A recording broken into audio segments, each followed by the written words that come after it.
Hello, hello, friends. Welcome in. How are you today? What have you been up to?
There we go. Sorry, I forgot my water in the other room. All right. I hope you guys are doing good. Let me just switch on over here. Oh, weird. Hold on.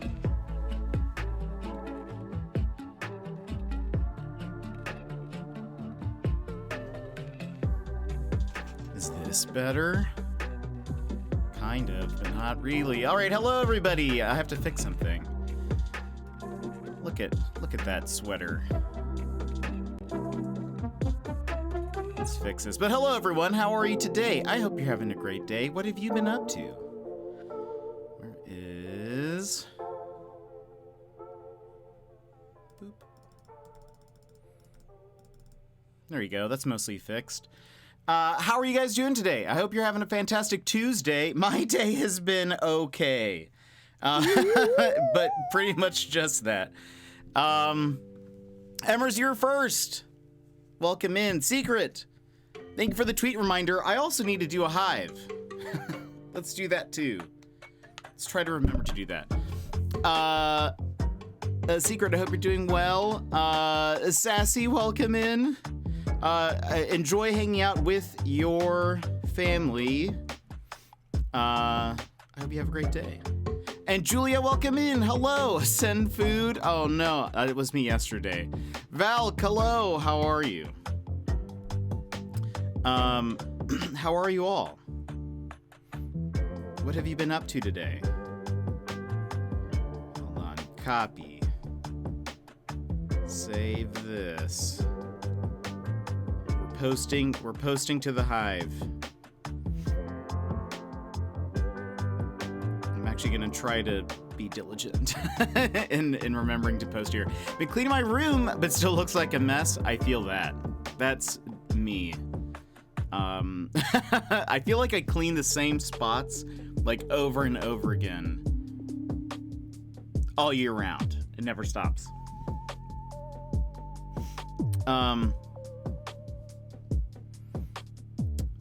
All right, hold on. Boop, paste.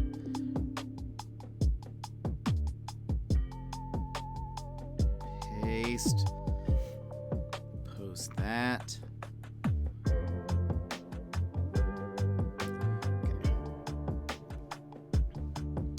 I don't actually know if, I don't know if people can find you with hashtags on, Hive. I really don't know what the discoverability on Hive is, but we're gonna just hope and believe that it works. All right, hold on. Boom. There you go. Okay. My attention is here now. Work has been slightly chaotic, but I got everything done early, and I'm on vacation for the rest of the week. Oh, Val, that's so nice. Excuse me. That's so nice to hear. I bet that's like quite the relief, I would imagine. We, of course, people who are not in the US, we have Thanksgiving this week. And so a lot of people are starting to get off work. I think Sassy said schools get like a half day tomorrow and then they're off Friday or Thursday and Friday. So yeah. But a lot of people already have off or are about to be off or all that sort of stuff. But Valak, that must be so nice. Also, we do have a new emote. I don't know if it's sticking around. But I thought we would at least try it for today. But I modeled it after the Keck emote. I think there's something about it that just doesn't... I don't know. I find it hilarious, but I also don't know. I weirdly love it. Yeah, that's kind of... So it was odd. I think it looks great. Also, I think Scriggle also only has one tooth, but that is completely, like, coincidental. But the past two of our new emotes is a one-toothed. It has two. Oh, does it? You might be right. Oh, I think it does. Yeah, you're right. It does have two. Look. So something happened between Scriggle and Keck that I lost a tooth.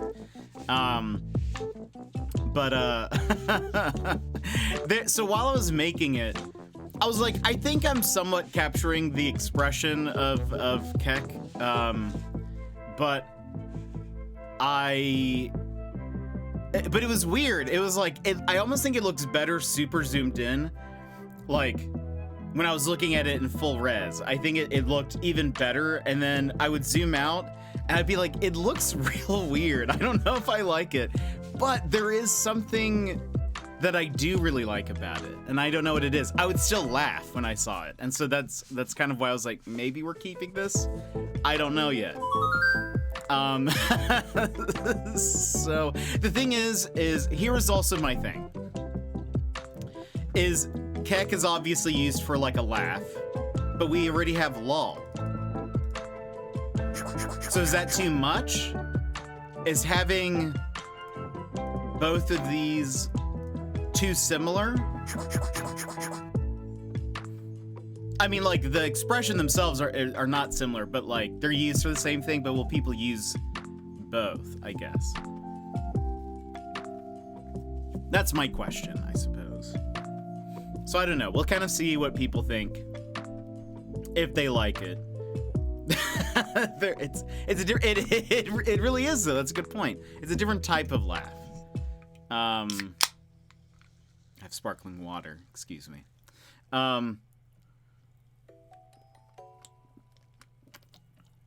It's definitely more of a than it is a ha ha ha. You know, that kind of. I don't know how to explain laughs to you, but you know what I mean.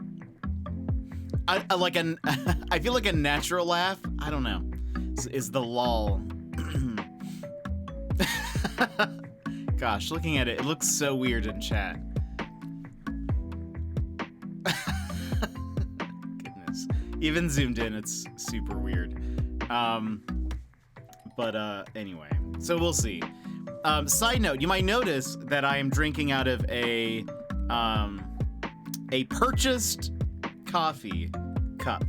And that is because, goodness, so I have not mentioned this. I have not had my like white chocolate mocha powder for a really long time because it was starting to run out. Also, I just noticed the music is still probably really loud. It was starting to run out, and I ordered more from Amazon. It said it delivered, but it did not. Like, I think they just straight up delivered to the wrong place. So I reported it as missing and I ordered it again. And once again, they said it was delivered and it was not. And so I was like, where is my chocolate? And so I have not ordered any, just out of like tiredness of not getting the order.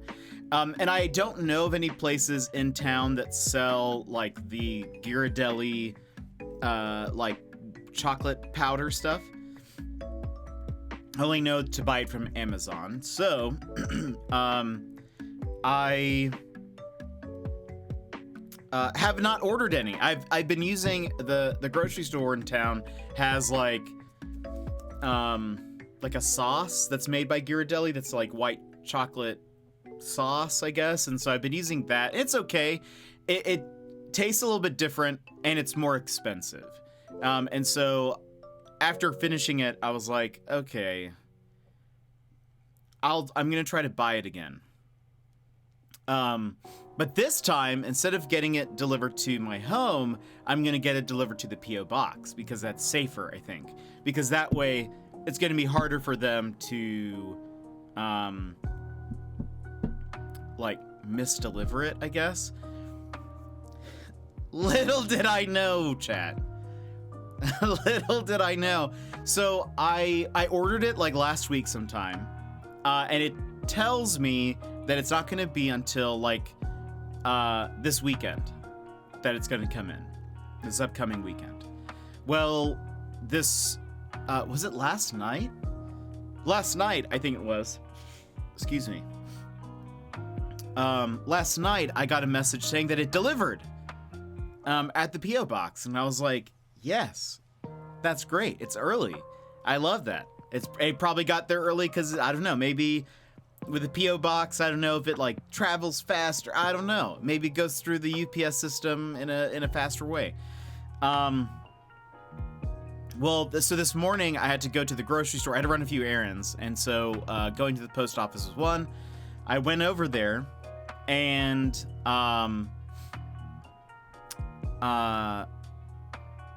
it wasn't there. There was no like slip in my P.O. box. There was no key there to like go open one of the little package drawers. And I'm very confused. And so I double check with Amazon. It says it's delivered. I'm like, okay, all right. Let me look at the like tracking history. And it technically was delivered, I guess. But it was delivered in California for some reason. It said it was delivered to the P.O. box in California, and wonderful. And so I was like, what? Why is this? Why does this keep happening? They're never going to deliver me my chocolate. I just want white mochas. And so there's no way, I don't know. I don't know how you get it confused. So I like, while still in the post office parking lot, I like went on my phone to the Amazon app and started to like talk to support. And I was like, what can I get a replacement? I did. I replaced the question mark one for now. It's one of the least used ones. So I kind of thought we would get rid of it. But I think, Embers, you're the only person that I see use it. Maybe I'll put it into a, I can put it into a follower emote right now, if you'd like.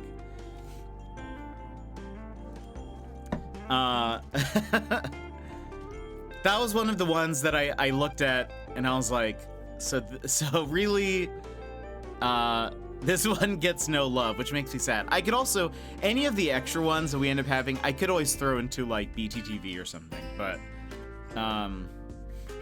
but if we decide not to keep Keck, it'll come back, so don't worry. Wait, did you? Hold on, it's coming back, everybody, but as a follower emote, hold on.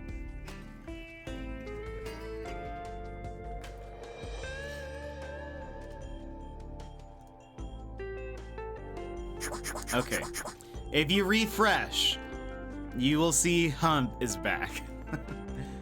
As a follower emote, so everyone gets to use it.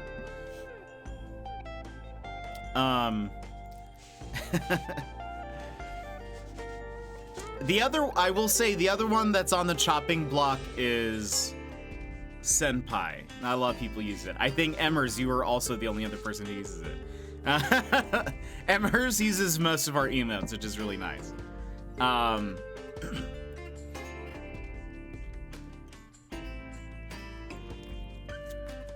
use it too. Uh-oh. Hold on. Maybe it's gone up. Maybe it's switched places with some other emotes. Let me double check. Let's check the log. I love emotes. So do I. I do too. I think well, let's see. We can actually check. I was gonna try to guess which ones are our most used ones. Also, I'm gonna have some vitamin D.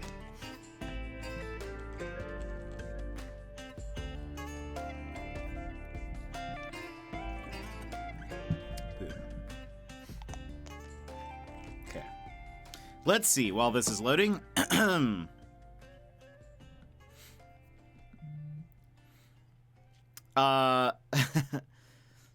It's 4:04. It's error quitting time. Lovely. Officially on vacation. Nice. We love that.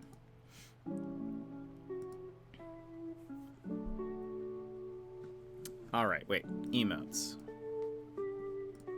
Or is it under analytics? I think it's under, excuse me, overview? Stream summary? Ah, it's stream summary.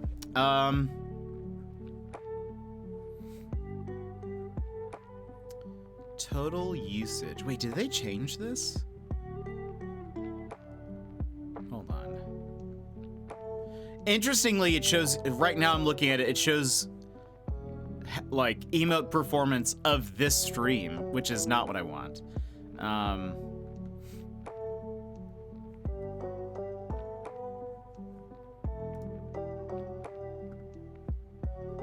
What did they do with it? Twitch?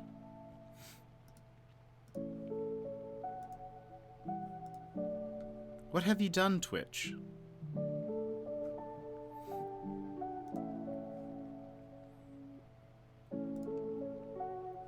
Wait, oh, is it here? Yes, it's here. Huh. Okay, yeah. They just moved it to another place. They heard you're getting rid of the emotes and they told you no. All right, here we go. Fist bump is the most used of the past month. Within this channel, it is the most used. Then Po2 is actually the second, which is hilarious. It's not even one that I made, but that's great. I don't blame it though. Typically though, when we use the Po2, we use it a lot, so it makes sense. Like it's very rarely just one, you know? The lull is our third. Enhance.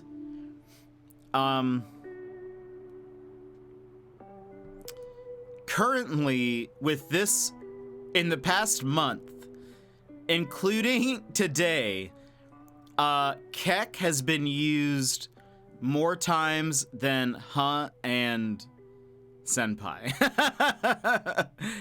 For the past month, Senpai has been used 31 times in channel, and Huh has been used 2 times. It has been used today 12 times, though. Oh yeah, which is Emmers and Valk right there. In fact, in that one little spread, it's been used 12 times. It was used 2 times. Note is actually not used. Granted, it's a bit emote, but still kind of surprised.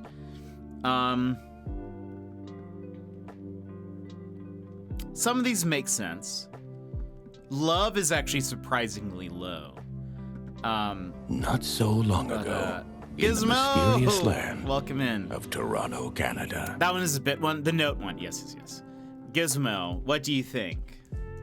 Do we keep or no? You are a big love user, but that's just because you've got big love. I feel like I use love in other chats. That's true. Let me see. I can actually check. Okay.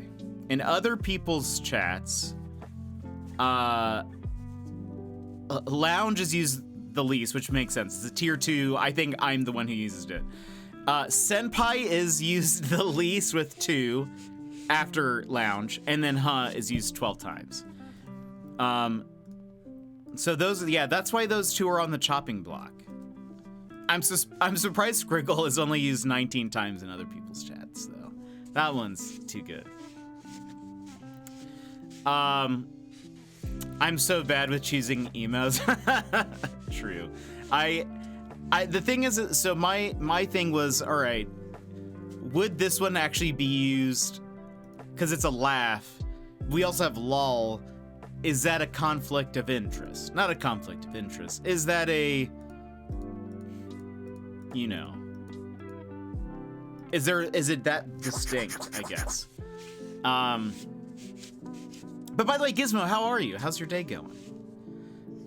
Did you see that the director of God of War said he wants to work on a Castlevania next?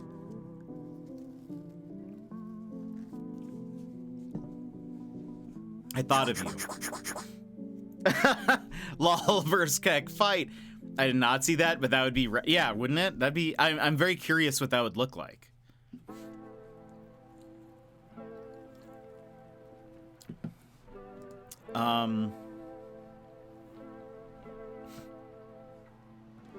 Side note, did you know that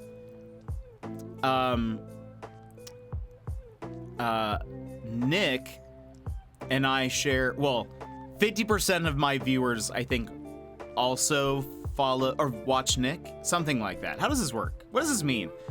You and another channel had X percentage of viewers in common over the past 30 days. Okay, so Nick is at 50, GBC at 41%, Tank, Runner, and then Gizmo.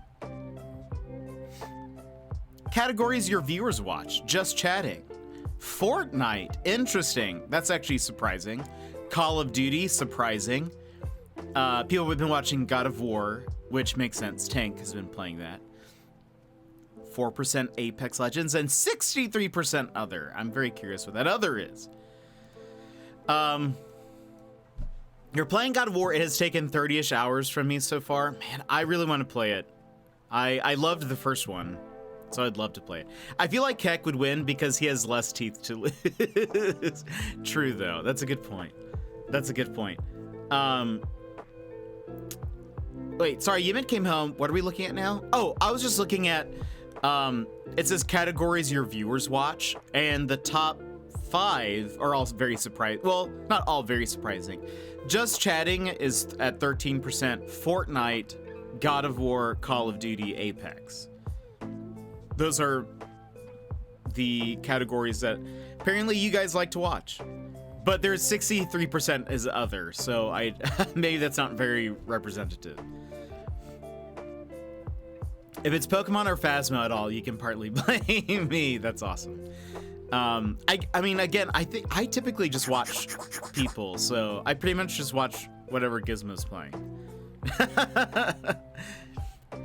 That's what my stats would be.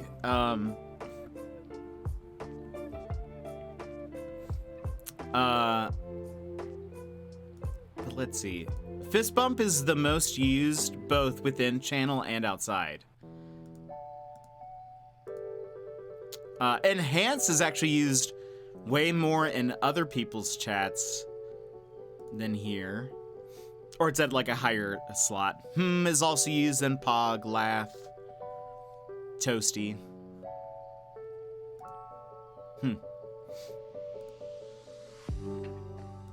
Interesting. I like looking at this. It's interesting.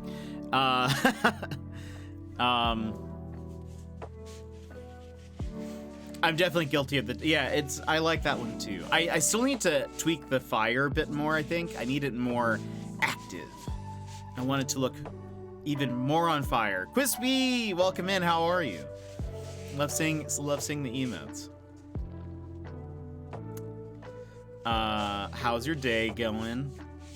I need it on my phone so I can text with people. You can actually, well, I don't know if this works on an Android, but on an iPhone, you can get, like, if you have Twitch installed, you can also get, like, the sticker part of the app installed to your, like, iMessage, which then allows you to use your Twitch emotes in iMessage.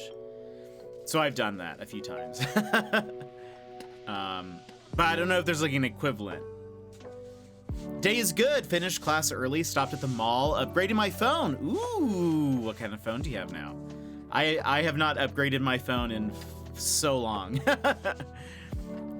Zurich and I constantly use Twitch stickers, and iMessage is so good. I love putting it on like an actual message. Like if you, instead of just like sending it, like if you put it's just so fun.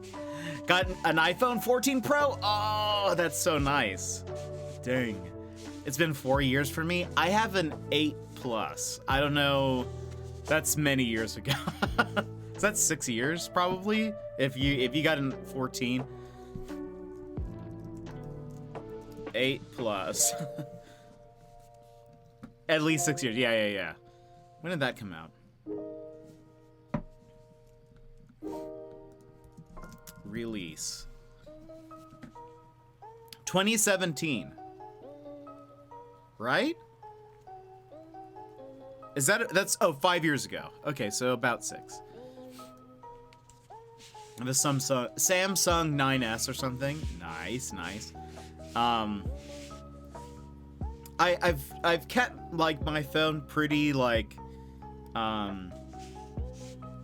it's still in good condition, so it's still fine. But my phone was on a plan where if I don't return it on time, they make me pay more money, and I was like, not about that. Yeah, I don't blame you. I don't blame you. I'm not like on a like official like phone plan, so I've had this phone for forever, so won't get another one unless I just buy it outright, I guess. So that's not gonna happen. So let's just hope nothing bad happens to my phone.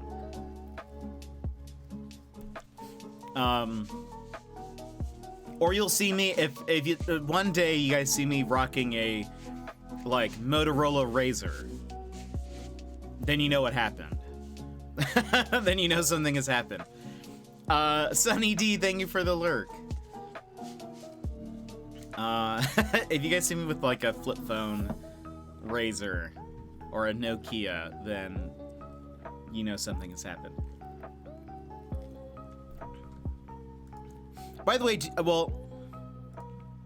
a side note. Hold on.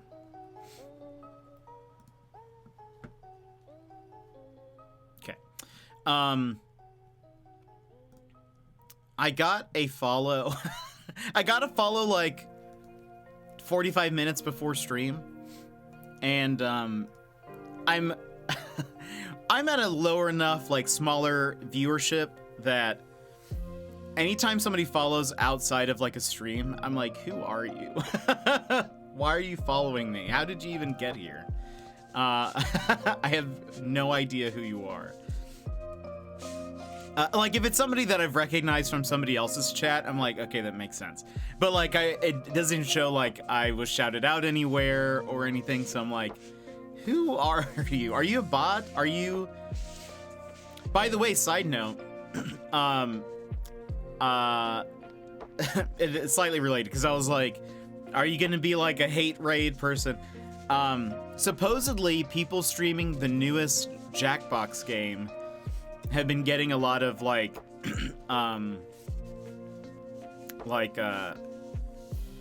hate people.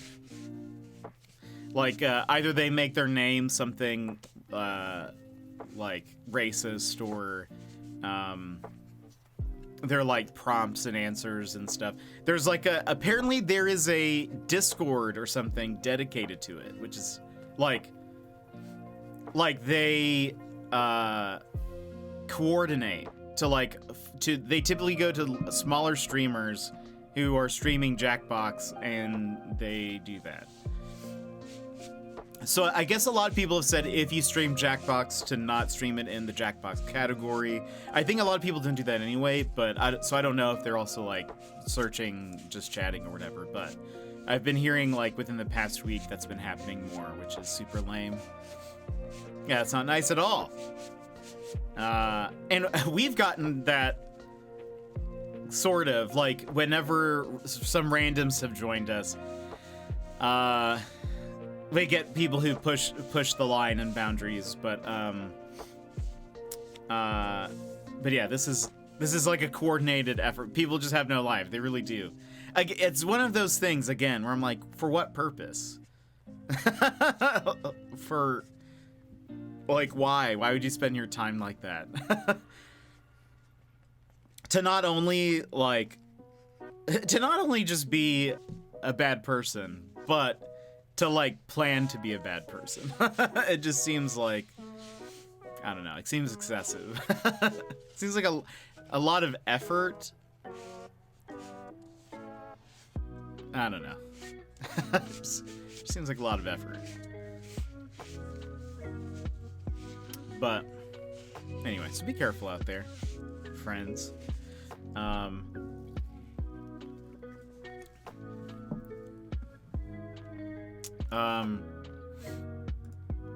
In other news, there was a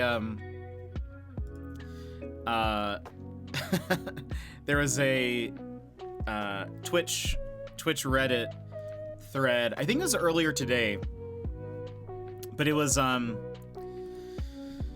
somebody wanted to sign up their child to be a Twitch streamer, and it was a 6-year-old, and I get like there's a like wholesome naivete of the parent to be like, my child really wants to be a Twitch streamer. They're like very much inspired by X streamer. I can't remember who the streamer was. And it's just all they talk about. It's what they want to do. So I would like to help them do that. What would I need to help them get started? And everyone was like, first of all, there's a the terms of service base limit. Your child needs to be like 13 in order to be even on Twitch. And for sure, so no, they can't be a streamer right now. They're gonna need to wait a long time. Double their life. 6 years old, yeah. So, I mean, and the parent responded, and they're like, yeah, I guess I probably could have checked to see if there was like a minimum age that you needed to be. So like at least they asked, I guess. At least they like want their child to be happy, and we're like, sure, let me help them out. But yeah, 6 is a little young. I kind of assume the parent doesn't watch Twitch. I would imagine. Because, I don't know. I would be like, yeah, I don't want my 6-year-old interacting with strangers on the internet. You know, that just seems like step number one. If I was a parent, I would be like, no, you're not gonna be talking to randos. Sorry about that. And yet, not sorry about that. It's for your own good.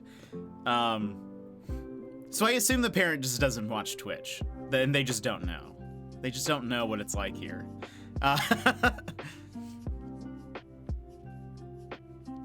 But anyway, I can't even imagine. But at least the kid maybe has time to aspire. They're in their research years. They have like 7 more years that they can, at the very least, be just contemplating, thinking about their brand, I guess. Unfortunately, a lot of parents are still from the age before the internet got big and don't understand what is out there. That's a good point. That is a good point. I feel like there's like I grew up with computers and the internet, and so like whereas like some of my friends maybe had a computer at home but weren't like super into the internet. I've just always been into it. So I guess I'm more on the like. Sometimes I'm like, I don't understand how you don't know. I don't understand how you don't know. Secret, welcome back. I was just mentioning that there was a Twitch thread or Twitch Reddit thread of a parent who was like, my child is 6 years old and wants to be a Twitch streamer. How do I get them set up to be a Twitch streamer? And everyone was like, you can't. They need to be 13 to even be on the website. Yeah, you don't. Not allowed, right? But I was just like, the parent just must not go on Twitch, because if I were their parent, I would be like, no, you're not gonna interact with random people on the internet. You're 6 years old. You're a child. No. You are barely at like you are barely alive at this point. Because those parents only go on Facebook. That's also true. They probably only go on Facebook and don't know what it's like to interact with strangers. Good point. I better get pics of all the Christmas decorations. Yeah, but same. Yeah, actually, fair. I'm still, yeah. Some days I still have that realization. I look into the mirror and I'm like, I'm alive. The wreath is real. Oh man, I need to do some Christmas decorating. I would like that. But yeah. Oh, it's real. Like, you mean it's a real wreath, like it's made of plants. I read that as like it's up, like it's it's real. I wasn't lying to you. But no, it's you mean it's a real plant. That's awesome. I love the smell of like fir trees and like Christmas trees and stuff. It's so that's why I have a candle. I have a candle. That's the word. From it's the only candle I buy. It's from that one place that you buy a lot of things from. Like people buy soaps and candles and things from. It's at the mall usually. It's not not Bed Bath & Beyond. Bath and Body Works, thank you. Back and Body Hurts, yes. Bath and Body Works, that's what it is. They have a what is it? It's called, it's my favorite.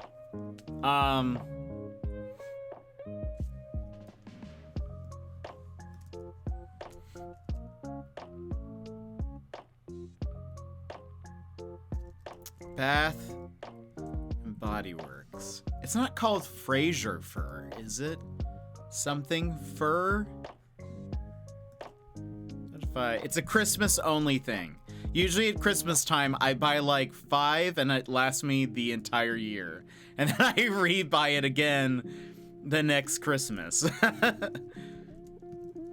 If you guys are like, what should I... Oh, fresh balsam. That's what it is. Fresh balsam. It smells so good. It smells like Christmas. If you guys just are like, I want to send Jet something, but I don't know what to send him, but something that he'll use throughout the year, that's what it is. You just send me those candles.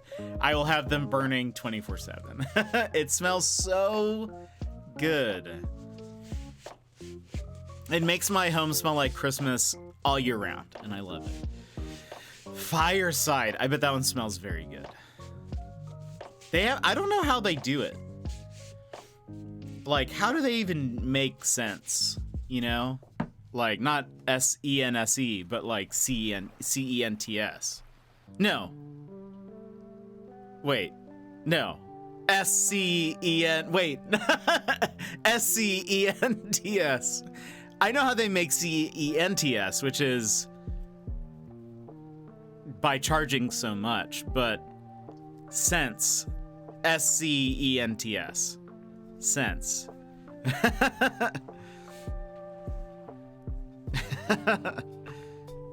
There we go. It just took me a second to figure out what I was trying to say. Oh boy. I still don't know if we're keeping that. There was something just oddly disturbing about it, but maybe in a good way. If people like it, we'll see. So anyway, I went ahead, but I didn't finish my story, but I bought coffee today because Amazon decided to send my package to California instead of Alaska. But Vix, welcome in. Are you back home? I hope you had a good trip. What else is happening? I feel like there was something else that made my day kind of meh, but I can't remember now.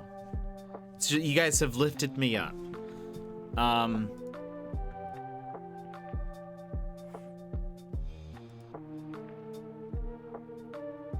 Is there something else? I don't know. Anyway, I was just sad because I was like, no more meh. That's what Wanda says. Today felt like it didn't even happen. Wait. Has it gotten by so fast, or?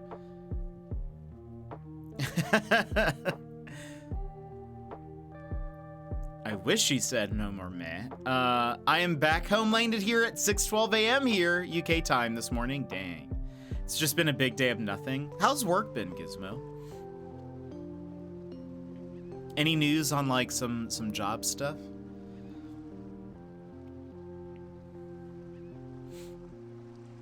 Also, I watched the demo for, I watched Dex Bonus play the demo for Castle of Secrets, and it was the most bizarre thing I have ever watched. It looks... It's a point and click, like, mystery game, kind of, but it is by far the, like, it does not make sense. And she was after she finished it, she was like, was I punked? It has overwhelmingly positive reviews. There's like 30 of them, which isn't a lot, but it's still like, it's more than just like 5 reviews, and it's, you know, whatever. Like, oh, play Hypnospace. I have it. I own it. I need to play it. I should add that to our list for maybe next month sometime. Haven't heard back from the interview, sadly. Well, I hope you hear from them soon. And I hope it's a yes. And if it's a no, they don't know what they're doing. They don't know what they're doing. So tired. It's been a very weird day, but the trip was amazing. I'm so glad, Vix. I'm glad that the trip was amazing. Other than it's been a weird day.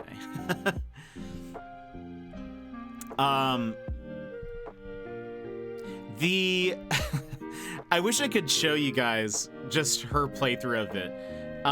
But there was the story introduction moves so fast, and it's just like, I guess, like, so Castle of Secrets is about like a girl named Anne or something, or Nancy or Sue, some kind of name like that. And she's like the daughter. She has a stepfather who's like evil, and then there's her mother. And you play like a level, and then it shows you an intro, like a cutscene, and it like the stepfather's like super evil, and you're kind of playing the first level, and you're probably imagining like, oh, we'll probably have to either fight him or he's going to be the evil guy and whatever. But in the intro, he's dead. They kill him off in the intro. And they're also like, your real dad was killed by ghosts. And then it just moves on from that point. And then it's like, just like it just, none of it makes sense. And then there's like, also there's a talking cat. His name is Sir Cat.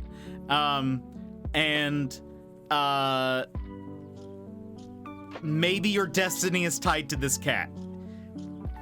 Also, you own the property now and whatever. And it was just like, it moved from point to point without like really any kind of explanation of how they got from point A to point B. I was laughing so hard because it just does not make any sense. And I can't tell if it's serious. Like, the voice acting is not great. The writing is awful. And so I can't tell if it's just like, this is supposed to be shovelware.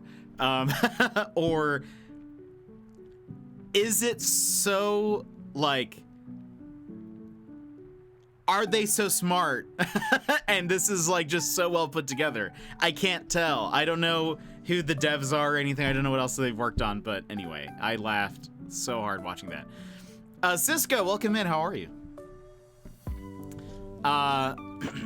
Let's see, I'd like it, but there will be other opportunities. I'm so busy at my current role, I barely have time to be upset by it. That's fair. I know you've been, well, I don't know if you've been looking for a job for a long time, but I know your job over there has not been super fun for a while. So I hope it either gets way better or, like, you know, the right doors open up. Unpack stuff today, mostly to try and stay awake as much as I could and realize just how much I got. Oh, really? Oh, what's your favorite thing that you picked up from Disney?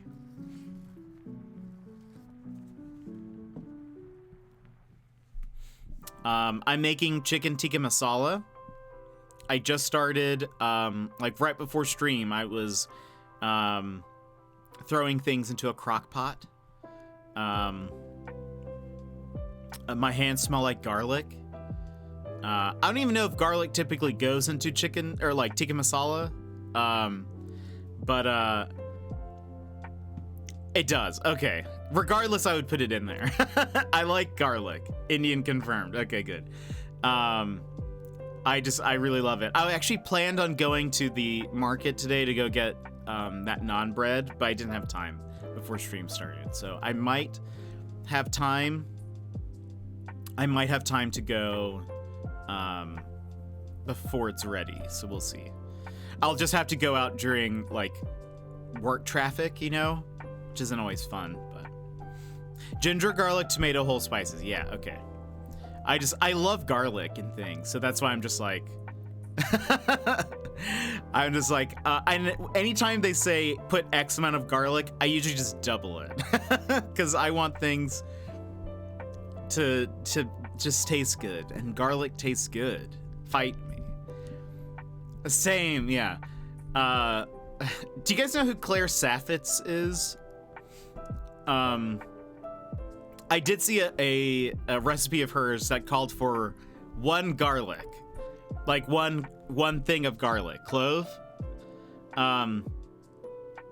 And she was like, I bet you, like, you're probably just like, why is this even on the list if it's just one clove? But she used it she made like some kind of potato dish that went to the oven, like some kind of roasted potato. But she used the garlic, she cut it and then like used it to, like, what's the word? Yeah, she rubbed it on the pan. Yeah, there we go. I think she used some other word, but I can't remember. But yeah. She was like, it's to infuse the flavor of the garlic with the blah, blah, blah. Oh, I bet that's so good, Secret. I just love garlic. And bread. Bread is also just delicious, so I'll take that too. She made this, it was a recent video. I bet you guys, if you guys search for Claire Saffitz on YouTube, you'll find this video that I watched. But she also made some twice baked potatoes, but the filling looks so good the way she did it. It looks so good. That's so tough, but maybe my stupidly expensive Mickey Mouse sunglasses for my $70 Coca-Cola X Disney hoodie. But I got a lot of cool stuff. That's so good. That's so fun. So happy for you. Unless the recipe is literally called how to roast a single clove of garlic, and even then I'll probably use two. Yeah. I don't know. Because I feel like people skimp on the garlic. They'll just call for 2 to 3. And it's like, no. No, sir. This needs at least 6. I think part of it is also like I cook when I make food. It's usually food that will last me multiple meals. Not always, but it's like I cook enough that I can then have leftovers. And so it'll last me a while. And I'm not gonna hold onto like a head of garlic. What is that? A thing of garlic, the full thing. I'm not gonna hold on to that for very long because I don't know when the next time I'm gonna be cooking is. So I'll just like start chucking as much garlic into it that I can, because otherwise then it's just gonna sit there. Very excited about some gifts I got for people too, though. Oh, that's so nice. It's nice to get gifts for people when you go out. There's a Korean cook that I trust implicitly because the first recipe of hers I tried called for 7 cloves of garlic and it was perfection. That's good. She knows. She knows what's good. Gosh, I love garlic. Garlic? It's true. She understood. Yeah, that it shows that she's a real like. Not only is she a chef, but she like eats the food and knows what tastes good. I don't know. I don't know what it's about it, but I just like it. I hope they have garlic naan at the store. I think the last time I went there, they were sold out of it. So, if not, I have some extra garlic, so I can just throw it on, I guess. I have a recipe that calls for 100 cloves. I've been meaning to make it. What is it? 100 cloves of garlic? That's incredible. What recipe is it and how much does it make?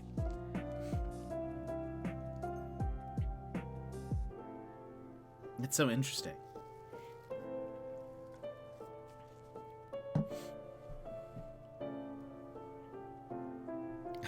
I can't even imagine what that could be. I love though when you get like garlic bread, like if you go to the store or a bakery and they have like a loaf of bread that has like garlic pieces in it. I love when you heat it up. Like I'll either toast it or put it in the oven or something, and it like makes the garlic really soft. It just is so good. It's a garlic soup. You cover about 10 heads with foil and roast the cloves whole, then puree. Oh, that's interesting. With a little vegetable stock and a potato for. Oh, that sounds super good. I bet that tastes very good. I would love that. I have never had a garlic soup. Also have like toothpaste and Listerine prepared right after as a dessert. It is, and it's even more exciting when you are getting gifts for people knowing you both love this specific movie or character or whatever, and knowing that because you love this item and are excited about it, the person you are buying it for will also love it. That's so fun. It's roasted garlic, so it's a little bit more mellow. That's true.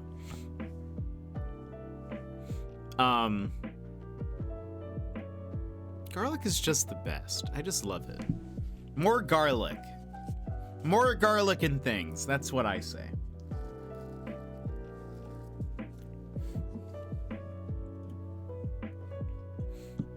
Do you guys have any fun Thanksgiving plans? Those of you in the States.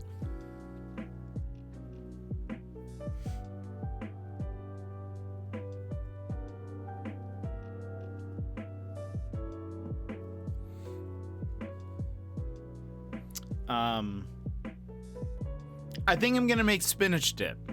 I think that's what we have a family Thanksgiving on Thursday. Oh, that's so fun. Which family? Turnips or yours? Or both?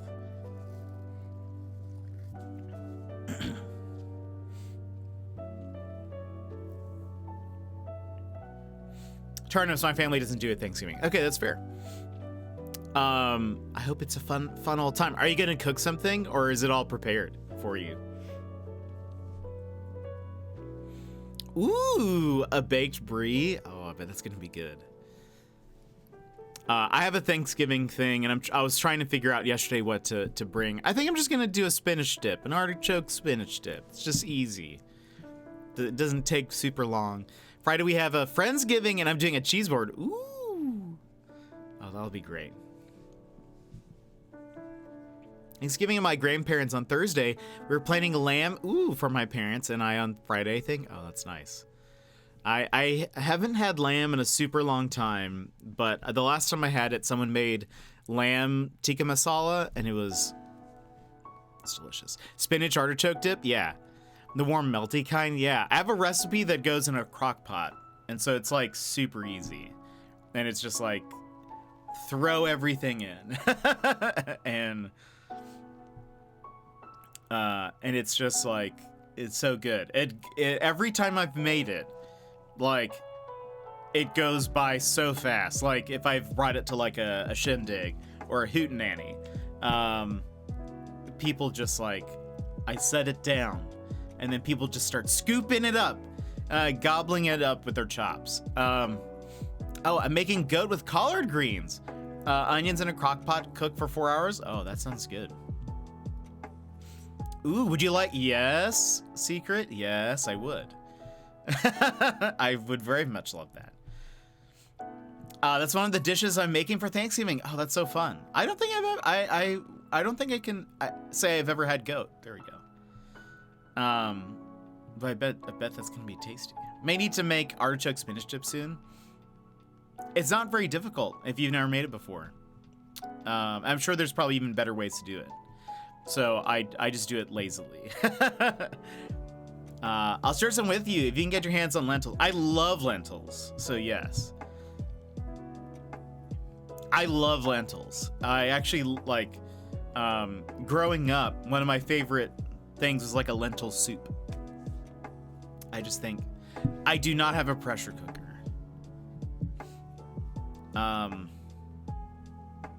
But I can do it non-pressure-y, I'm sure, right? There's got to be a non-pressure version. I do love lentils. A good lentil soup is nom nom. And like, don't skimp on the lentils. I actually, generally sometimes what I'll do when I make chili or like, if I like, whether it's like normal chili or like white chicken chili or something like that, I'll just throw lentils in, even if the recipe doesn't ask for it, because I just like it. Sometimes I'll just make like lentils and rice.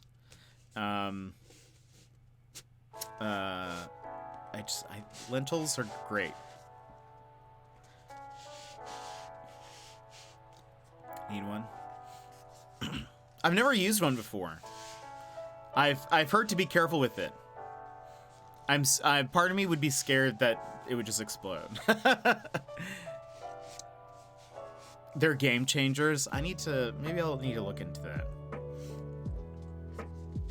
Spirit of Shadows, hello, welcome in. How are you? By the way, I don't know why my nose is so like particularly nasally today. It's kind of bothering me. Heard you can make a baked potato in 10 minutes, and I was like, nani? Incredible. The stovetop ones look scary, but the electric ones are super safe. So many safety features. Oh, that's good. That's good to hear. Pretty okay? Good to hear. Good to hear. We're just talking about food right now. This is now a food channel. Apparently.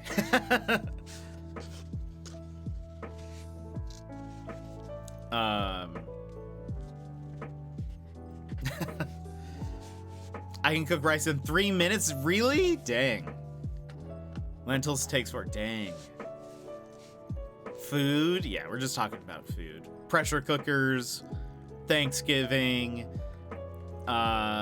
lentils, soup, garlic, bread, anything. We're just talking about polenta takes like 7 minutes. Dang. I saved this recipe the other day that looked really good. I don't know where I saw it. Hold on. I don't even remember what it's called. Let me see if I can find it. I don't think it was an Indian dish, but I can't remember where it was from. But this person was like, I make this for my children. And I was like, that looks so good. I want that.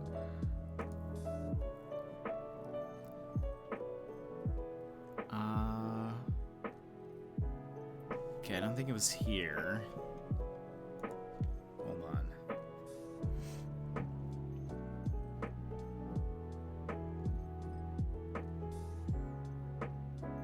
I don't even remember what it was called. I remember it had chickpeas. And I was like, I don't think I've ever purchased chickpeas, but maybe I should.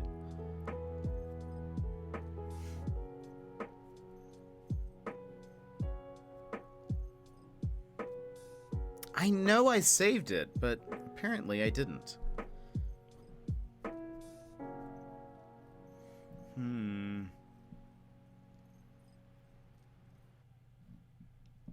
Wait for it.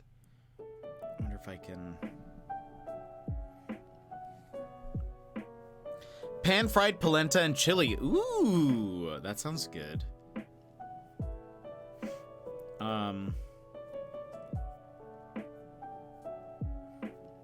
Maybe it was under... Hold on. If I look under... I was first on Nick's stream last night, and I forgot to send a recipe. Now I'm sad that I didn't send it, so I'll try to get first again so I can have something there at least. Wait, do you need to be first to send a recipe?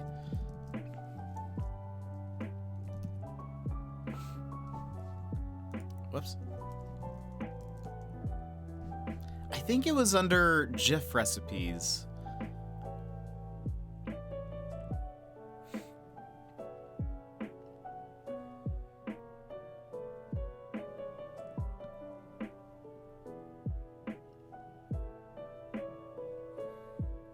Oh, I did see this one GIF recipe that I was like, why would you do this? It seems like a lot of work. Someone made pumpkin cheesecake inside of a pumpkin, but you don't eat the pumpkin. So I was like, why would you do that? Is it just for like the novelty? What's the point? Someone help me out there.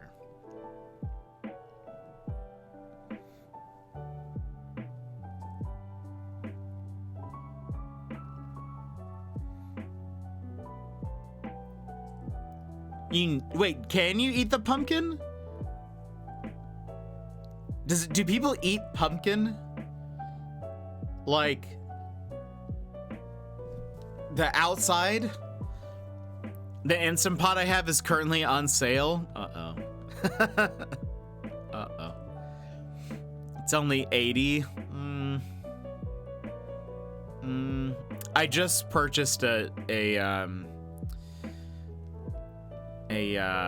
whatchamacallit, a new external hard drive. I don't know if I will be purchasing anything spending, but you should throw it in either the Discord or send it to me because I'll keep an eye on it for the future. Our favorite is pumpkin stuff with everything. Get pie pumpkin. Ooh. Get the seeds out, stuff it with bread, Gouda, whatever, meat and veggies, and bake it. So wait, can you eat the like pumpkin outside? Like, you know what I'm talking about? Like the actual, just not the outside of the pumpkin, the shell of it, the pumpkin shell. You know what I'm trying to say. Man, where's this food that I saw? I wouldn't eat the skin, but the flesh, yes. Okay, so they made, like, so this recipe is like, you hollow out a pumpkin. You make, like, the cheesecake filling stuff. and then you fill it back into the pumpkin and you put that in the oven. But then they like showed them slicing the pumpkin and then just like eating the cheesecake part. And so I was like, well, as far as I know, I was like, I don't think I've ever seen anybody like eat a pumpkin, I guess. And so that's why I was like, that seems odd.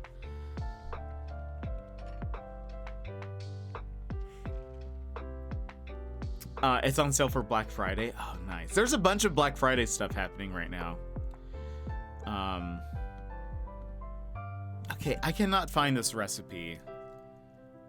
Chickpea. Let's see if I can...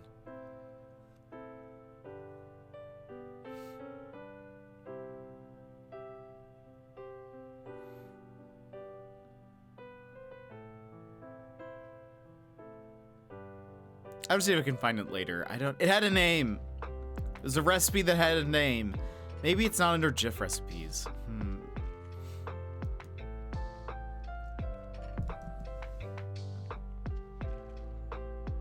It was within the last month.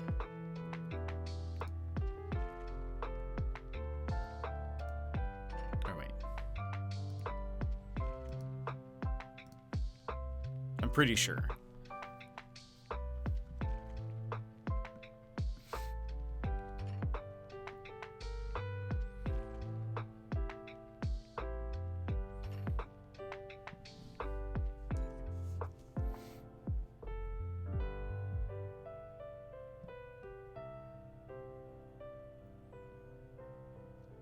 All I remember is it had chickpeas in it.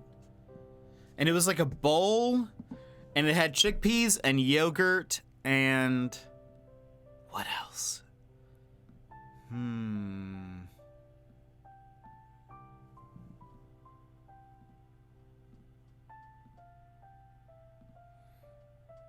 Oh well, if I find it, I'll post it in the Discord.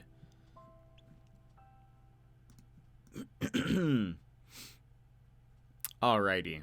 Well, friends, I think it's about time that we move into the game. We've been dawdling enough. Curry? It was not a curry. It was like... they had it in a bowl, and it was really quick to make.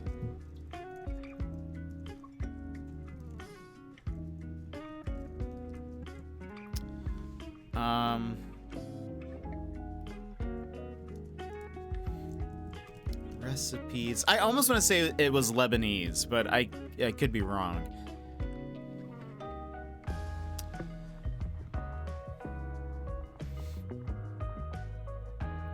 And I don't think I'd ever heard of...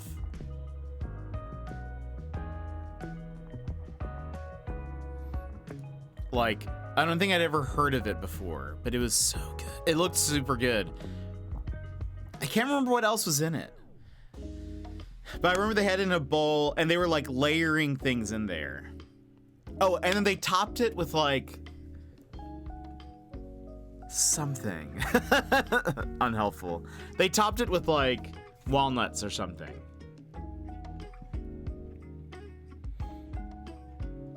I don't remember. I'll try to remember it. But just the recipe looked super good.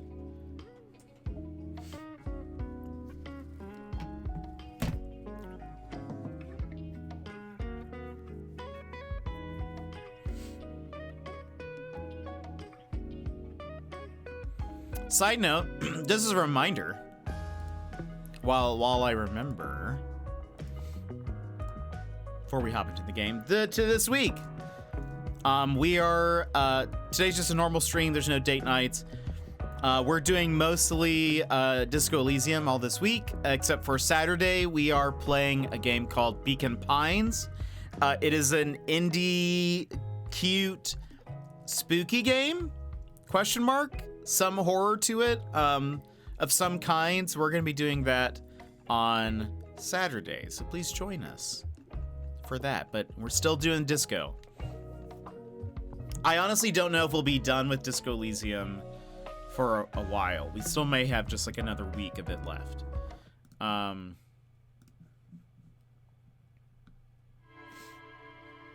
All right. So, friends, for those interested in the game, you might be wondering, what happened last time? What did we do yesterday? Hold on, let me add this.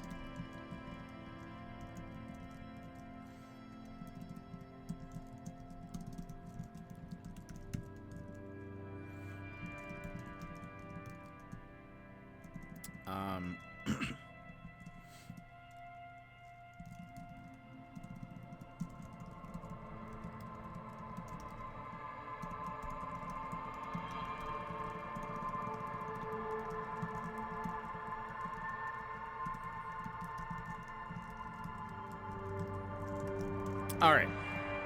Boom. Pinned.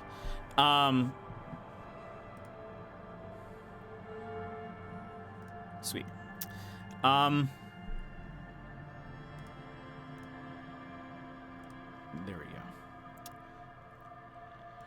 go.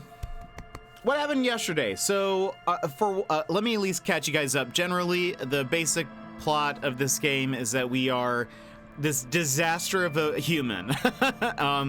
We also happen to be a detective. I feel like is the the actual bit of it is it's not really a detective game. It's a human game, and we just happen to be a detective. The start of the game is basically that we are this detective who something has happened. We are so distraught over something that we have drank so much and have done so many drugs, all of the drugs, that we have blacked out, and we have in fact given ourselves some kind of brain damage, and cannot remember what happened before. We didn't know who we are, we didn't know where we are, we didn't know what we're doing, what's happening. We just wake up and we're very confused, but we figure out that we are a police officer. We've been in this town for like 3 days, and we've been sent to try to discover who murdered some guy. All the while, we are currently like having conversations with ourselves, with inanimate objects. We are like just kind of lost in our own thought, but the game sort of surrounds this character and showcases his internalized conversations and struggles.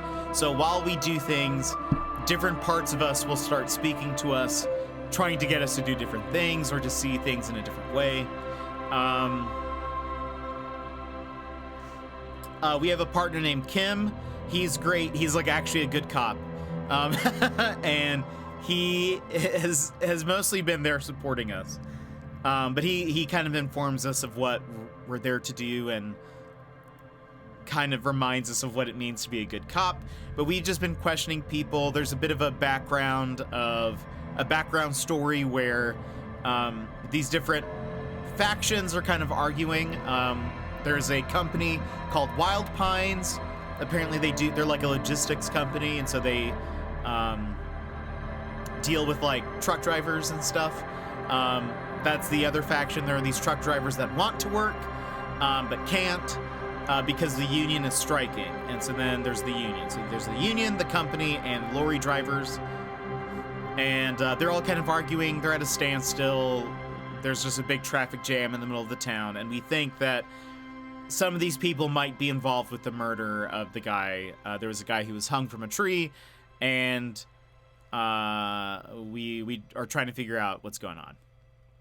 Yesterday, more specifically, we questioned a bunch of people. We had to ask for help to get the body down from the tree.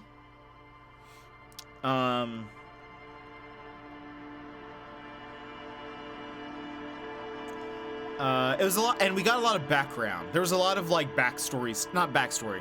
There was a lot of like fleshing out of the world that we did yesterday. We actually didn't do a ton involving the case, which I've enjoyed. There is a lot of really, like, I would say different to like a Sherlock game or like a Poirot game or most other games that we play. Most of what they tell you are things about the world that are directly related to the story. this game has given us like a ton of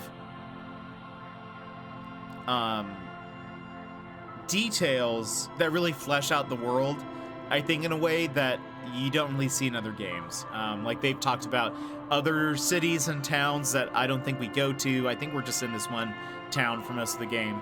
And so, I don't know, it's just very fascinating. I'm loving this. I know it's not the game for everybody, but I hope you guys will stick around and enjoy.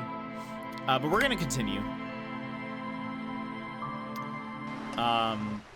Also, our cop, our guy, his real name might be Harry, but we've decided that our name is going to be Raphael Ambrosius Cousteau.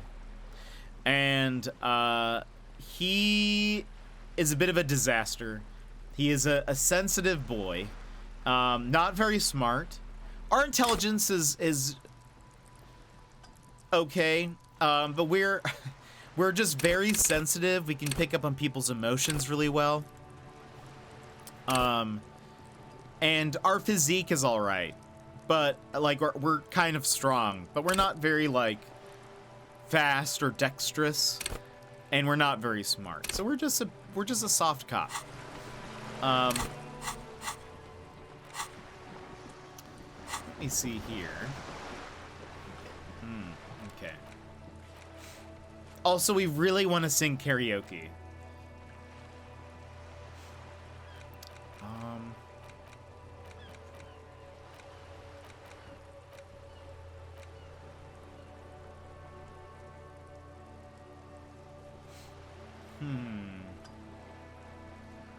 Oh, right. Okay.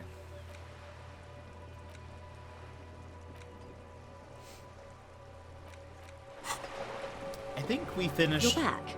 Good. What can I help? Okay. We did all of that.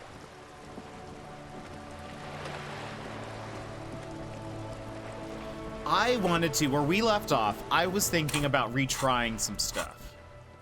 So let's...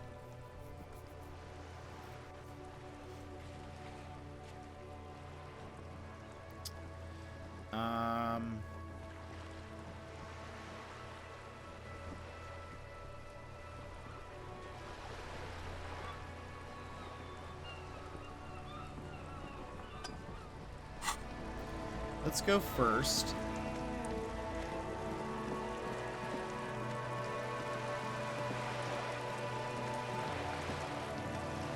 Also, I love this song.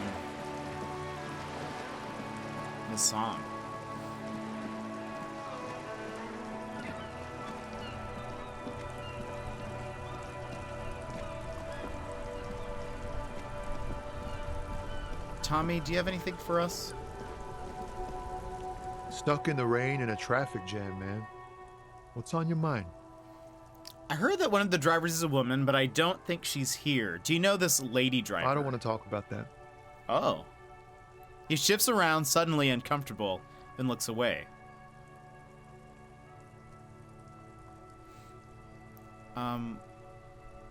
Why? Do you know something? What is it? Man, I was hoping it isn't going to be her. All I can say is, she isn't around here anymore. She isn't some evil drug trafficker. And I don't know where she is. We had heard about there is a truck driver who is apparently trafficking drugs. And it's not particularly related to our case, but we might be able to get more information if we kind of figure this out as well.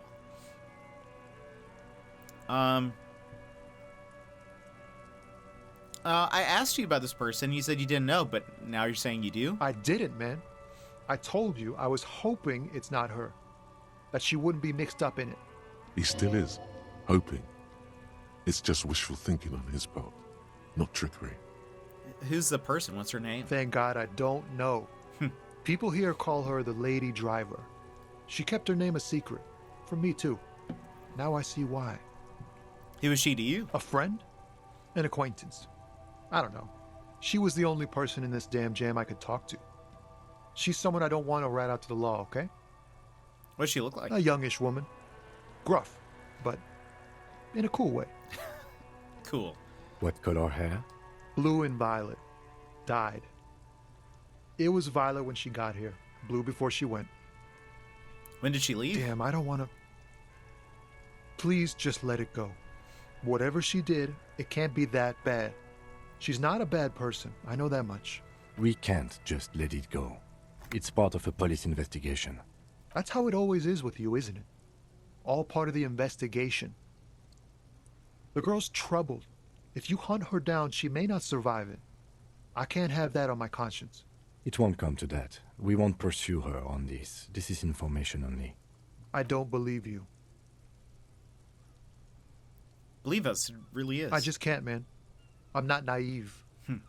You said she's troubled? How? She's got the darkness in her. That young person's darkness when you think it's all over. And you're looking for a way out. She shared this with you? Yes. Which is why I don't want to snitch on her.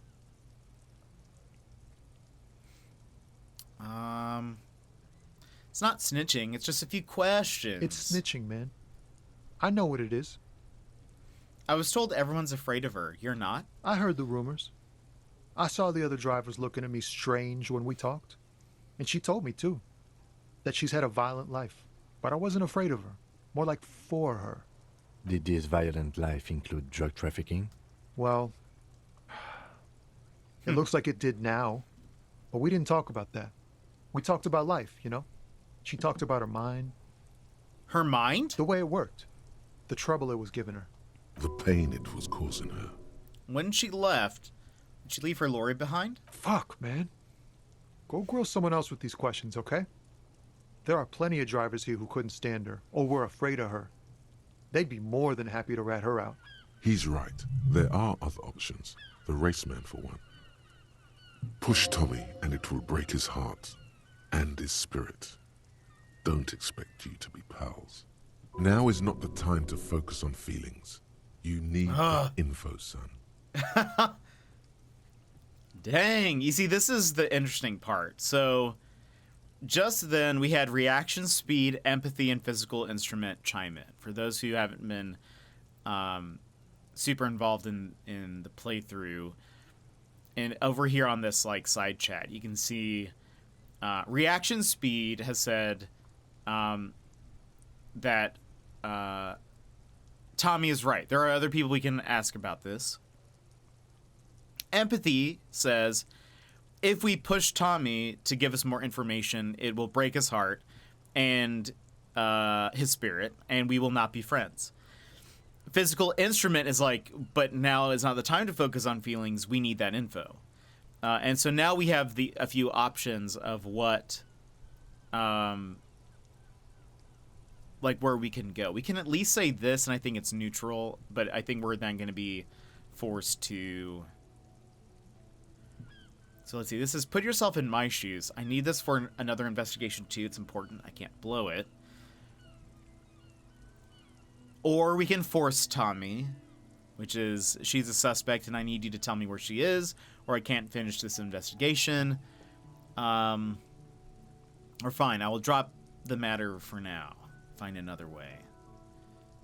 Let's just say put yourself in my shoes. You're not going to put a bullet in your head if you blow it, are you? Because she's on the edge, man. I wouldn't be so sure, Tommy.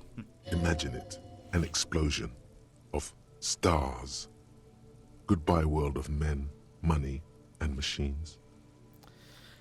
I'll drop the matter for now. Thank you, friend. Wow, this makes me feel like I should pick up smoking again. Would help with my rhymes, too. I really want to retry this conceptualization check. Conceptualization is at... Where is that? Oh, it's at a 2. I can level it up. We have 3 skill points that we can use.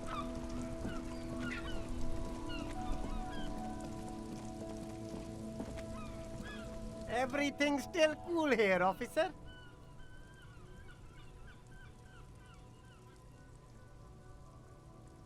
I'll persuade him to give me money.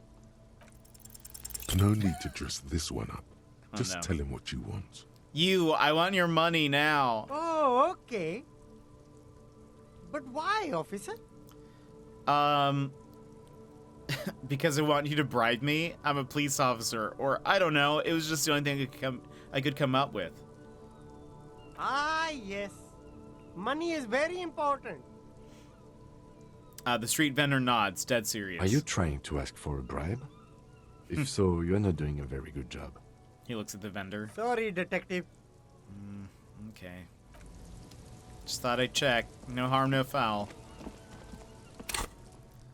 Okay. So...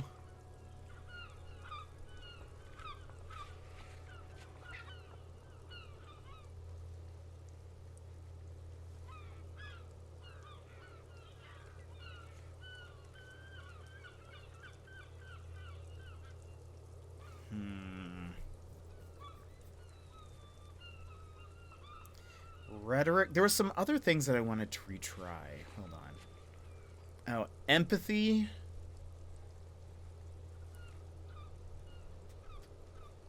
Oh, I can retry this?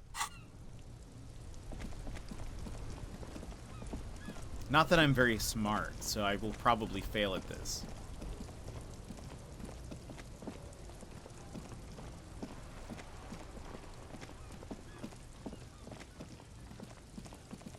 I need to talk to you, bud.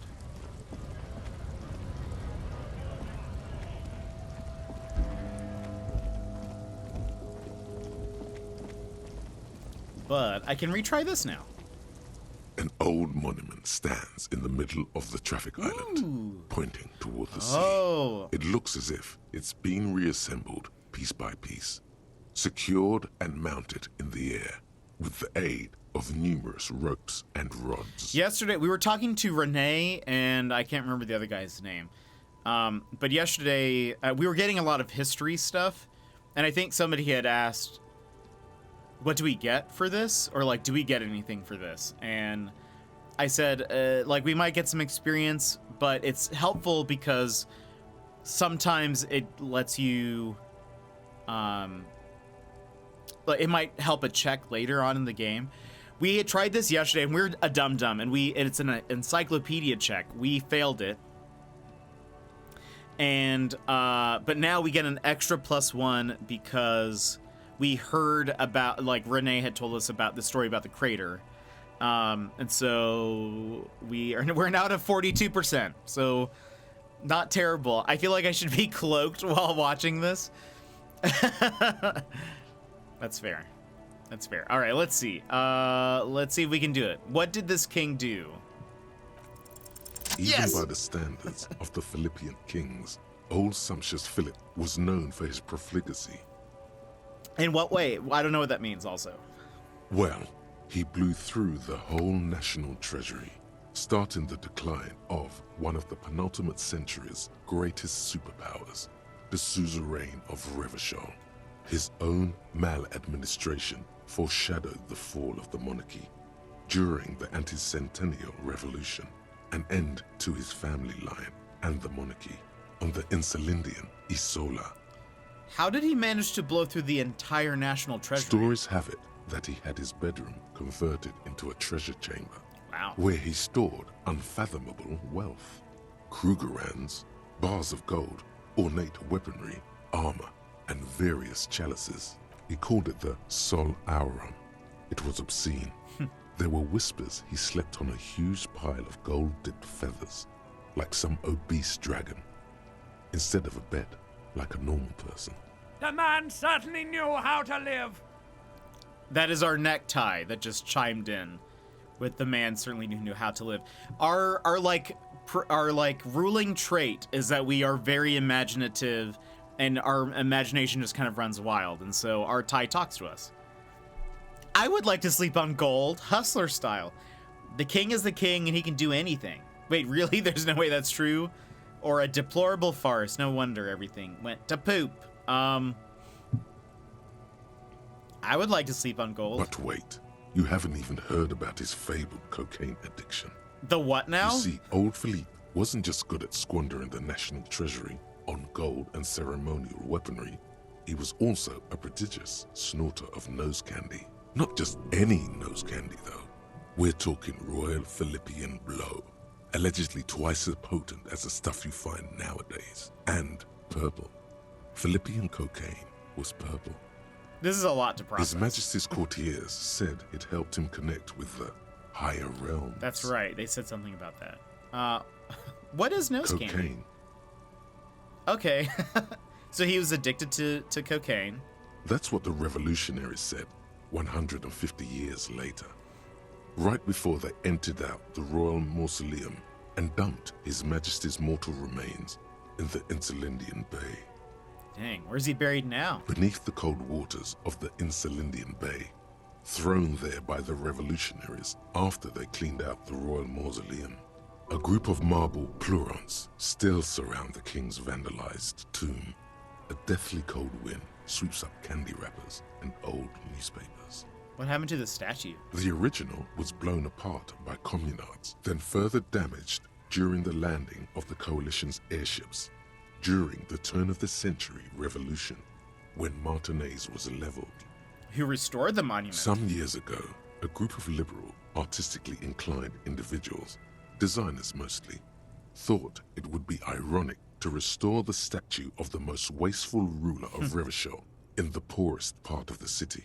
The statue is supposed to capture the moment it was blown apart, like an instant frozen in time, a rare butterfly trapped in amber, floating on a sea of shit. That's brilliant. So funny and nihilistic. I actually think that's kind of interesting. People in Martinez tend to disagree, as do many prominent art critics and thought leaders with more nuanced social awareness than the young ironists. Philip III, the Squanderer, however, with his bronze face up in the air, doesn't seem concerned about what the hoi polloi think of him in death. Oops, I did not mean to heal. That's interesting. We learned a lot there. My mushroom blanket isn't quite dark enough for this. This is, like, I think, a great game to get cozy is to. Still hunched over the railing, her head swaying to the music, her eyes looking at nothing in particular. Huh? What is it? What do you want? Are you the lady driver? Did you just call me a lady, Herife? She clearly doesn't think she's a lady. Don't repeat it. I was told of a woman driver. You're the only woman here. I'm not that either, Herife. I've gone too far from it all to remember what was between my legs. It doesn't work like that on the long haul. So you're not the driver everyone is afraid of. I'm only terrifying to small children and to those who used to know me. Why are you scary to the people who used to know you? Because they can no longer recognize the person I once was. You said long haul? That's... The big ones, the trucks. There's no women and men there. It's all just... She hums along as if to a track on repeat. In the middle of this town, there's a ghostly motorway. It takes all the people where they want to stay. You feel very cold suddenly, as if standing face to face with a terrifying adversary. Then the feeling dissipates, and all you see is an aging woman. Who's the female driver I was told of? How should I know? Do I look like I spend a lot of time with the other communers sniffing around when I have my movies to go to? Well, that's all I needed to know. Oh, Sim. The woman stares at you, her mind elsewhere now on other matters. Something in her is pulling towards some unknown rest state. She twitches, like a sleep kick. Thank you.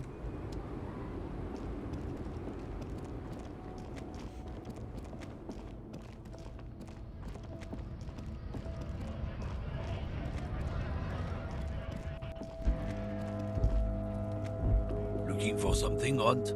Come to tell me to fuck off again? Fess up. Where's the lady driver? I don't know what you're talking about. First, you knew Sling didn't do it. He did something. He stole his employer's goods and another lorryman's job. You should be thankful for the tip. He grins, a wide He's smile. been expecting this. He's really puffed himself up. Why are you smirking? Listen up, fuckwits. You don't scare me. You cops don't run Revachol West. You don't run Martinez. You don't run anything.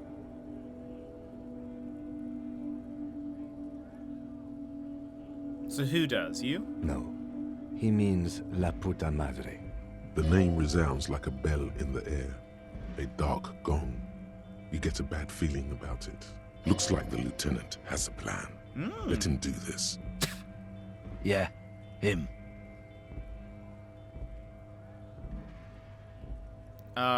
Cross your arms and nod. Then I presume you are familiar with his peonies.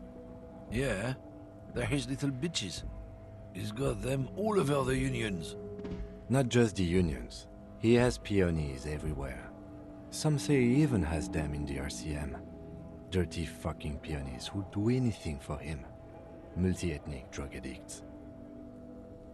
You're not peonies. You wouldn't be investigating a drug thing if you were. No, of course not. We are not peonies.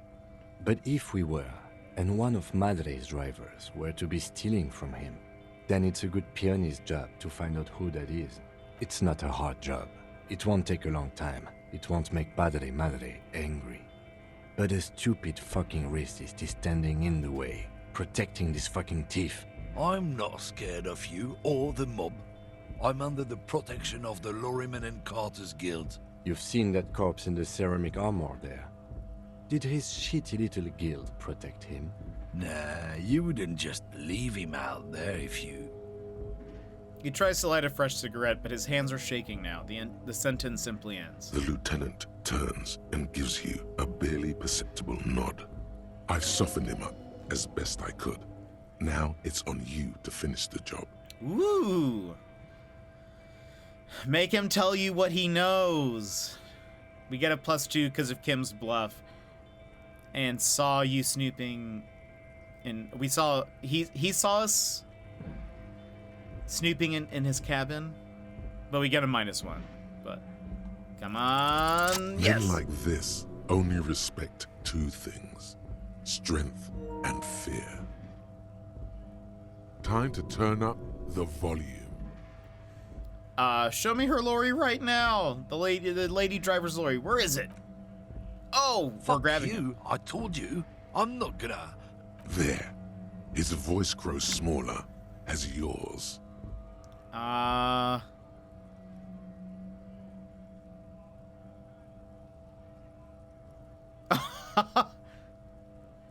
Goodness. I've been to your lorry. I know where it is. Point to it. I'm gonna burn it down. Look, fuck you, man. It's some lorry down there. Green, banged up thing. I don't fucking know who she is. When did she go away? I don't know. I don't even know her name. She just rolls with the fleet and acts like a big shot. Some dyke, probably. I haven't even seen her for days. Now it's not a big deal for him anymore. This is how he saves face. Where exactly is her lorry? Past the monument. Down there. The Green Temple. Now, leave me the fuck alone. A small temple by the monument. Green. Let's get into that lorry. Looks like he got his adrenaline up, too. All right, goodbye. Have a nice day.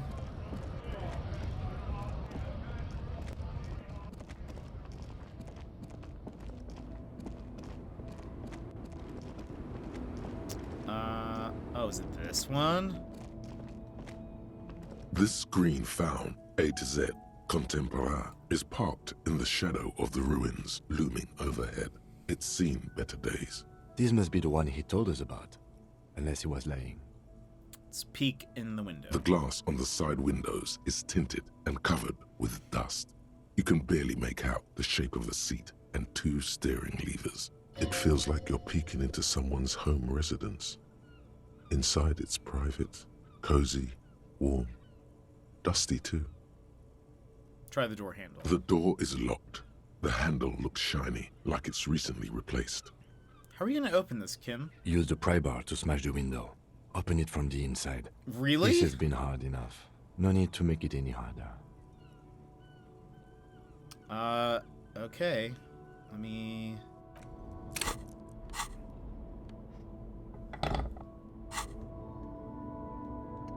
This screen found A to Z. Oh, we get a plus is one because we parked in lifted the shadow weights. of the ruins looming overhead. It's seen better days. With a firm Nice. grip, you raise the pry bar. A glint of light catching on the tip. Call down the hammer of truth and justice.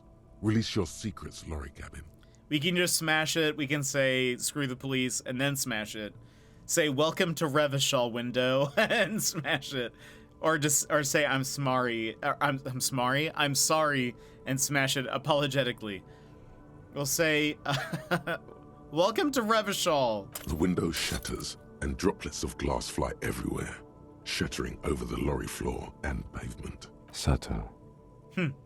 Says the lieutenant, and sticks his hand in the window like a common car thief, and then opens The it. smell of cigarettes and perfume welcomes you. The cabin inside is plastered with old movie posters. Actresses smile from the walls.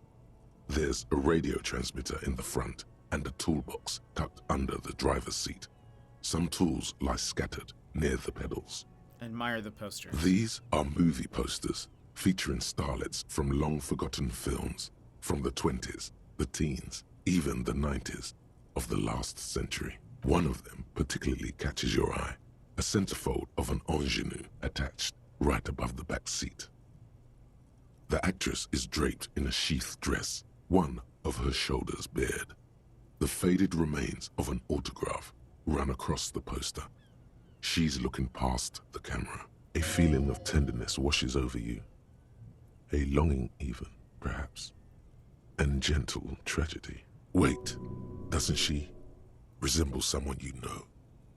But you can't put your finger on whom exactly. Who is this woman of our past that we keep on, like, thinking about? The actresses and the rear actor all smile you a warm goodbye. A radio transmitter is attached to the dashboard, and a toolbox sits under the driver's seat. Examine the radio. Looks like the frequency dial is absent. It requires a key to work, but the key has been removed, likely by the missing lady driver. Strange. There are so many radio stations saved here. Must be over 100 at least. Why would anyone need so many radio stations? For contacting an entire fleet of lorrymen, for example. This is all shortwave, UW and UKV. Looks like we are dealing with an impressive organizational tool. The nerve center of a huge operation. With quite a range, too. Is there anything we can do with the radio? Doesn't look like it. It's completely inoperable without a dial key. What else is here? The smell of 1,000 cigarettes, some dead actresses, and a rusty old toolbox under the seat. Check the pedals. You wedge yourself under the steering wheel to get a better look. Seems like the few tools lying around here, a hammer, a pair of pliers, a rusty wrench, have been casually thrown there by the disorganized driver. But one odd detail does catch your eye. A piece of sandpaper has been glued to the throttle. Why would anyone glue a piece of sandpaper to the gas pedal? Sandpaper? A novel technique. Must be to offer some extra grip to the driver's foot. Sandpaper would also rub off the pattern from the driver's right boot sole. Yes?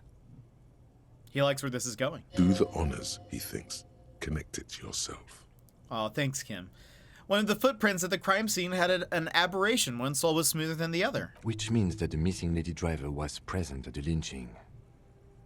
Lieutenant's eyes light up behind his prescription lenses. And she's the one running the drug trade. What a handful! We've identified one of the footprints, but there are still 7 to go. He writes something in his little blue book. The movie stars are still smiling from the walls. Ooh, right? There's a radio transmitter in the front, Let's see. and a Let's pull pull-out up the toolbox. A metallic drawer slides out from the seat. It's empty, except for a folded newspaper. unfold the newspaper. It's an issue of pt.4 from last Wednesday. A piece of paper falls out from its pages. It looks like an article ripped out from a radio enthusiast magazine. Complex mathematical equations explain the basics of something called the Ulan frequency system. These formulas look oddly painful. Maybe it's the hangover, but they give you a headache. The Ulan frequency system? I've never heard of that before. I know of FM, AM, UKV, but... His thought trails off. Push in the pull-out tool. The pull-out toolbox slides back into its nest. The rest is as it was. Radio, posters, a trace of motor oil smell under all the cigarettes. You close the rusty old lorry door. Great. I think we got everything. A word, detective? Before we return to Joyce? Yes, Kim? All right, we've finished here. Let's quickly debrief and go over what we found, so we don't do it in front of the company rep. Seems like something police would do. What do you think of all this, Kim? Honestly, I'm quite worried by what we've seen so far. The evidence seems to point to a rather extensive and well-organized operation. I'm especially intrigued by that radio transmitter, particularly the sheer number of stations it can connect. Looks like this alleged drug trade casts a wide net. I'm not sure what the Ulan frequencies are all about, but they may hold some significance. Perhaps it's a better way to connect between fleets while avoiding frequency bleed, or maybe it's used to tap into RCM networks. Listening in on your calls between you and your station, a worrying prospect. What about the movie posters? How do they factor into all this? As elegant as they are, I don't think they are relevant to the drug trade. Don't be fooled. Desire always plays a role. Maybe they're a cinephile. Yes, well... Unimportant. How do you think this is connected to the Union? We didn't find anything conclusive linking them to the smuggling operation. But somehow, I doubt that Evrard Clare would be oblivious to something like this happening right under his nose. My suggestion is, we use it against the Union in any way we can, to our own ends. It's a slippery hill, but we just might be able to pin them down, indirectly, down the road. Will the RCM open an investigation into this? We should return to the murder case, see what Joyce tells us about the lynching. When we are done for the day, I call my station and suggest our narcotics department look into it. There are more than enough grounds to start an official investigation, sometime later when we are done here. We do not want to get caught in that. What are you thinking? The fact that one hasn't started already gives me pause. An investigation, I mean. Especially if the Madre grouping is involved, and I can't imagine they aren't. It's certainly worrisome. Corruption? All the same, I don't like the idea of internal affairs descending on the matter. That won't help anyone either. Okay, so debrief over? Debrief over. After you.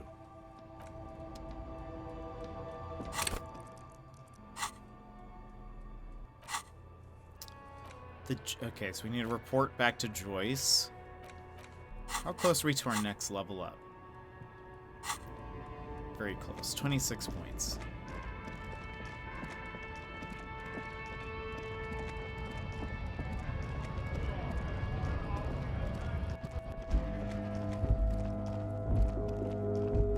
While we're here, we do need to talk to Gart. And actually, hold on. So there's a lady up there. Under... Oh, gosh, that's the body. The corpse lies on the ground among the remains of an absolutely demolished pinewood branch. It's gently laid on one side.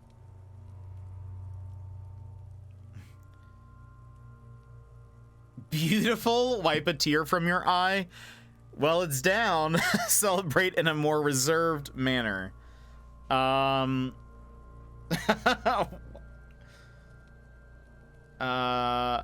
can't tell if that's sarcasm or...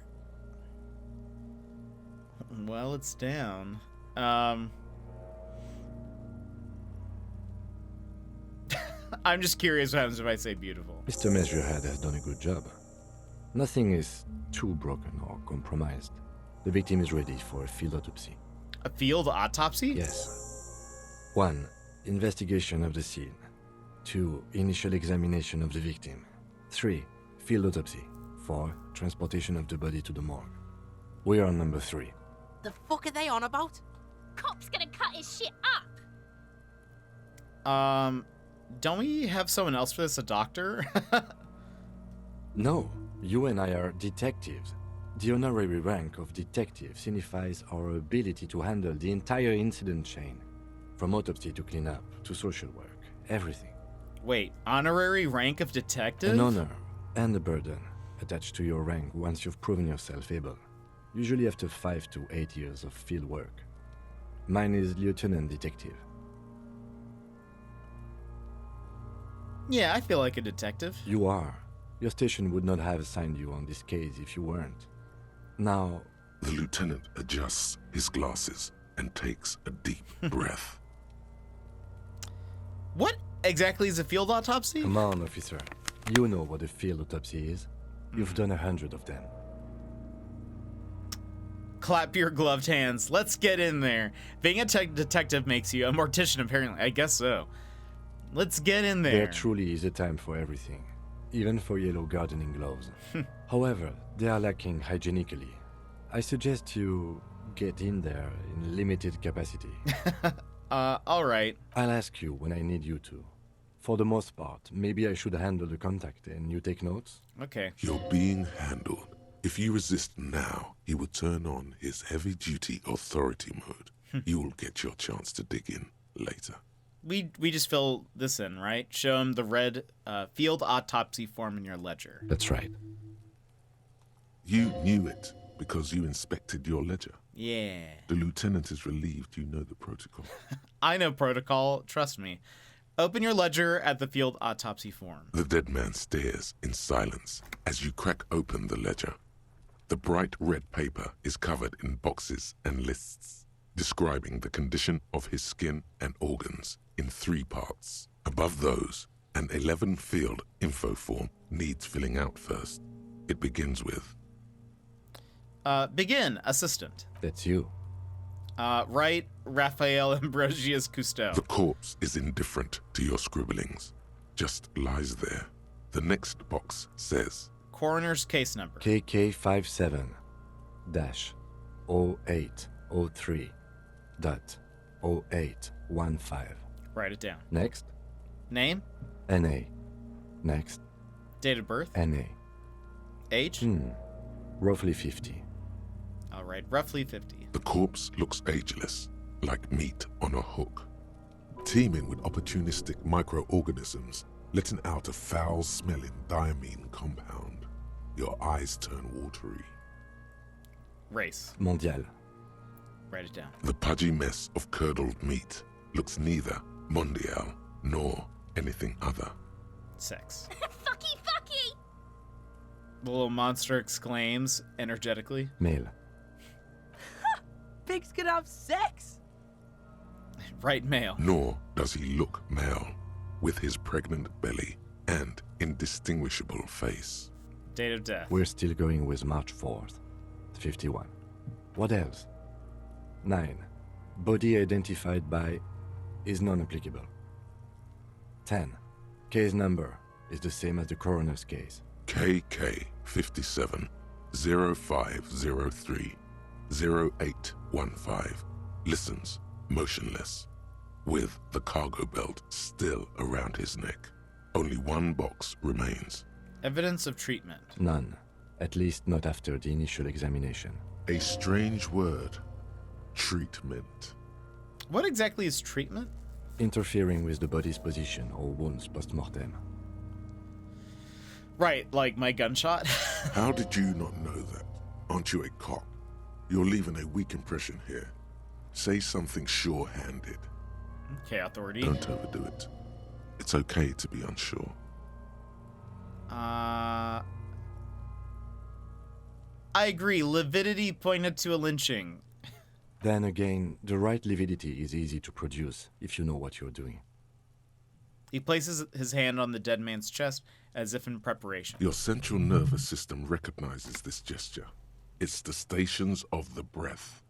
Ecclesiastic, religious in nature, a holdout from pre-DeLorean burial rites. It takes him 2 seconds to perform. Then, somewhere in Jamrock North, a small wood shed behind Rosencrantz Row, Lieutenant Nick Feuerbach puts his hand to the chest of a small corpse, no larger than a monkey.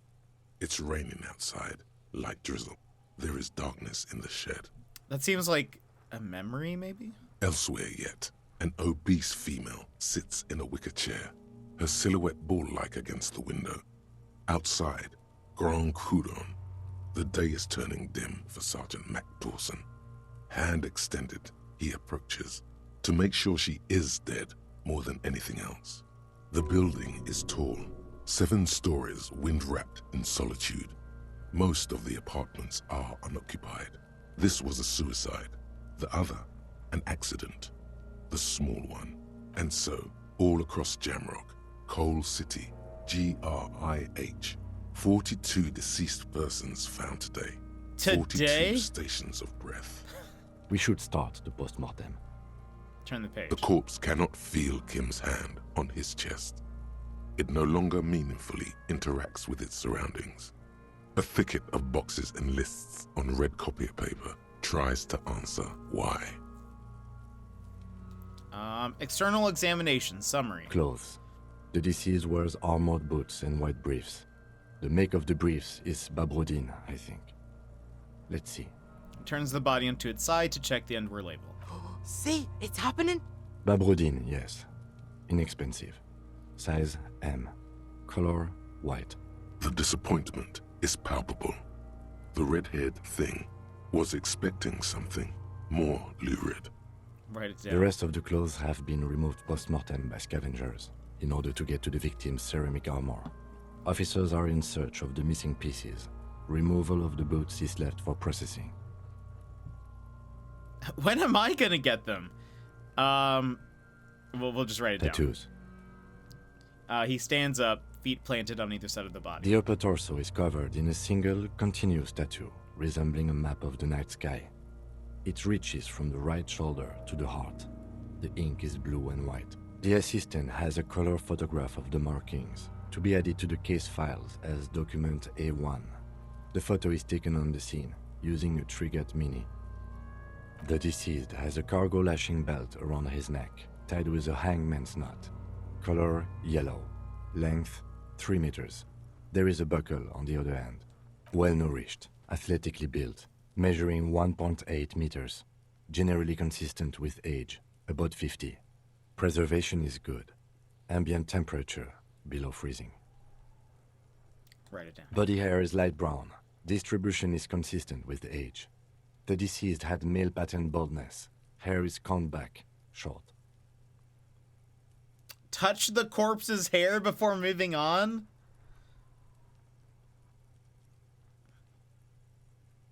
I mean, sure. I'm very curious why. The hair under your latex fingers feels cold to touch, wet. Stroke his hair gently? The stench is suffocating. Strands of dark brown hair start sticking to the latex of the glove, like thread off a rag doll's head. Keep petting him? More hair sticks to the glove. Hair off the rain-soaked head of a dead man. There are bumps and dips on the skull below. An alien landscape. Why? Why did we just do that? There, dead Oh. man. You were someone's child. It's all over now. I can say, there, baby. Hold on. Well, guess why not? Well, let's see what Kim says. The lieutenant watches you in silence. He's just like, what? I've got to go get some shots, not the fun kind. I'll be back if I have time before dinner. Valk, I hope it goes well. Have a good one. We'll see you later. Write it down. Short, light brown, male pattern baldness. I just love Kim's like, okay. That was some sick shit, Sekopa. Lividity is consistent with hanging. The head is congested. Contusions are present on the head, chest, and thighs, consistent with stones thrown. Low velocity. Fucking low velocity. You think Kuno doesn't know what you're talking about? Velocity was fucking max. Kuno, could you just... Talking shit about Kuno's velocity. In addition, there are bite marks on the face, scalp, and chest, consistent with predation. Write down. Ligature mark. The lieutenant produces a small folding knife. With the other hand pulling on the belt, he starts cutting into the polyester. The stench is horrid. After a while, it's obvious the material cannot be cut. The steel wiring. There's too much of it. We need to remove the belt so we can get to the ligature mark. You got just the right tool for that. The Oh, yeah. chain cutters. I'm prepared. Pet the chain cutters. The hanged man lets out a joyous little bubble of rot from his nose. Oh, good. Good thing we got these chain cutters. Pull out the rubber grip chain cutters. Always good to think ahead. Now, He points at the rope squeezing the dead man's neck. we need to cut the belt to see the ligature mark below. Carefully, with as much precision as you can. Oh, I'm precise. See, my pig is gonna fuck his head off. No, he ain't. Your pig's a boring fuck.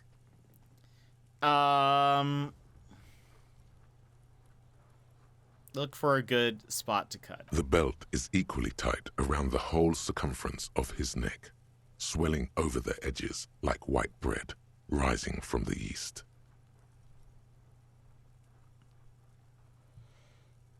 I'm just gonna ignore Kuna. I'm not gonna even say anything. Physical instrument. I need an 11. I need to meet an 11. I have a 4. So that's 7. Yeah, I need to get a 7 or higher. All right. I failed. You jam the cutters right under the knot. That seems like a smart idea. Yeah, somewhere there. Already they're buried deep in the man's flesh. Then you rotate them to get a better hold. Then...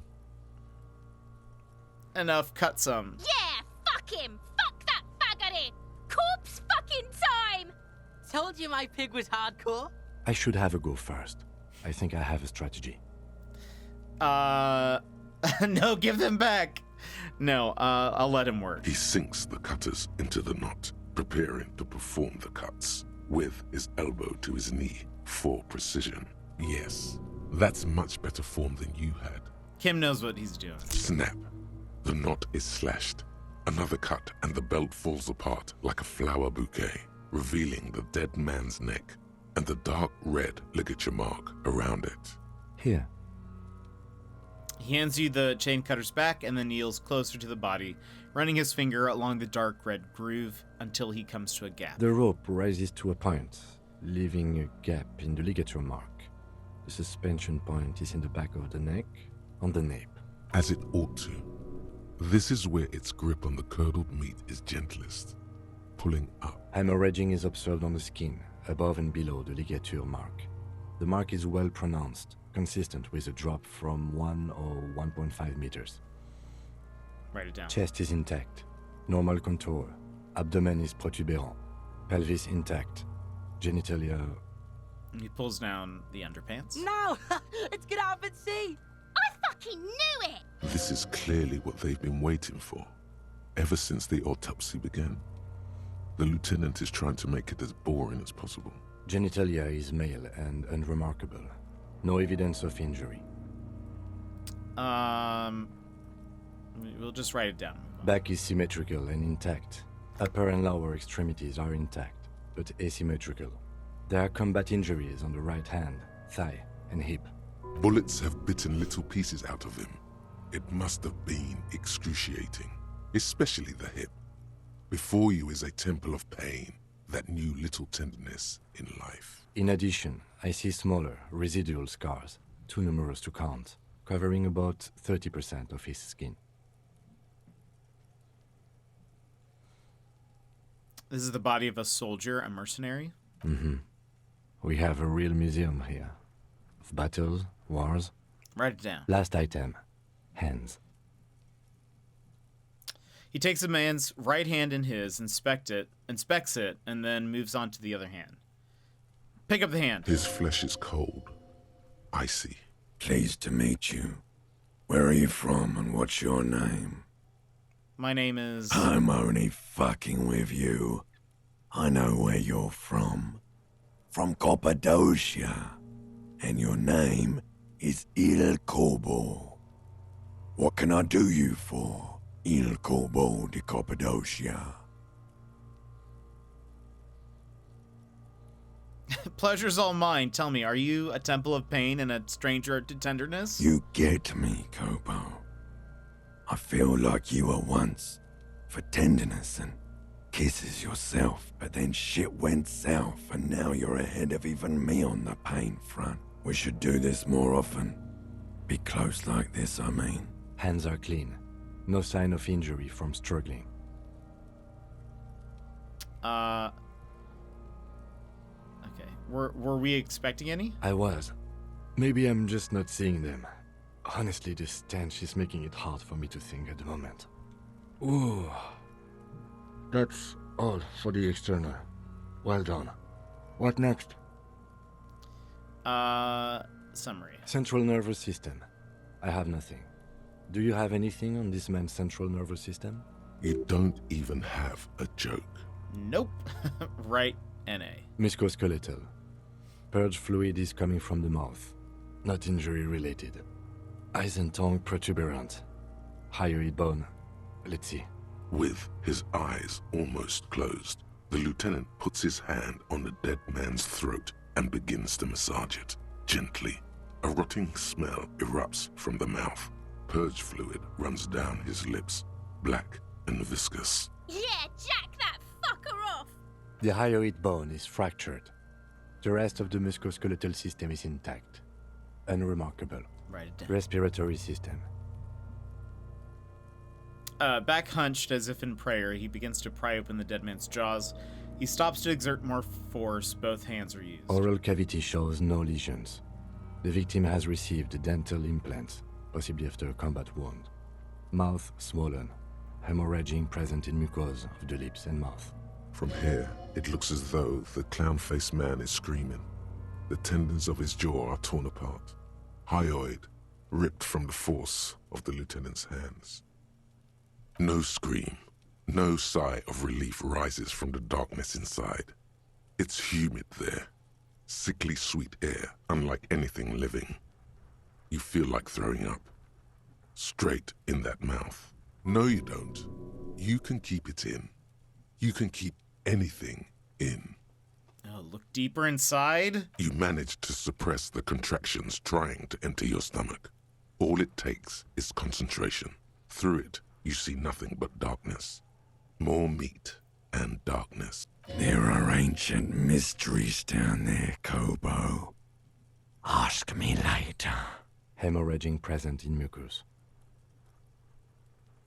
Write it down. Hepatobiliary. NA. Why? Don't we have anything? Are you a hepatobiliary expert? I don't think so. Neither am I. That's it? That's it. Okay, we write NA. Same for toxicology and serology. Both? Unless you have untapped reservoirs of knowledge there. The completionist in me wonders if there's something we could still do. Like a toxicology screening? At this stage, I doubt processing will find anything, even if it was brimming with cocaine.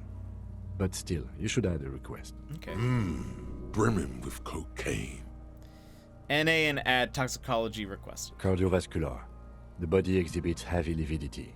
Blood has gathered in the hands, feet, and neck. Hypostasis is visually consistent with the hanging. Write it down. Gastrointestinal.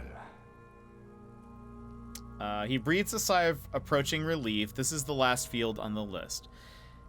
He looks around to the ground, the pool of feces there. Digested semi-solid food in stomach. Voila. He touches the corpse's bloated lower abdomen briefly. Write it down, omit the voila. Write it down, keep the voila. What's next on the list? Description of injuries? Let's see. We have bite marks, contusions on the head and chest, and a ligature mark encircling the neck. You'll need 3 fields. Leave a 4th one too. What about the injuries we have inflicted? Oh, so we inflicted them? This is a team. Okay, I have inflicted. Okay, so there's a spin-stabilized munition from a Kiel A990 muzzleloader lodged in his lung, and an incision on the thorax from a chain cutter. I wouldn't mention those. Better not to muddy the waters. I agree. The waters are muddy enough. See? These pigs are fucking corrupt. Oh my gosh. The boy nods approvingly. Why don't you fuck him if you love him so much? Now, injuries. The Kunos are something else. Bite marks? Head, chest, and scalp bite mark injuries. Predation by birds has caused damage to the body. Odontologist does not need to be consulted. And your opinion, officer? Beneath the description, there are 2 boxes awaiting to be ticked. Opinion, fatal injury, non-fatal postmortem. The bite marks? Non-fatal. Postmortem. Agreed. Next injury? Contusions. So, the scalp bleeds from a postmortem head injury, a stone. The injury does not have the rim of an early inflammatory response. The perpetrator on the scene has confessed to causing it postmortem. At maximum velocity, fucko! Has confessed to causing it at maximum velocity. Write it down. Coagulated blood sticks to his scalp and chest, where the countless stones have hit the dead man. Beneath the description of injury, 2 boxes. Non-fatal. Right. Next. Ligature mark. Wait. What's the 4th injury field for? Nothing. Just in case. Turn the page back.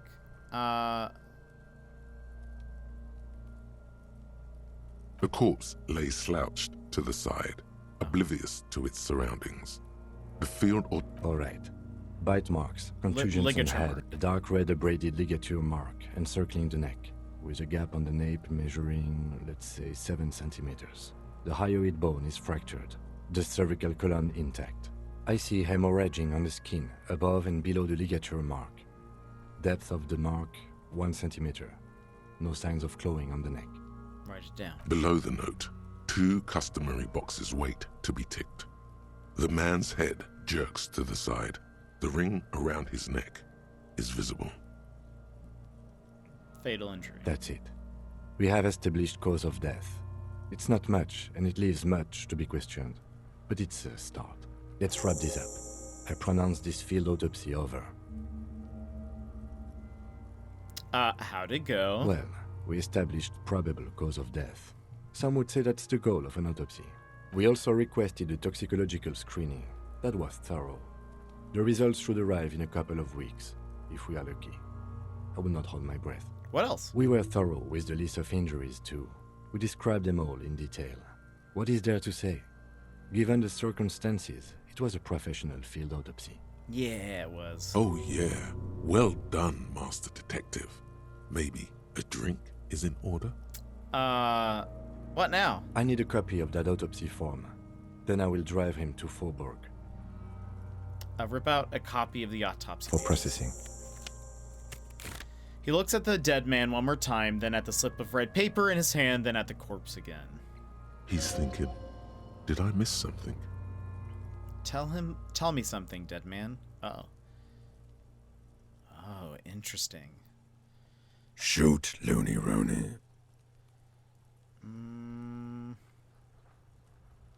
At the autopsy, you said you have ancient mysteries? Oh yes, Kobo mi Lobo.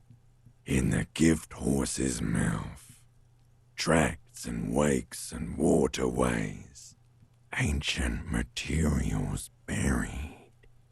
Yeah, but to where? Just a small gulp away. My beloved Kobo. A small gulp away. Okay. Come back later, Kobo. Amuse yourself with my frank manners and my memento mori features. If possible, also, see me in your dreams. Try to remove the dead man's boots? I thought we decided to leave it to processing. Let's not turn this into some kind of circus. Right. Okay, let's, search the body one more time thoroughly. I need a 14. I have a 3 plus... I have a 3. So let's get an 11. This is gonna be tough. You run your hands over the victim's cold body, his limbs, his torso with its swollen organs. Maybe you should be more thorough. It's looking... He pulled down have his pants. breeches. Marbling is present around the crotch. The penis has shrunk. crawling halfway back inside him. There is nothing mysterious or noteworthy here. Can't get enough of that dick. Do you think we missed something? You can't shake the feeling that there are more secrets concealed in the flesh before you. There's something we're not seeing. Okay, well, we are in livor mortis here. He is disintegrating. We need to refrigerate the body if we want to conduct another examination, and we need to do it fast. Can't he just hang out here for a while longer? If you want for this task to slowly become impossible, then yes. Otherwise, no. He's been hanging out far too long already. We need to ice him. Not to mention the damage that would be dealt to the Force's reputation by the corpse just rotting here like this. Okay, where do we find a fridge? Hey, wasn't there a giant ice bear sarcophagus below that building? Yeah. Why, yes, there was. It was massive. Red eyes glowing in the dark. An absolutely colossal fridge, still plugged in, literally in the shape of an ice bear. Yes. Now, I've rarely been disappointed by the size of a giant ice bear fridge, but I think we should still take a look at it first. Make sure it's big enough before we carry him over. Okay. Let's move.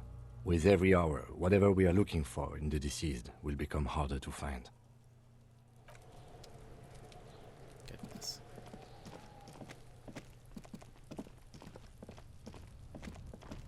Just check here. Anything? Anything new? No. Okay.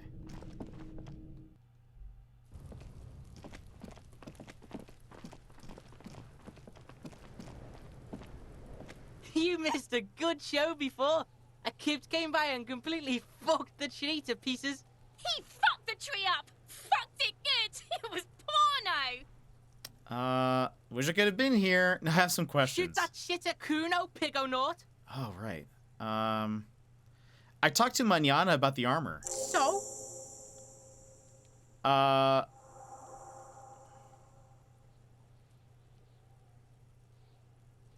He told me you promised to sick the pigs on him. Yeah, so? Kuno did sick the pigs on him. Kuno's a man of his word. Kuno sent your fat ass running around like jello! Look, pig. Kuno sent you to rough some people up. Kuno played you. That happened. Now you and Kuno should move on. Good idea. I will remember this, Kuno. Yeah, let's move Yeah, on. that's what Kuno said. Don't be saying what Kuno said back to Kuno. Get the fuck out of here, Patterson Kuno. After this shit, you better have something real interesting to say if you want to stay in Kuno's face. Yeah, real interesting. I found your shack. You found Kuno's secret door to Kuno's secret shack. It was closed for 5,000 years. How the fuck did you get in? I phase shifted through the roofing material. Shit. Get the fuck out of here. You can't do that. He can't do that, Kuno. He's trying to fuck at you again. Pigs can't displace. Can't do that teleport shit. He says to you, then turns to you. How did you like it in there, pig old boy? Kuno's got a lot of cool shit there, right? What's with the pig head? Oh, that?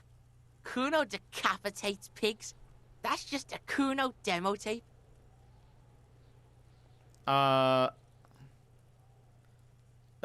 Demo tape? Like some kind of musician? Yeah. Kuno plays on snuff radio, fucks pigs, live, fucks their heads off. Kuno's a cop killer. I found a plate covered with powder residue. Know what that's about? That's where Kuno gets his daily hit of electric. Kuno Shazam. Kuno rides the fucking lightning in there, pig. Bet you'd like to ride the lightning too, wouldn't you? You feel tired and old, but you could have that sparkle in your eyes. What's with the tube of magnesium? It's a vitamin, pig. Don't you know anything? He looks at you like you just pointed at the sun and asked what it was. It's magnesium, right? Yeah, it's the mag. You fucking need that shit to stay on top of your game. Kuno goes through like a tube a day, rips mag like a motherfucker, and you could use a battle. Oh my gosh. Oh, don't teach him, Kuno. He's gonna use it against you, Kuno. It's just magnesium. You're not getting this, pig. It completely takes away the hangover. It's like you didn't do anything. Like you stayed home playing with your choo-choo. He looks at you, eyes bulging. Fuck you, pig. Don't do mag. You're gonna OD and you're gonna fucking die. I've heard enough of this. Good call, Pigmeister. Don't come and talk to Kuno about his kingdom. Figure this kid out. What is up with Kuno?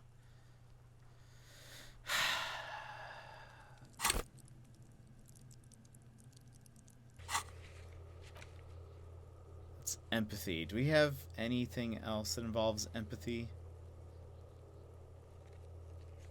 No. I feel like I should wait.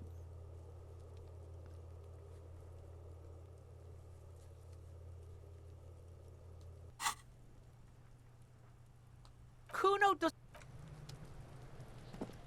I'm going to, while we just finished this section, I'm gonna go to the bathroom real fast and take a little break. So if you need to stand up, stretch, etc., now is the perfect time to go do so. I will leave you some music while we're doing that. We can have a nice little mental break from that whole just everything, because that's a lot.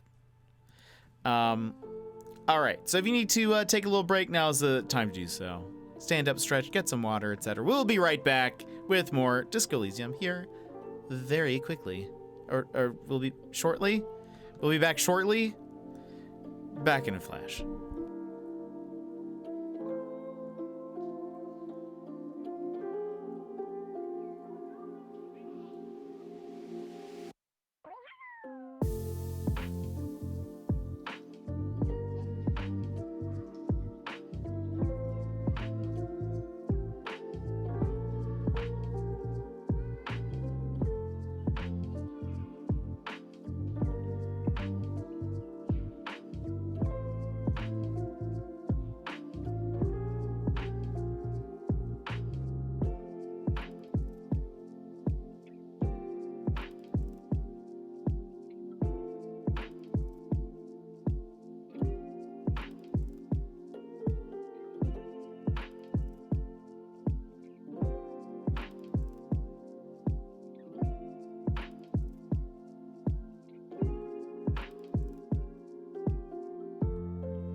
Okay, we are back. Sorry, had to do a couple of things. Also grabbed a slice of pumpkin pie. Oh gosh. A slice of pumpkin pie.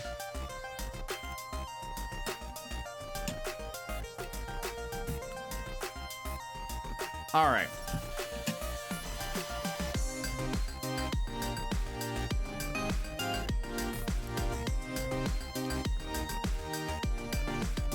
Hold on. Almost sneezed. All right. I'm sure I'll sneeze in a second. Let's go over here for a sec. I'm taking Turnip to Micro Center. He comes up to me like a 4-year-old asking to go to the candy store. That's awesome. Are you just going to check out some Black Friday deals or something specific you're looking for? Nom nom. Okay.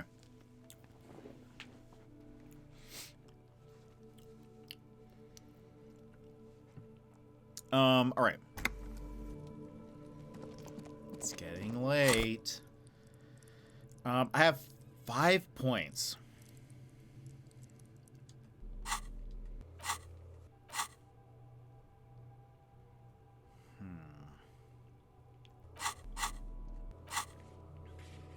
If I wanted to retry some stuff.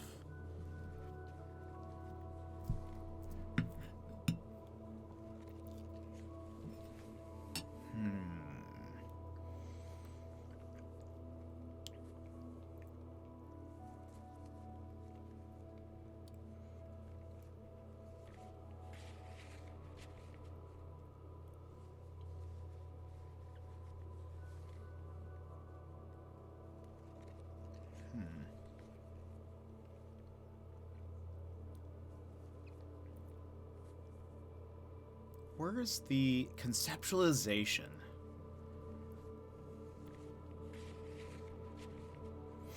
I think I need more conceptualization. There's a lot that we are... Let's put a point... Where's that? Okay, so what all can we retry?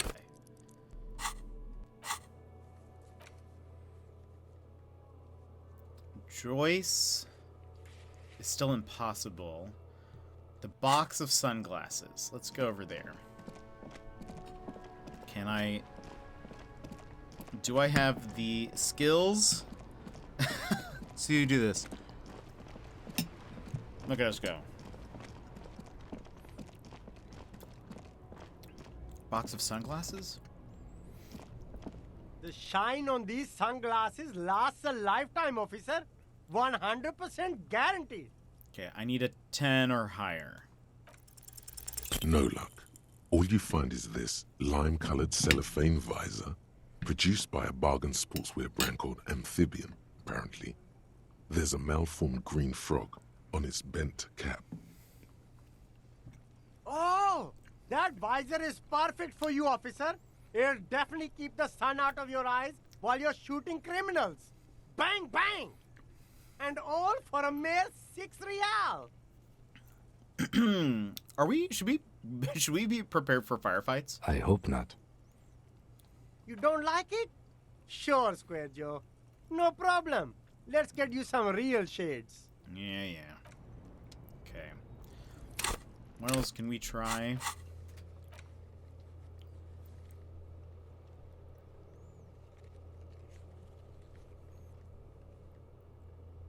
We can talk to Tommy. Let's go do that.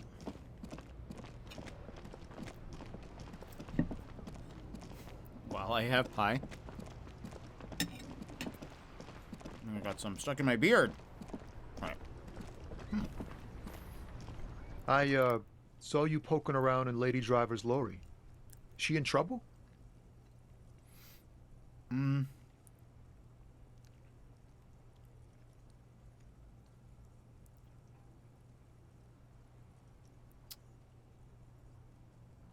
She's gonna be fine. Oh man, that's like a load off my mind. All that stress was messing up my rhymes. What's the plan with those rhymes anyway? Oh, you know. Tommy Leham's gonna be a musician. Sprechgesang, but with beats. I've got a lot of free time on the road to hone my craft. Why Tommy Lehome? Tommy Lam was taken. My real name's Jerry Lafitte. Tommy's way better. That's fair. It's more him. I agree.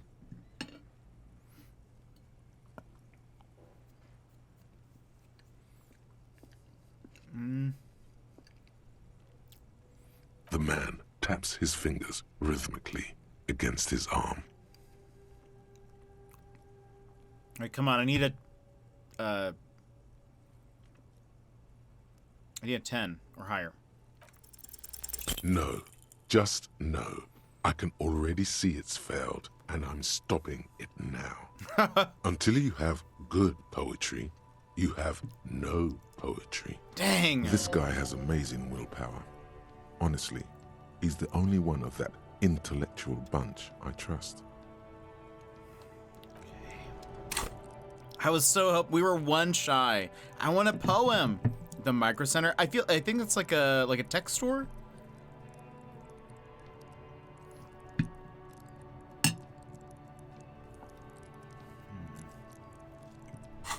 Okay, hold on.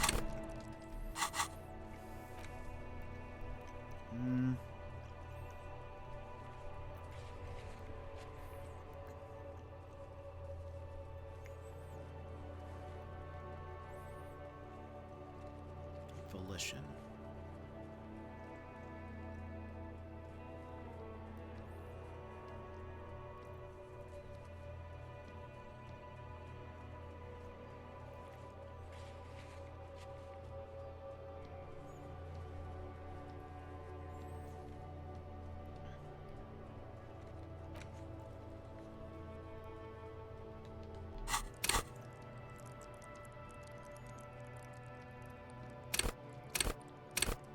We have 4 more points.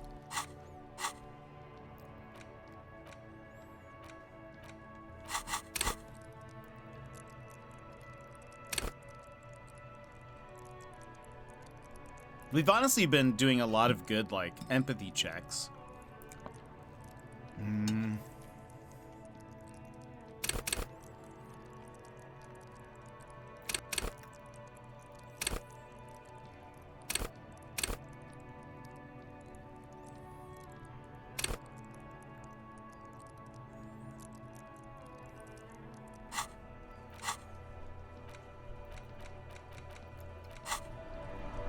While we're here,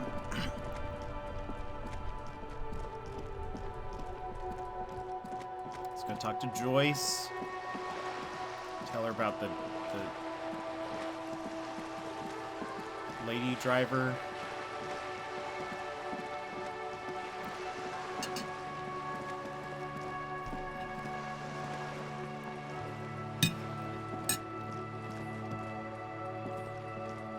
Hello again, officers. Have you come to admire my mural? I like the way she talks.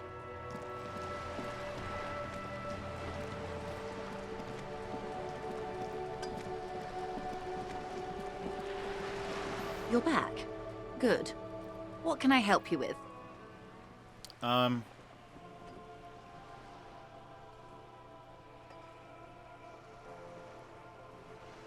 Yes, my eyes on the harbor have sent word to that effect. What have you discovered?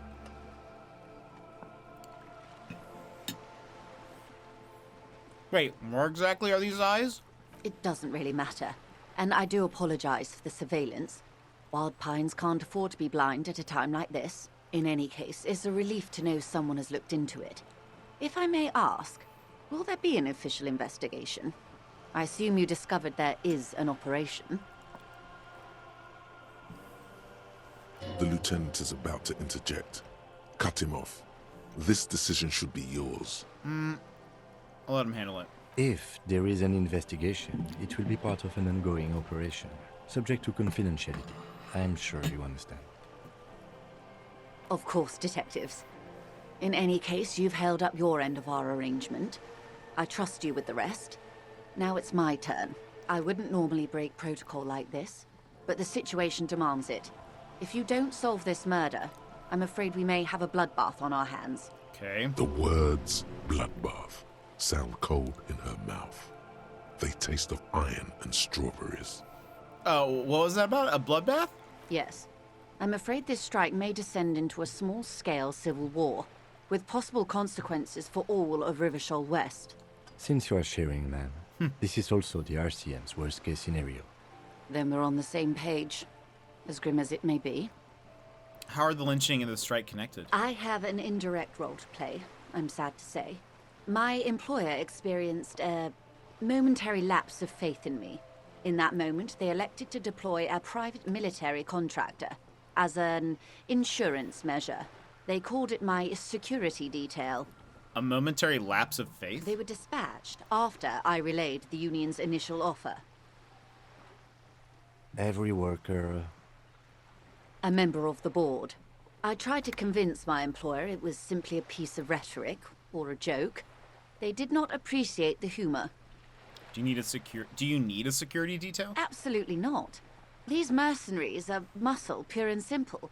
They are meant to intimidate the Union into surrendering. Who are they, exactly?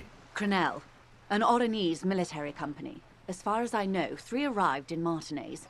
They report to me sporadically, but they do not answer to me. To be frank, our relationship is deteriorating. They wear ceramic armor, have semi-automatic weapons, and years of combat experience.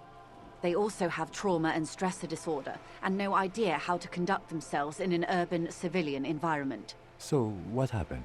The story is, one of them, the Colonel, I don't know his real name, sexually assaulted a local woman while he was drunk and separated from his unit. This allowed some of the more militant Union members to subdue him. He was taken out behind the whirling in rags and lynched last Sunday night. What then? Nothing. Mr. Clare refuses to let me into the harbor. I have not been able to discuss this matter with anyone there. The remaining 2 Crenell contractors carry out their orders, for now. For now? It's a smokescreen. In secret, they are conducting an independent military tribunal into the lynching. Once this investigation is concluded, executions will follow. What is the nature of this so-called investigation? Whether to execute one, some, or all of the Union militants. It'll be all of them. The decision is already made. I have to say, this is not disco. It is very far from disco. My only hope is that you provide a single, concrete suspect before the mercenaries indiscriminately pick theirs. Simply put, if you don't pin this on someone good, and do it fast, they will identify and execute everyone present at the lynching. This in turn will force the Union to respond. They would have to project strength and power. The Debarders have over 2,000 men. It will be 1,000 to 1. Have you ever seen a Hornet invade a beehive, Lieutenant? It's not pretty. These men work in tandem using semi- and fully automatic firearms. Their armor is virtually impenetrable to muzzle-loaded weapons, even yours. Most Union workers don't have guns at all. As I said, a bloodbath.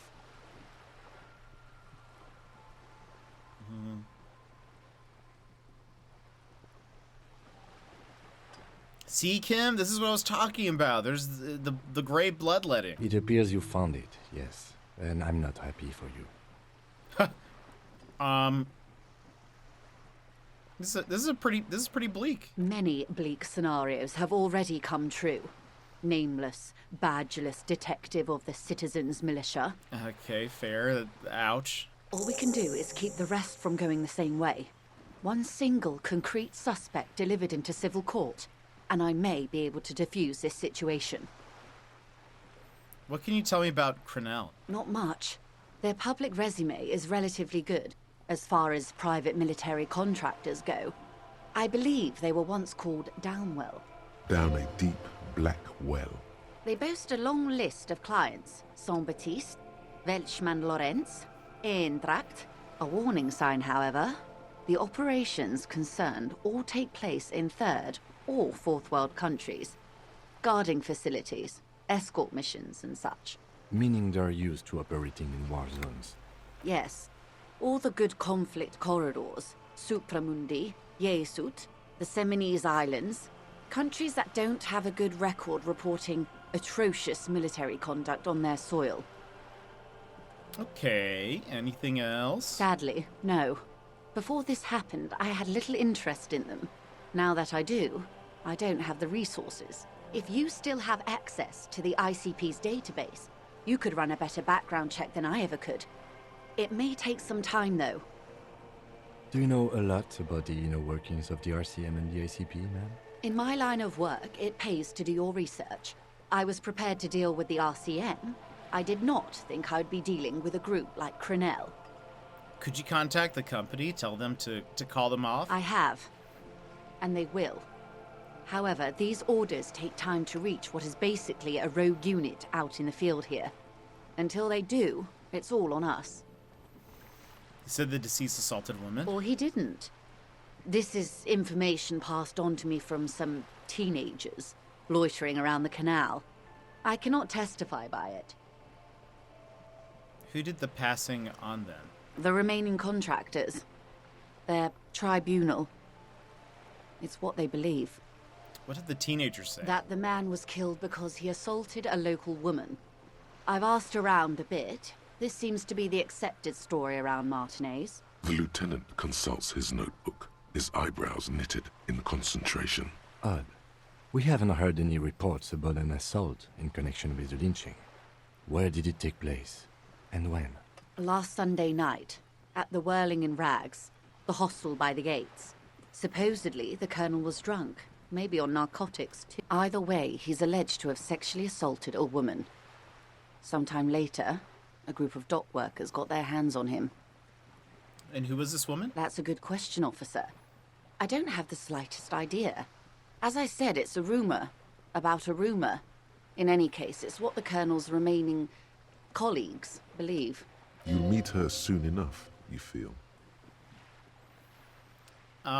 This colonel, the one who was hanged, did you know him? If you mean did I see him alive? Yes. But I did not know him. His name was... Lely. His service name. A nom de guerre, most likely. He wouldn't divulge his full name. Only one of them did. A bad sign if there ever was one. Tell me about the others first. One is a man. Corty, they call him. A nickname as well. The other a woman. Phyllis DePaul. Corty is the gunner, I believe. DePaul is a radio operator. What would you say was his eye color? The deceased. She closes her eyes, trying to picture the man's face, then shakes her head. I can't remember. There's a pang of regret to her voice. That's all right, ma'am. Anything else? Nationality? What would you say was his age? He was 40. Or 50. It's hard to say which. He had a combat injury on his lower jaw. It made it difficult to estimate his age, or gauge his facial expressions. Indeed. This matches the dental reconstruction we saw on the body. What else? Nationality? Accent? He was, Occidental, I think. Light brown hair, a mixed accent, Oranese, or Messinian, maybe. His injury gave him an accent all his own. Welcome back, Sassy. How's hanging out with your family? In a way, it was humanizing. He had to learn to speak through it. Through the injury. That's all I know, I guess. I only met him once. Where are the remaining two mercs now? They've gone to ground, as it were. I don't recommend seeking them out. For one, they're almost certainly armed to the teeth. They don't have the same respect for the Revachol citizens' militia as I do. To put it bluntly, they think you're vigilantes. Ghetto savages. It will not be a fruitful meeting. Vigilantes. You're a professional officer of the only legitimate authority in Revachol.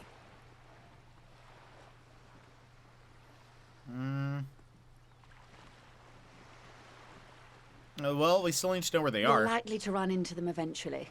When that happens, I'll be in a better position to mediate if I don't appear involved. Okay, where are these mercenaries? Red check. We cannot redo this, but we get two...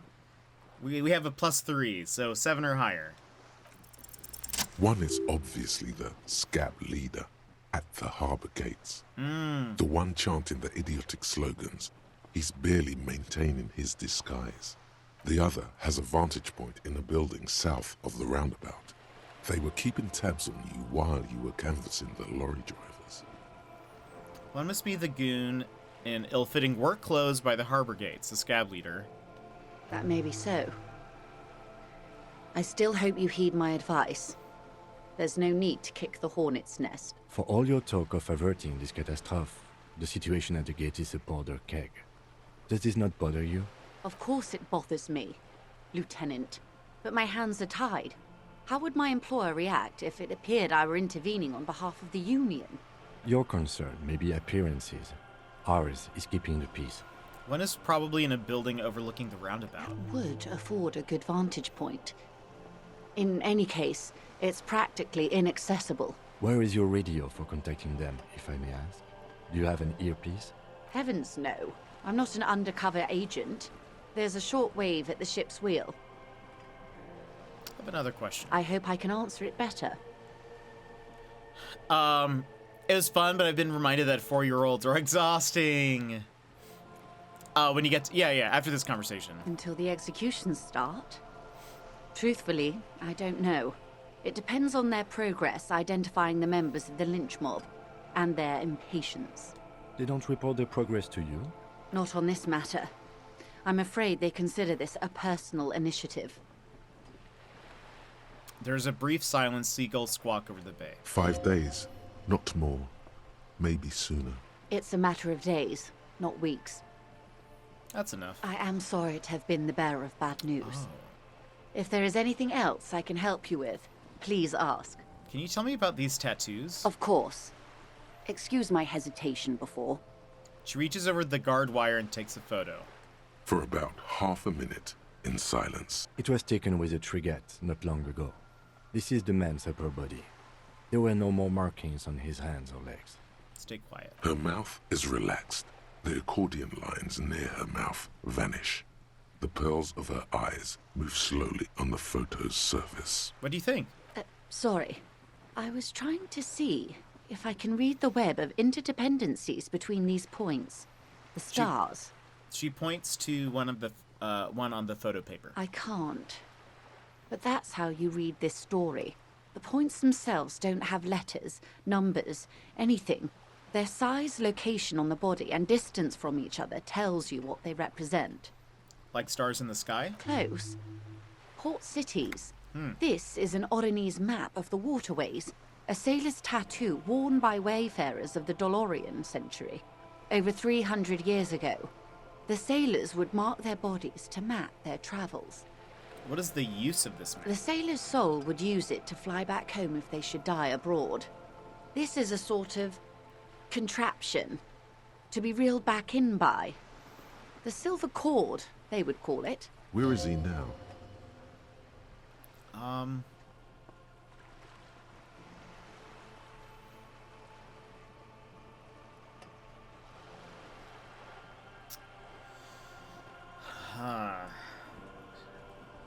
This one is going nowhere but the morgue. I've spoken to him.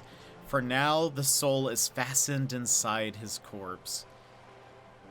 That is precisely what the sailors feared when they drew these maps. A fear of drowning within one's own corpse. What travels did the dead man make? Quite a few. Vredefort, the Oronese capital, traditionally stands on the right shoulder. He started somewhere near here, I think. What next? Then he made his way to the Pretto Grande, through what I think must be the Stutz Canal, an artificial channel through the Occident. From the Pretto, he sailed to the Insulindic Ocean, first the Semines Islands, then this. She points to his heart. Revachol. Those are the two constants. Vredefort on the shoulder, and Revachol in the heart. They started the tradition of these maps right after the discovery of Insulinde, at the dawn of the Interinsulary Age. You said you can't read it. I can't. This man was no sailor, and these are no ports. I can understand geographic fragments, but not their meaning. Somewhere in an office lit by a single green desk lamp, Captain Ptolemaeus Price, 58, bald and bespectacled, is writing in a ledger on his desk. Rows and rows of days and weeks, Laconic remarks in a single column. Patrol, case, vacation, injured. Emmers, have a good one. We'll see you next time. Have a good night. In Martinez, looking into Krenel, he writes in one. Then the man puts down his pen and rubs his temples with both hands. Outside, there is a siren. Distant gunshots on the streets of the Jamrock Quarter. This man is no brother of mine, but this is his service history. That makes sense to me. We have no more use for a map of the waterways, just like we don't need sailors the way we used to. This is what the custom would morph into on the Occident. Mercenary tattoos. Who could tell me His more? platoon members? The other contractors. Though I do not suggest you go and show them that picture. This man was their friend and comrade. I need the info. Do what you have to do, Detective. I don't think deciphering that tattoo should come before public security.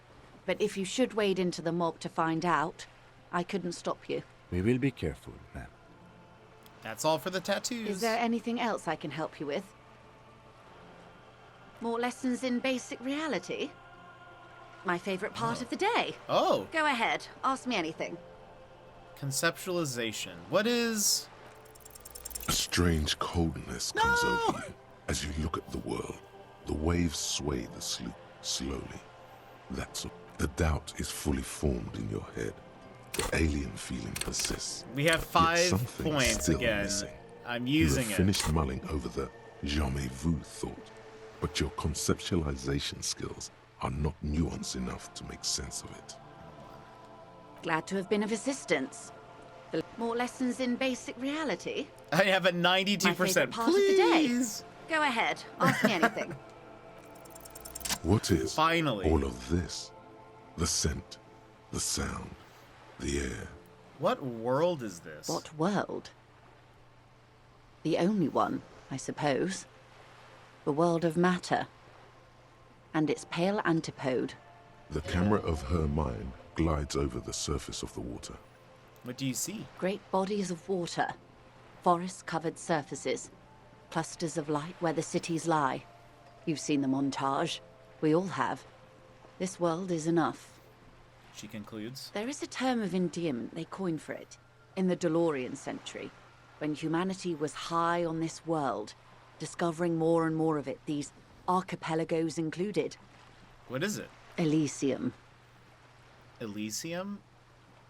The world needs a term of endearment? It does. There are those who would call it hell.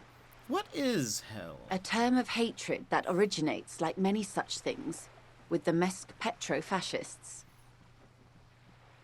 I don't feel like I've got the whole picture yet. Oh, you want a picture of the world? There is no complete set yet, dear. They're having some trouble reaching orbit. How come? Great things are difficult to achieve. For now, we're viewing the world from the inside, sideways. Inside sideways? What shape is this world then? We used to think it was a sphere, but that is beginning to look less and less likely by the day. You wouldn't know it from the tabloids, but the ORG nations have been launching weather balloons into the lower ionosphere since the 30s.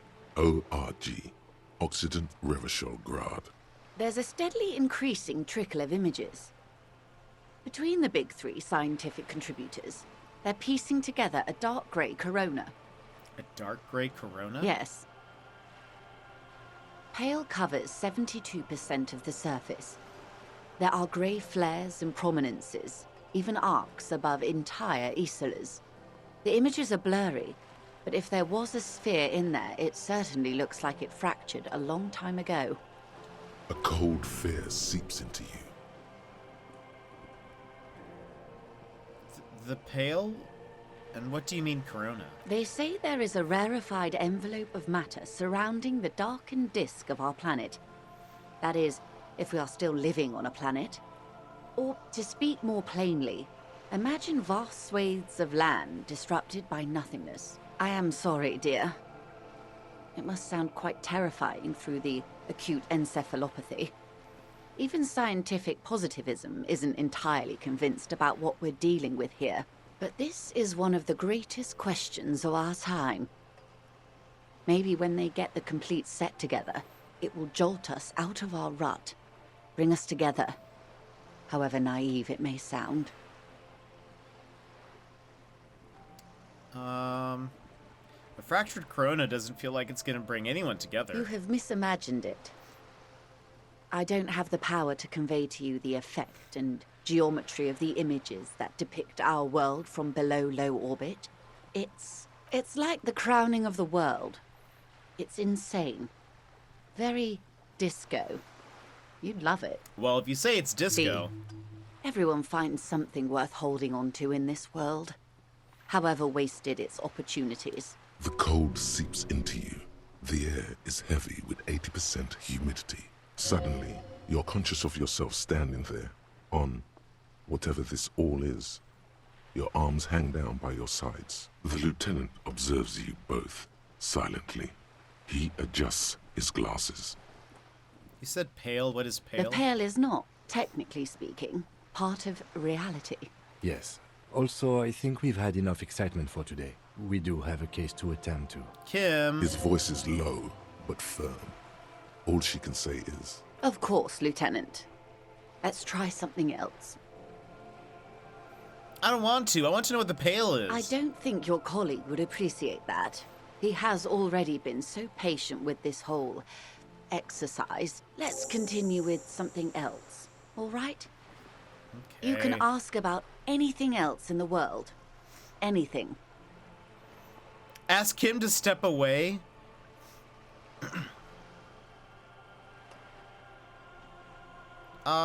Sure. Good idea. Just ask him. He won't make a scene. Kim, can I talk to the ma'am alone for a second? Fine. He steps away with his nose. See? What can he do? You're a grown man. I'm a grown man. Now, what is the pale? Are you sure you're sure?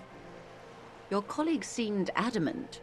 Yes. What is the pale? Okay. The pale is the most dominant geological feature of the world, Detective. The separative tissue between the islas. It is the interinsulary mass. And what is an isla? Isla is a Messinian word for a continent of matter, enveloped on all sides by the pale. Also, isolation, or landmass. We used to believe there was only one. In the last 4 centuries, we have discovered 7. Windy, Seol, Samara, Ilmara, Grad, Katla, and this, Insulinde. And Insulinde is? An oceanic isla. It comprises mostly of water. Muindi is the largest, Katla the coldest, Insulinde the bluest. What can I say? Each is perishing and dear. Okay, what is the pale like? Achromatic, odorless, featureless. The pale is the enemy of matter and life. It is not like any other, or anything in the world. It is the transition state of being into nothingness. It is here? Look around. No, Detective. We're safe. It begins there, 6,000 kilometers to the north, and even more to the south, east, and west. You are in the middle of the isla. As your gaze instinctively turns north, a small black pit opens up in your stomach. And points north there? An uproar of matter, darling. Rising into the pale. Rolling. Evaporating even. A great vision. The area of transition between the world and the pale is called porch collapse. Imagine a grey coronal mist. Cold vapor marked by spores of an opportunistic microorganism. A mold that's adapted to grow at the edge of the unrest. It's the most disco thing you will ever see. You hear your pulse rise. The air feels caustic and cold suddenly. What are its physical qualities? It's difficult to describe, or even measure. Something whose fundamental property is the suspension of properties. Physical, epistemological, linguistic. The further into pale you travel, the steeper the degree of suspension. right down to the mathematical. Numbers stop working. No one has yet passed the number barrier. It may be impossible. If we're surrounded by the Pale, how do you get from Isla to Isla? Oh, it is so difficult for us. It is possible to force dimensions on the Pale.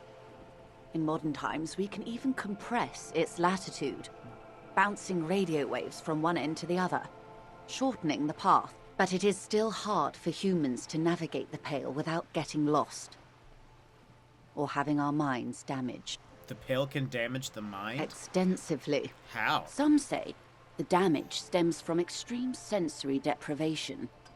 Others argue that Pale somehow consists of past information that's degrading, that it's rarefied past, not rarefied matter. They call it the blend over of the self. The Pale does not only suspend the laws of physics, but also the laws of psychology, maybe history even. The human mind becomes over-radiated by past. I wonder if that explains the Pale driver and her, not obsession, but she has all of the, like, older movies and things and kind of talks about it as if she were there. I wonder if there's something to that. What does this over-radiation feel like? It feels terrible. Absolutely terrible. International standards strictly limit civilian travelers to 6 days of Pale exposure per year. You're not a civilian passenger. No, nameless detective of the Citizens Militia. I am a member of the Entropanetic Business Class. I'm cleared and trained for 22 days of Pale transit annually. Perhaps that explains her strange pining after the revolution. Some degraded early memories. Do lorry drivers pass the Pale? Yes. Carried in the hulls of airships. It's a horrific job. Automation will abolish it soon. You should ask the Pale driver about this. See what she says. That poor woman must have stories to tell, like you wouldn't imagine. Aha! Are you over-radiated? Up to my gills, officer. An acidic smile on her lips. It's getting worse every year. What is entropanetic? Entropanetics is the scientific study of the Pale, or a recent iteration of it by way of Grad. The study of the Pale reaches back 6,000 years. The Pericarnassians called it the Western Plain. Did they cross it, the Western Plain? There are signs of pre-modern crossings. Successful navigation of the Pale relies not just on technical know-how, but intensive psychological preparation. Some of these tactics have been known for thousands of years. What has changed? Nothing. We remain powerless before the Pale. The only real advance in Pale transit is the speed with which an aerostatic craft can pierce it. Less exposure leads to less effects later. Aerostatic craft? Hybrid airships, detective. Conventional rotors or jet engines no longer add velocity after the point of reference for motion is suspended, once you've crossed from near Pale to far Pale. In essence, we throw them in and they come out the other end. If we throw them precisely. If we do not? Then they don't. How much Pale is there compared to the world? The Pale outweighs reality 2 to 1. There is more Pale than there is matter, and the ratio is slipping. Slipping? How? To our detriment, or...? What do you think, detective? There is more and more of the Pale? Precisely. One of the few measurable effects of the Pale is that it is expanding at an unknown rate. An intuitive conclusion of that development is that one day the Pale will cover everything. But this sort of talk is mostly left to extremists.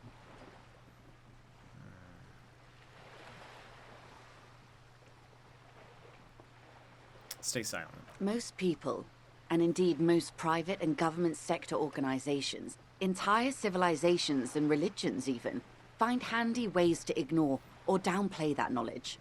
I suggest you do the same. Off we go. You see the hanged man's mouth open. Off we go into the wild Pale yonder. One and all. They say Pale is death, but for the universe. Why should we just leave and leave, and the world get left behind? Let's return to reality, please. Yes, sweet reality. But before we do, Tell me, Detective, is this the first time you're hearing this? Do you really not remember anything?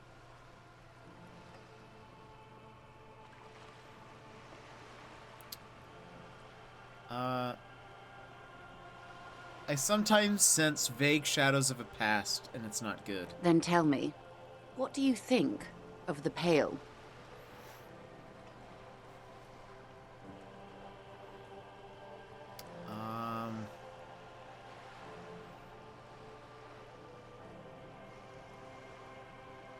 It doesn't sound very liberal to me.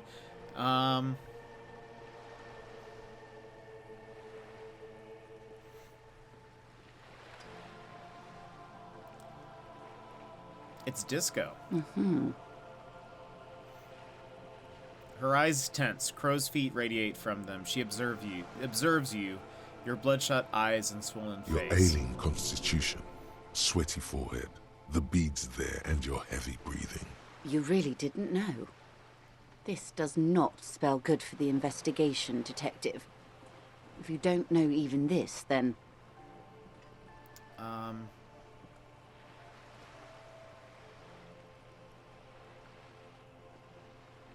The investigation will be my masterpiece, the one they remember me by, I promise. I hope so.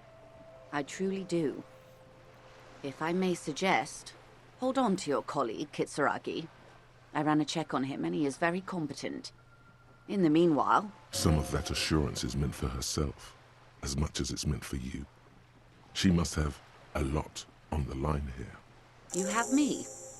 I will assist you in any way I can, even if we have to do it one basic term at a time. She gives you a slight bow. Good. You have not passed out from it. Perhaps I worried for nothing. Are we still on the reality lowdown, or should we do actual police work now? That was insane, Kim. Yes, well, the rest of us have dealt with it for thousands of years, so... He looks around a little uncomfortable now. You will have to deal with it, too, the lieutenant thinks. This is why I didn't want you to know. Right, well, let's get to work. Good luck, detectives. We save. So the recap for today, we haven't done a ton, really. The main things we have done is we investigated a little bit more of the drug trade happening with the truck drivers. We discovered that the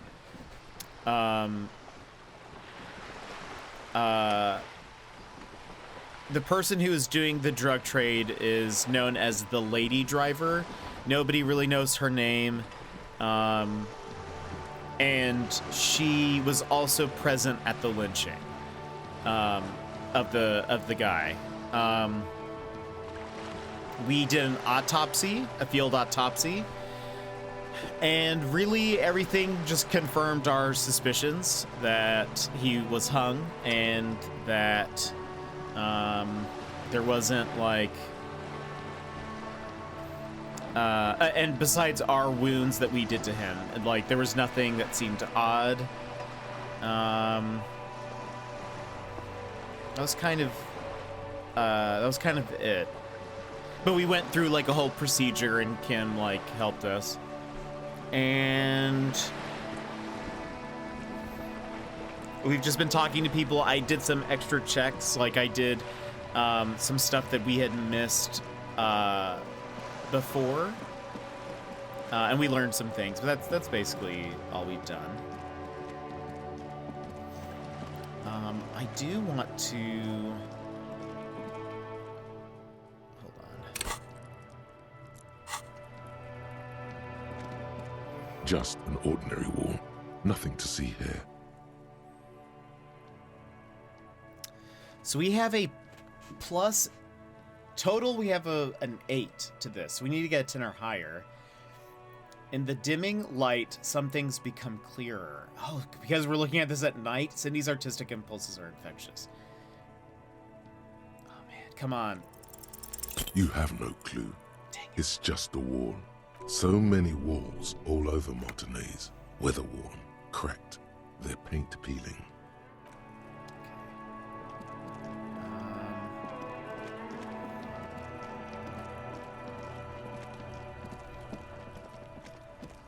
We need to meet the guy that we were talking to, Martin Martinez.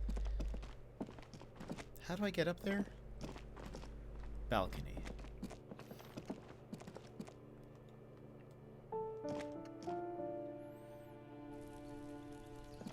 Okay, before we talk to him, I'm just gonna go to the bathroom again. I'm gonna go blow my nose and stuff and hope that that helps. There we go.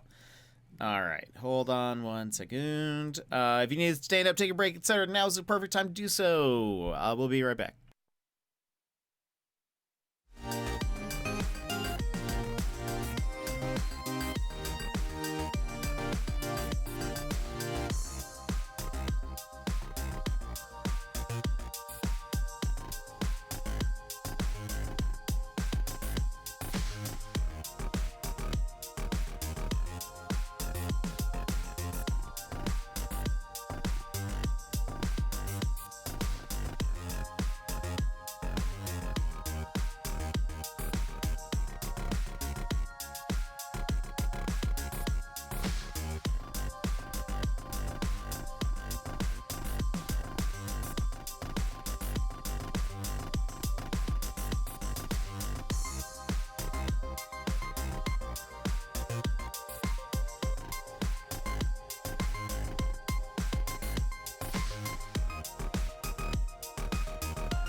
Alrighty, we back.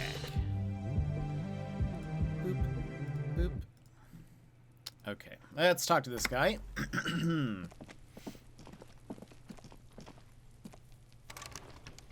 Nothing.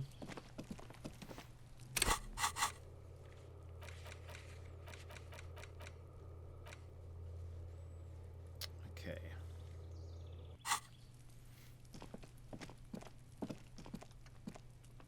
Gendarmerie, you found me.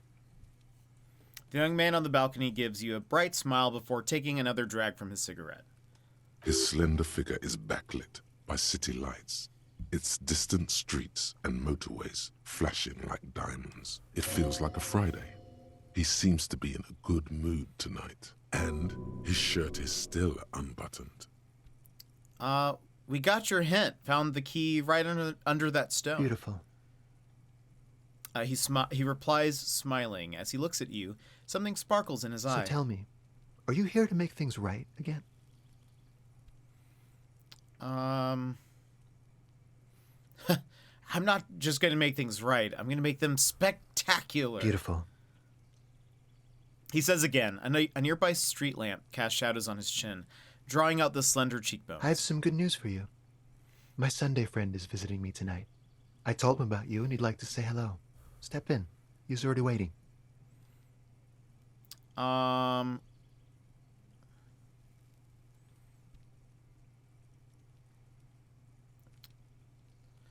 the way, I'm really digging the view here.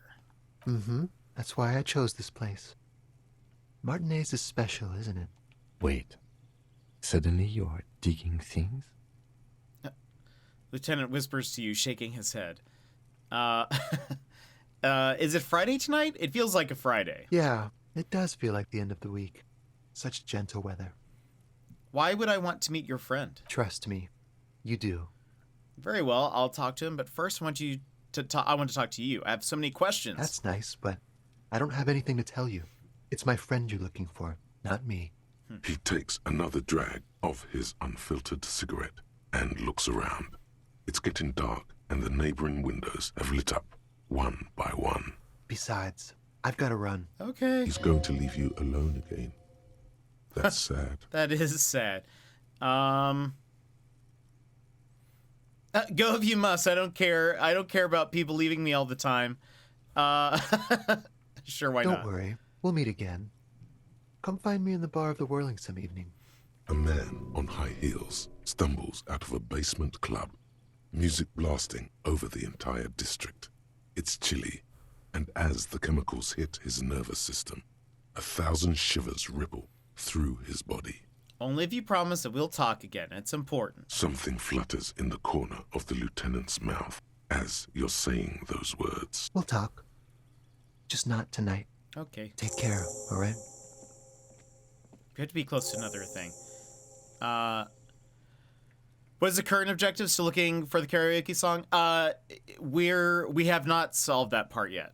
So yeah, we're just kind of still questioning people and things.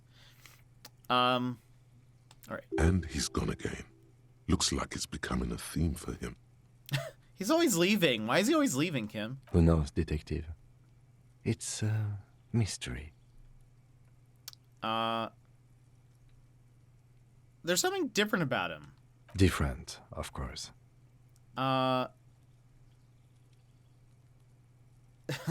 He's such a good listener. There's just something so mysterious. Something so mysterious about the way he talks. He squints his eyes, trying to hold back laughter. Very mysterious. Very. Come on, detective. Let's go. We've got a potential witness to interview. His Sunday friend, remember? He nods at the apartment door before you. There we go. A quarterly business magazine. Empty ashtray. Dishes soaked up in a pot. Flyers for underground parties. A hat.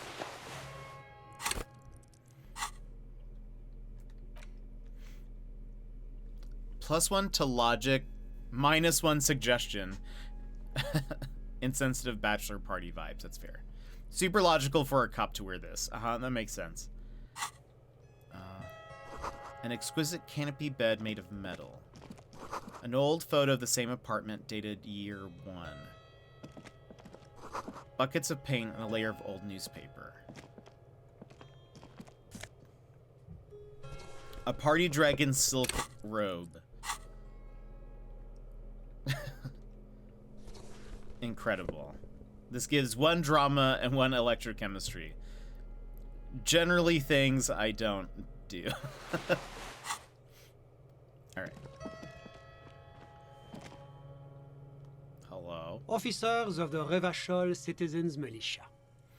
The man in business casual removes his cufflinks. You shouldn't be seeing him in an intimate setting. For some reason, you feel this man is your superior. Superior, but he's not in the command chain. My name is Charles Vildrouin, and I am an official with the coalition government. I work for the Institute of Price Stabilité on assignment from Sur-la-Clé. I heard you talking to my friend outside. Very good. Super. I am here to assist you in any way possible. Ask me about the hanging. No, first ask an innocuous personal question to get the interview off on the right foot. Yes, make it clear you're the one setting the terms here. Yeah, let's fuck with him. Who does he think he is? Assisting you?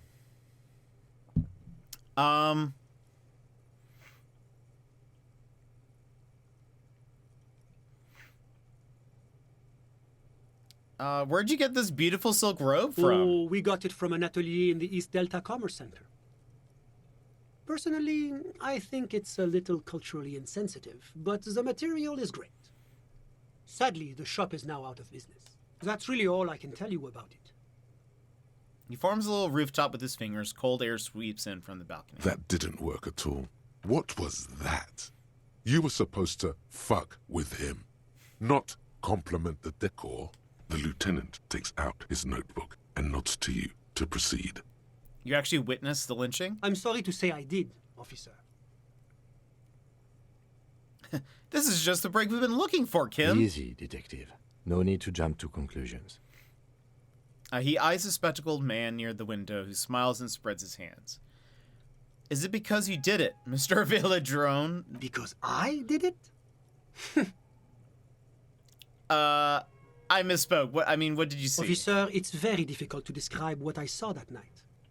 It was so surreal to me, like in a play. What do you mean, like in a play? It was just so strange. I could barely comprehend what was happening. I was on the balcony when it happened, getting some fresh air. I remember that first they came in, carrying what looked like a body. And then I saw all the surrounding windows go dead, one by one. That's when I understood I should not be seeing this. Sounds like the victim was unconscious, or at least incapacitated. Interesting. Who were they? Can you describe them? I couldn't see their faces well, and there were quite a few of them. But they were very loud and very Martinez. He pauses looking for the right wording. Let's just say that the laboring classes can get rather expressive with their profanities. How many of them? I couldn't tell you exactly. Less than 10. Maybe 8? The lieutenant sends you a sharp look at the mention of that number. Were any of them huge, like 200 kilograms huge? That's a giant you're describing. No, they were all quite human, as far as I could tell. Did any of them look like drummers? Drummers? Why, no. But then, I don't know what a drummer is supposed to look like. I think we can drop the drummer angle. That was my bad. What happened next? I went back inside. Okay. Yes, back inside. Keep yourself safe from the killing. Were you able to see anything from inside? Officer, the yard was pitch black. There was nothing to see, but I could still hear their voices. They were threatening to kill that poor man. Were they men, women? All men, I presume. But again, I couldn't see very clearly. But we are fairly certain the lady driver was present. The lieutenant flips through his notes. Are you sure at least one of them wasn't a woman? It's possible, officer, but I cannot say with certainty. It was very dark, you must remember. What ethnicity were they? I believe they were mostly white, though I believe I saw 2 Areopagites among them. and I am quite certain that one spoke with a Mesk accent. What happened next? Well, that's the strangest part, officer. Nothing happened. It was oddly quiet for a public lynching. What do you mean nothing happened? They lynched a guy. Eventually, their shouts died down, and that was all. There were no gunshots, no celebratory shouts, no anything. Why didn't you call the RCM? You're right, of course. That is what one is supposed to do in such circumstances. I was simply in shock. I'm afraid I don't have anything else to add. About what time was all this happening, approximately? All I can say is that it was late. So let me get this straight. You didn't actually witness the hanging itself, did you? No, I didn't see the corpse until the following day. It seems this wasn't the break you were hoping for. Thanks, Kim. I think we have everything we need. Thank you for talking to us, Mr. Villedroit. Of course. Anything I can do to assist the RCM. Another skill point. Let's see. We have 6 so far. What's an official like you doing in Martinez? The Coalition is only looking out for the price stability. Inflation is a killer, like a heart disease blocking the normal circulation of the economy. It must be controlled. The economy impacts the entire international community, which is why it requires international oversight. So what are you doing here in this apartment? Well, I'm renovating it. It is an interesting project. The building used to be a 12-story skyscraper before the cannons took the top 4 stories off. This, of course, happened when the Coalition forces landed here. You could say I'm undoing some of the material damage the international community caused when we arrived here. So you're like a bureaucrat? Yes, a bureaucrat. as I said before, I am a commissioner from Sur-la-Clé working for the Institute of Price Stability. This is one of the main projects of the Moral Intern. What is this international La community? Communauté Internationale is what Revacholians colloquially call the Coalition. In other words, the nations that stopped the disaster of the revolution. What is the price stability? It is the most important thing. That doesn't tell me anything. It's the central goal of any sound monetary policy. Maintaining the price stability is essential to maintaining high levels of economic activity, which is essential for maintaining high levels of employment, which is essential for maintaining the social stability. Basically, it makes sure the price of bread doesn't change. Précisément. Too much inflation, bread becomes too expensive. Too much deflation, it becomes too cheap for bakers to produce. That's why the Institute of Price Stability works to keep inflation just below 2%. Below 2% of what? Not too far below, no. Too below is also bad. Below, but close to 2%. I don't think you're answering my question. The Coalition believes in the importance of informing the public about the benefits of the price stability. Transparency is one of our principles. Would you like an informational pamphlet? Sure. A sound monetary policy is essential for addressing uncertainty. Stability is the raison d'être of the Moral Intern. It's the reason why I identify as a moralist. But oh, I don't have my leaflets on me today. That's too bad. Dang. You can always call our information line.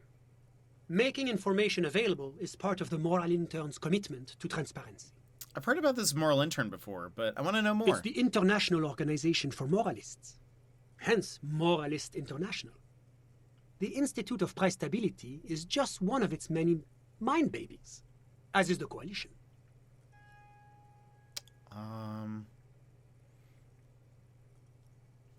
Ooh, that doesn't sound so bad. There are more nefarious powers to work for than the Moral Intern. Are you a moralist? But of course. Am I a moralist? Well, do you value freedom? Do you believe in a normal, stable world governed by democratic values? Are you a moralist, Kim? Me? I'm a lieutenant of the RCM, dedicated to maintaining law and order in Ravachol. A very moralist answer. The man nods. The lieutenant is practiced in the art of putting on a show for one's superiors.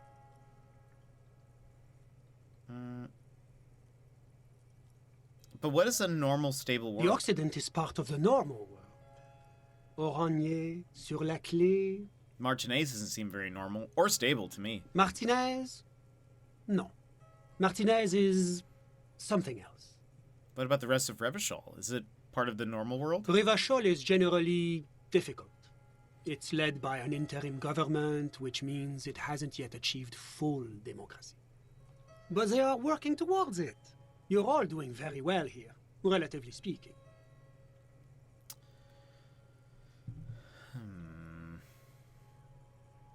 I like to think that every time I'm talking to people, I'm choosing option D, none of the above. Is that moralism? Is this option D usually the most reasonable answer?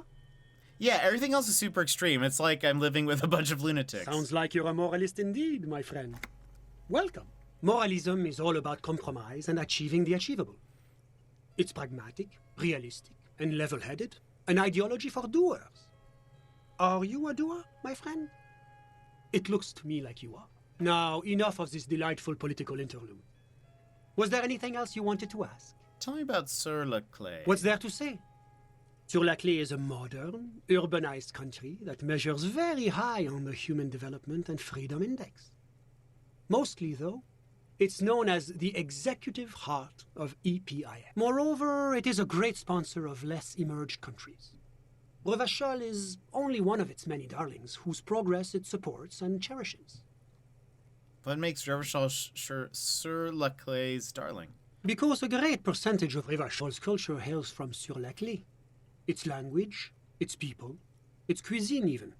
Or at least in the downtown La Delta area. Tell me about Oranje. Oranje is an exemplary nation who, as a core member of EPIS, contributes 28% of our annual budget. Next to Sur-la-Clay, Oranje is probably the most prominent member of the international community.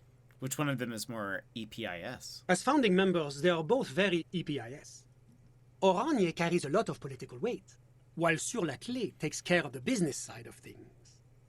Sur-la-Clay hosts the headquarters of the major EPIS institutions. And outside, what is Oranje? Oranje's economy is one of the most advanced in the world. It has successfully transitioned from heavy industry to advanced services and generally acts as an engine for sustainable change in the international community. Can't you just talk like a normal person? About what? About Oranje. Just tell me what it's like there. Oh, it's very urban and very well organized. Their streets are clean, their horse cars run on time, the people are polite and efficient. Like I said, they are an example for less emerged nations to follow. Alright, let's talk about whatever you wish, officer. Tell me about your friend. Ah, my friend. My friend is a good young man. His family immigrated here from Kedra, and life has not been easy for him. But he understands the importance of education. He has taken his future into his own hands, and that's all that matters. What's Kedra? Kedra is a candidate member of APIS. But, between you and me, their potential membership is a more contentious issue. What do you mean? That it's never going to happen. They entered negotiations in 21, and it's been pending ever since. What is this EPIS thing you keep talking about? EPIS is a very special program developed by the Moral Intern to support certain Occidental nations. It began as a unified system of weights and measures, which proved to be a wild success. Nothing but kilograms and centimeters as far as the eye can see. It was such a wild success that we expanded it into an economic union for the processing of steel. Another success. And between you and me, the Moral Intern feels emboldened by this success. Emboldened to take EPIS to the next level. What does it stand for? Why, it stands for progress and stability, like the Moral Intern as a whole. No, what did the letter stand for? It's been such a wild, extraordinary success thus far. We are very excited to take it to the next level. You don't even hear the words I'm saying, do you? A supranational political alliance. The United States of Occident. Is it going to be like this place here? You mean Revachol? No, it's going to have transparent democracy. Is Revachol going to be part of EPIS? It's one day going to be a candidate member of EPIS, sure. Did you say that candidate members never become real members? No. Candidate members do become members. Why do we even have the whole system in place if they don't? It just takes time. Time and evaluation. But we were talking about my friend here, not politics. How'd you two even become friends? How did any of us become friends? Bad things happening on the Insulindian Peninsula?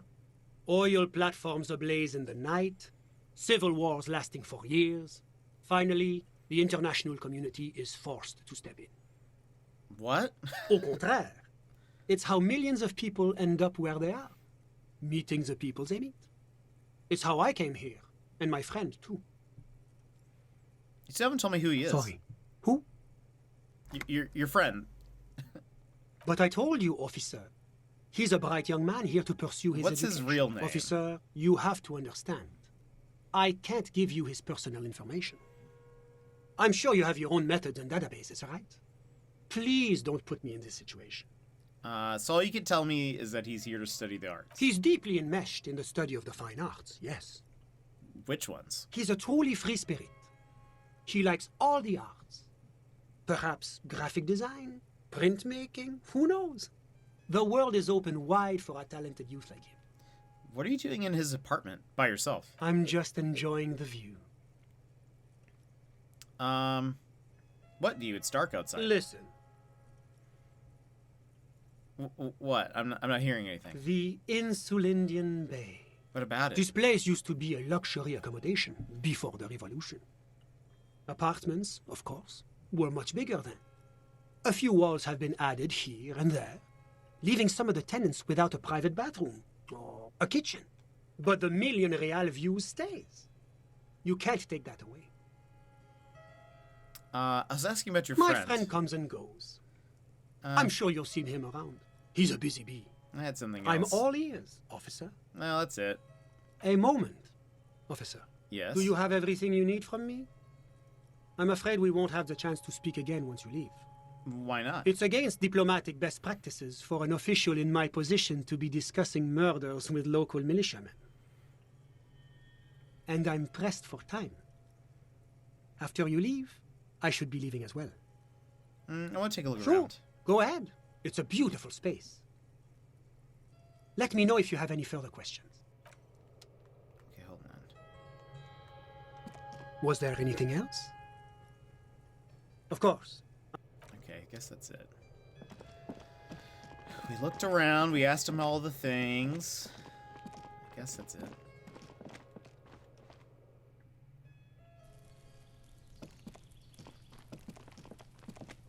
Kim, what do you think?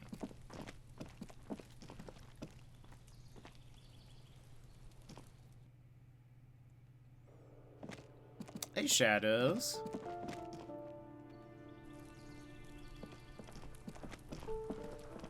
This is... Wait, what's that? Oh, that's where we popped out of.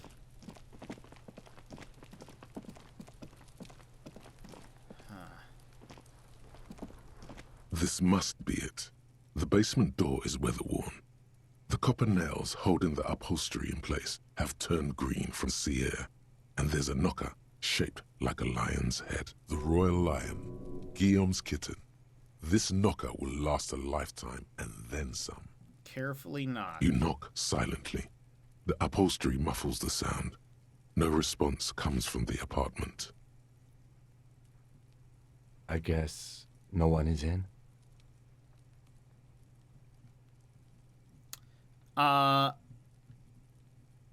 Message wasn't sent.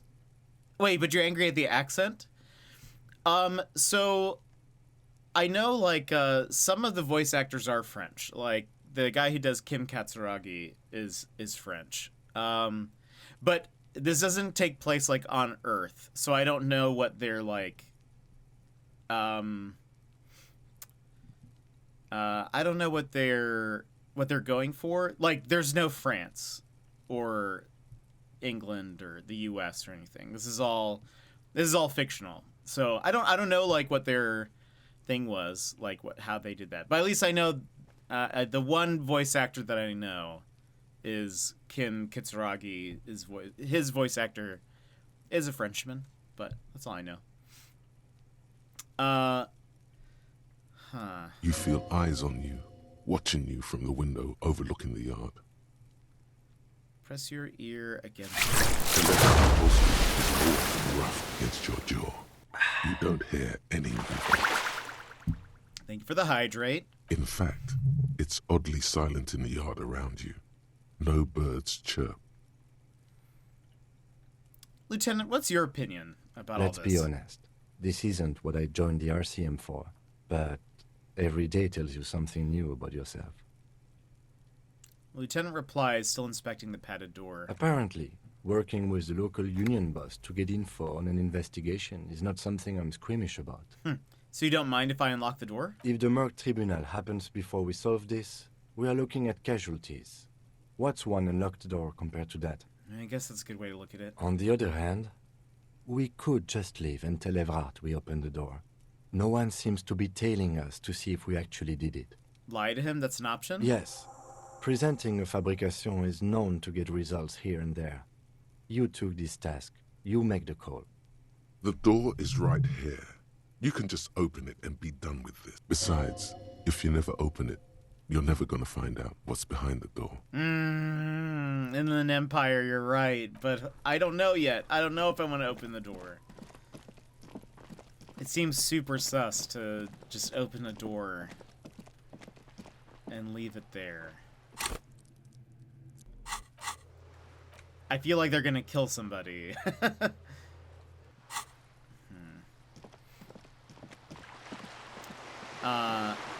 Yeah, so they have a lot of like borrowed words, sort of, just sprinkled throughout.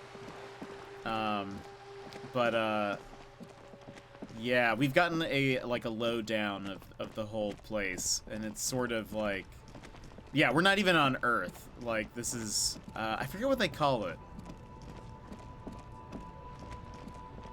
Oh, he's not there. Can I? Oh, I can't interact. Oh, he went to sleep.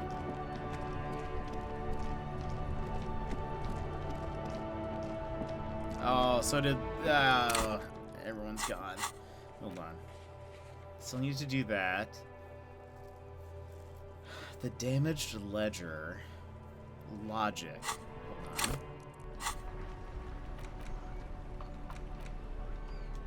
It's the ledger you found in the trash. A cabbage of papers hanging from the board. Oh, the right. rules drawer inside. It's barely held together by a clip, then made complete by the faint smell of urinal cleaner. Oh. I don't know if I want to do that yet.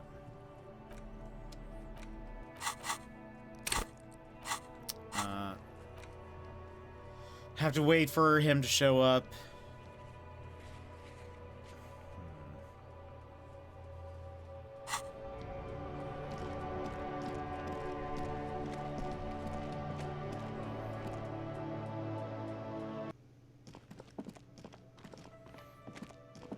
I was hoping to talk to these people. It's a bowl. There's spit in it, reeking of tobacco. You see hawthorn bushes outside.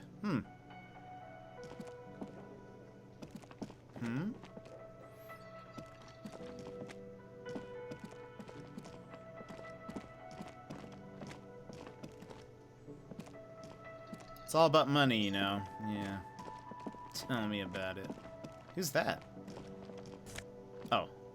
Oh, these are bottles. Hold on. I should have my wait. Oh, I do have my bag equipped. Okay, never mind. Hey, Gart. Can I help you? I saw another thing. Another thing? Great. I love those. So the phone line is dead? Yes, and the phone company is taking its sweet time sending someone to fix it. Losers. That's pretty strange. It's not strange, it's inconvenient. Something nefarious is definitely afoot. If you say so. Is it true that there was foul play? Who told you that? I would never disclose my sources. That would be dishonorable. Fine, yeah. It looked like someone had messed with the wiring. It was shortly after the hanging, but I don't know if it's at all related. Plenty of arseholes around here who aren't murderers. If you do find out who cut the line, though, let me know, so I can forward them the repair bill. Yes? Is that the only thing I need to ask him? I thought there was something else.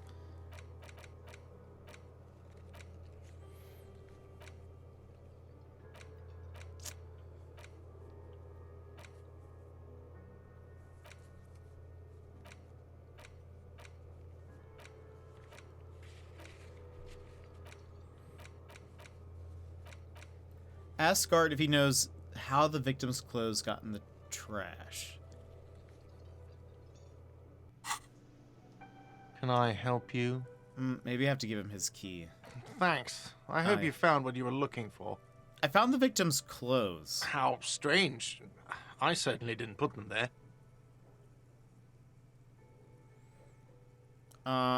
Maybe you were sleepwalking. I think fugue states are more your forte, officer.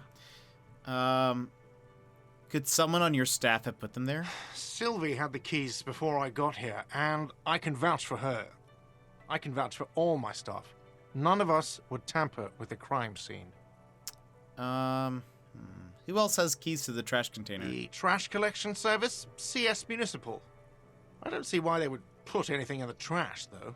Ah, the elusive CS Municipal. I doubt we'll be able to track down who was sent here last and when. This will have to be one of those little threats that solves itself down the road. On Clinton Street, near the Boogie Street Diamond, a small truck rattles down an alleyway. It stops by a rusted trash container. Two men, their faces rough and swollen, jump out.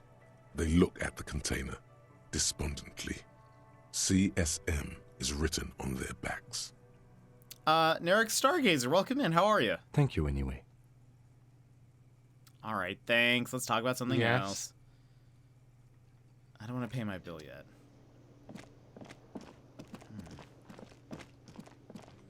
You see a heavy steel door. Okay. So I need to figure out a way into there. Let me check upstairs. Have we even... and Epic, welcome in. Doing all right. How's your day going? I've heard of this game before, but never seen it. My day is going well. It is a very fun game. I've been super enjoying it. Very odd, but I like it. What did I miss? So from the end of yesterday, we have done some investigating. Gosh, how do I sum it up? We discovered who is responsible for the drug trade of the lorry drivers. We don't know her name. Actually, no one does. Everyone just calls her the lady driver. She was also present at the hanging of the guy. We learned a lot about the world.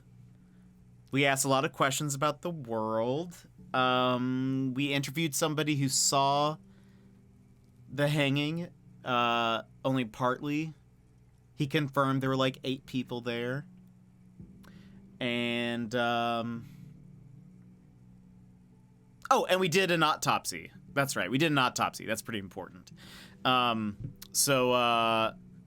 We have, and we basically just confirmed the info. I don't think we really learned anything super new there, but we did. We did. On who? On, I don't know if you saw this yesterday, but there was a guy who was like lynched in town. And so we had not done an autopsy yet because he was still hanging in the tree. And so someone helped us get it down. And so then we were actually able to like inspect the body. So yeah. And we didn't really confirm anything new. It was just more of like, all right, he was lynched.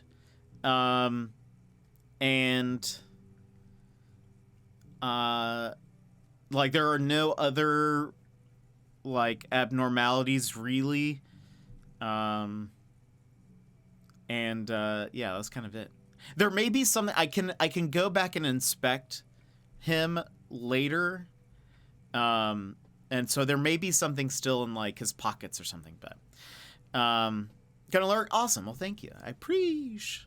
Okay, let's see. The door's closed. This door can only be opened with a key or from the inside. Knock. There is no answer. You hear the shower being turned on. Somewhere inside. A tremendous loneliness comes over you. Everybody in the world is doing something without you. I'm so alone. The door is indifferent to your loneliness. The world does not care. That's fair. Still no answer. Knock harder. Still nothing. The lieutenant gives you a quick glance. He doesn't like where this is going. You should punch a fucking hole in it. I would get hurt, I think. I'm not very strong. Suppress the urge. The murmur in your ears recedes slowly. Your breathing normalizes. That's one lucky door. Yeah, take that door. You don't even know how bad you had it. Is there something I could interact with in there? It looks like it. But I can't go inside my room until we pay for it.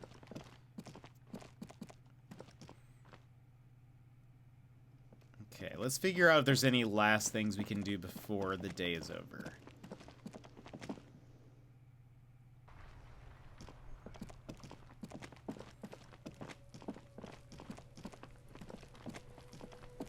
Yeah, this is where the body is.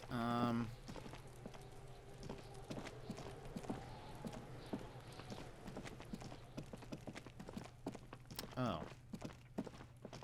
What is this? Doorbell. Volition. Is there any other volition-y things? We have 6 points. Let's put one in volition. An old call box with a matrix of push buttons. Okay, there's all the companies. We have a high chance East of doing Delta this. Commerce Center. Whatever she says, it can't hurt you. You're a different person now. Stronger, healthier, and... So for those who were not here when we last did this, we pushed this doorbell to a place called Slipstream. Somebody answered and said another company. And we were like, I thought this was supposed to be Slipstream. And it turns out that the person talking to us was like, they knew us. They said that they...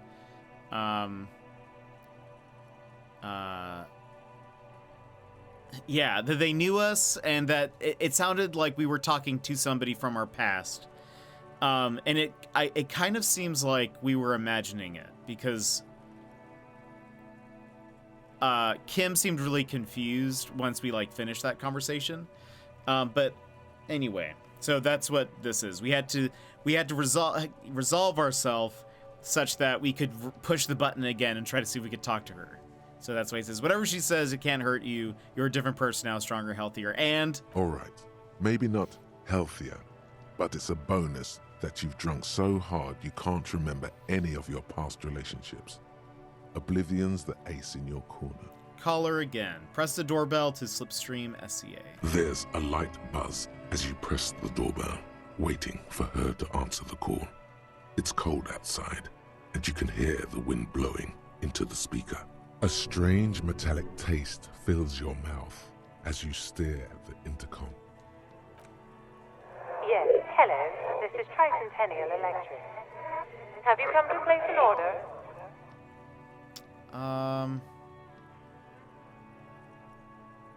Hi, it's me again. I wanted to talk to you. My God. Here come the bad vibes again. Relax. Distance yourself from it. What? It's you. My God. I didn't think I would hear your voice again. Wait. Is she...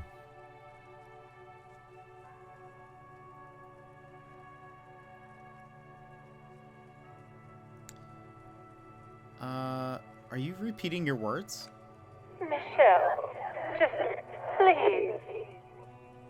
Even her breathing, the way her voice drops when she finishes the sentence sounds exactly the same. Why did you even call?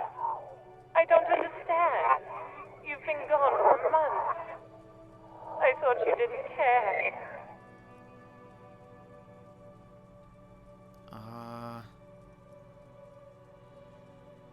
Do you think it's funny deceiving a police officer? No, I won't do that. It's authority. Just stop it already. The voice from the intercom doesn't answer, but you can hear her breathing. Wind blows into your microphone again, crackling and echoing in the box. Your hands are getting cold, and your breathing becomes visible, forming small silvery puffs in the air. Is it over? Can we talk now? Ever since I came to work here, it's been different. As if my mind's been wiped clean. It's so nice. It's so nice to be able to finally forget about you. And then it hits you. You're recording. She tries again not to cry, and still doesn't succeed completely. Her quiet sobs sound old and distant, as if her voice is being played off a wax cylinder. Real or not, your mirror neurons react. It feels painful to be listening to this. Anger boils up in your chest.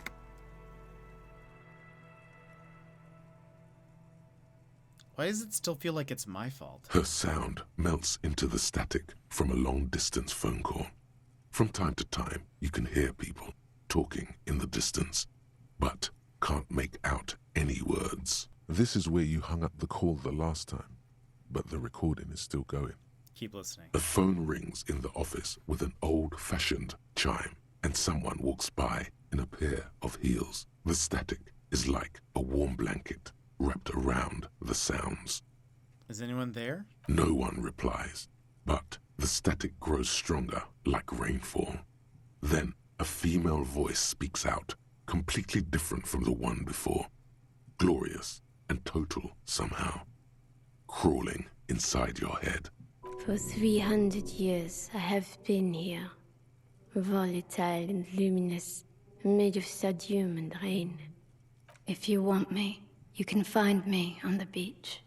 Donnerstag. So... The strange alien thought pattern ends. The lieutenant cuts in, inspecting the intercom. It was a recording trapped in the circuitry from some ancient tenant. This sometimes happens. Shall we conclude here? We have other mysteries to solve. Wait, a recording trapped in the circuitry? Mm-hmm. I don't have time to explain it to you right now. Maybe sometime later. He looks at the sea, almost wistful. Something weird just happened to me. Don't take this the wrong way, but during our short stint working together, something weird is almost always happening to you. Okay, it's fair. This button looks new. Anything? This button looks new. Okay, so we did that. He's not there.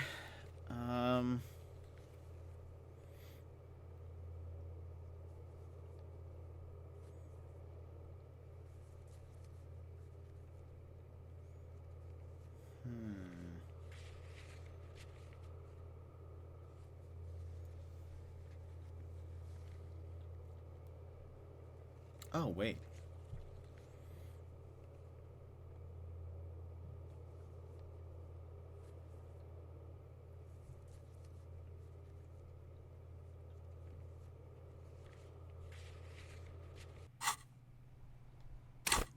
Visual calculus. Should I do that?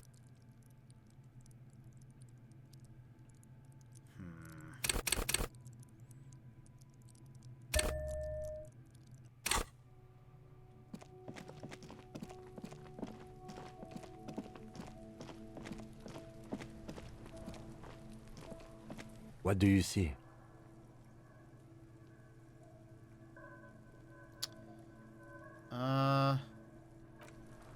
Wait a minute.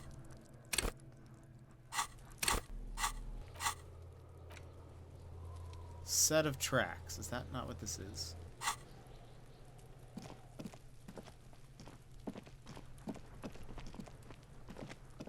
What do you see? What do you think happened? What do I think? Then, after Indeed, they all stood in a row here and looked at the tree. Isn't it strange when all your assumptions are confirmed like this? Stood in a semicircle, hung him, carried him over, like you're supposed to be feeling clever and content. The lieutenant looks around, tracing your eyes on the tracks. A week? It is not. As I said. Correct again. A woman or a kid? Understood. In 200... He might be right. 200 kilograms of living weight is unlikely. Possibly, yes. What do I then? Indeed, Isn't the What? Withhold being content? What are you? Mild to moderately disabled? That doesn't feel like something you should do. Live a little! Everything on the damn crime scene fits like a glove! You should get shit-faced on this damn crime scene! This is not how vivid I want life Shut to up, be. fuck midget! Oh my gosh. I have no idea what's going on here, but you should not do anything that the horrific necktie tells you to do. Thanks, Felicia. Detective? He's staring at you as you clutch your necktie. Let's see. I'm experiencing a mild malfunction, Lieutenant. Something to do with my tie. It'll pass. Can you hold a minute? The lieutenant looks at you curiously. A beat passes in silence. The wind blowing. The cargo belt squeaking.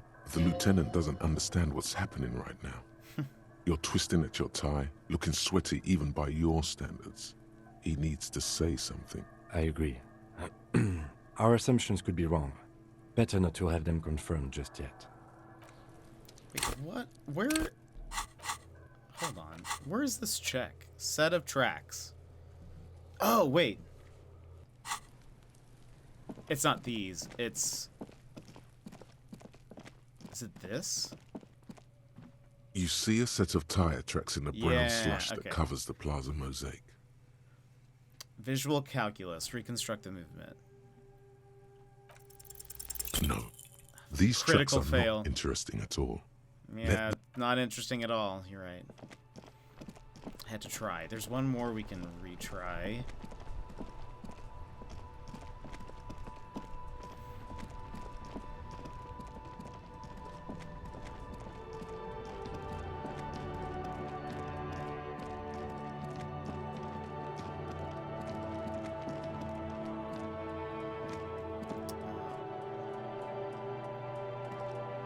A crumpled billboard reading, Samaran butter soaks in the canal.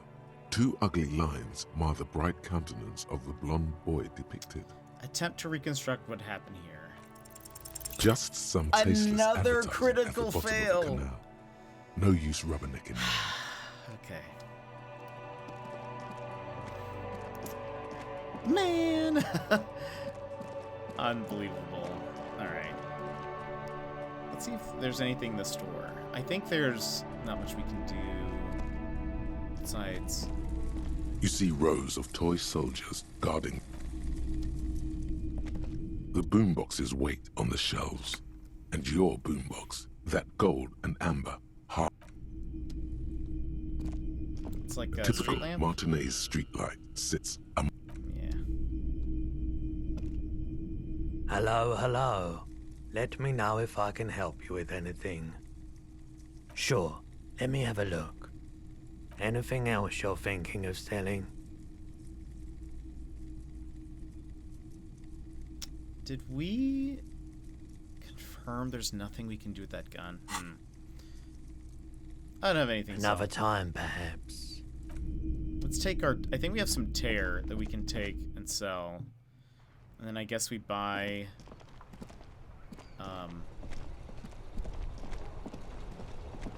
our room for the night. I think everyone else is asleep.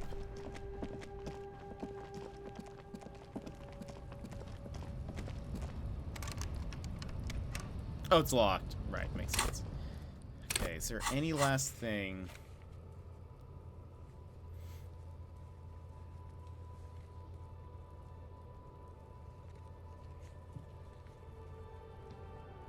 I might put another thing into rhetoric tomorrow.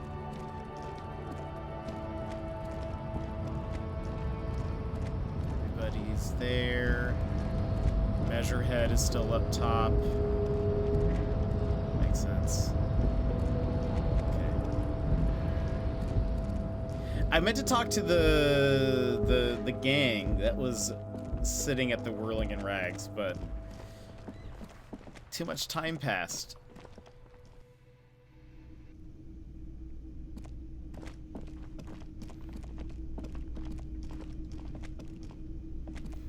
Can I help you? About my bill. 20 real. Yeah, here's Good. You got the room for the night, but remember, you'll need another 20 real tomorrow. Yeah, I know. How could anyone forget, asshole?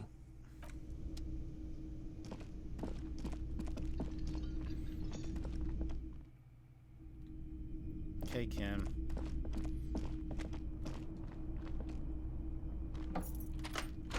See you in the morning. Bye.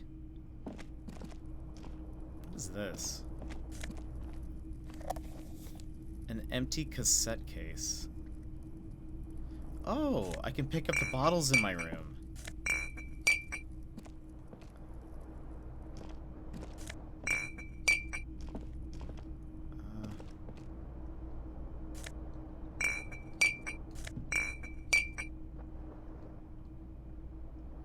The fan stands still. Leave.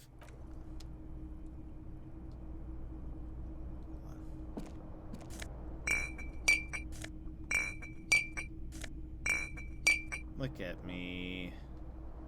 Just cleaning things up. The window stands broken in its frame. Cold wind blows in. I think we did everything here. Anything in the window? Or mirror? A mirror hangs on the bathroom wall. In it, your face, adorned with the expression.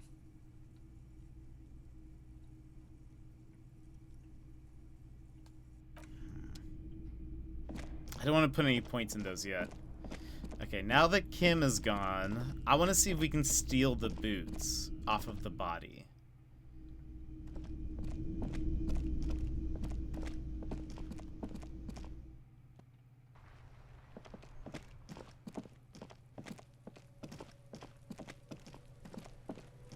Don't mind me. The man is decomposing visibly now. Every hour, he looks less like a creature and more like a pile of intestines. The body is reluctant to let go of the boots, as though it were its last bit of dignity. You're going to need to summon all your strength for this undertaking. Wow. Kuno's little sneak pig's back for the booty. Yeah, fuck it to pieces for us, liar cop. Pull on the right boot. It's not completely useless. You're able to reveal a little more of the putrid polymer sock beneath the boot. Stealing a dead man's boots? Well, he's not gonna need them. It feels like the leg is going to come off along with the boot, but you're able to get the boot to move a centimeter or two. See? The corpse doesn't care if you try to take his boots. Oh, boy. He doesn't need them. He's probably glad to get rid of them. Pick up the body and try to shake the boots off. Step on the corpse as you pull on the boots. Try to twist the boots off one by one. That sounds a more careful option.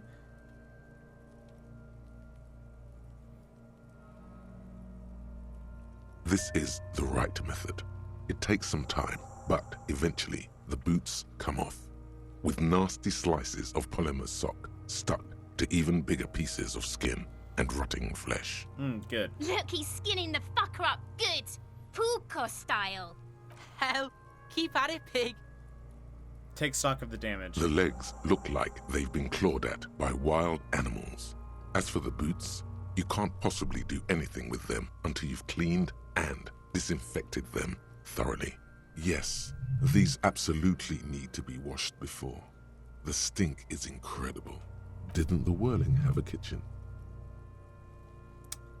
It does. Shoot, Looney Rooney. Okay. Come back later, Corpo. See ya. So we have some dirty boots.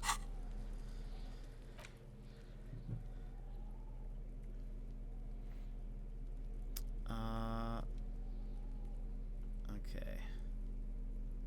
What does interact with them mean? These boots were probably left on the corpse because they were impossible to pull off while it was hanging. They're not exactly pleasant to look at right now, much less smell.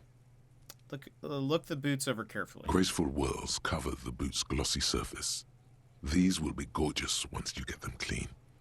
Look at the soles. Fairweather T500 VE is imprinted under each heel. Look inside. Still, just pieces of sock and rotten cadaver. Good. Just had to double check. No sense in not checking again. Hold on, let's go to the kitchen. Ooh. A bucket. This industrial gas-powered stove has been used to prepare food for many hungry hostel guests.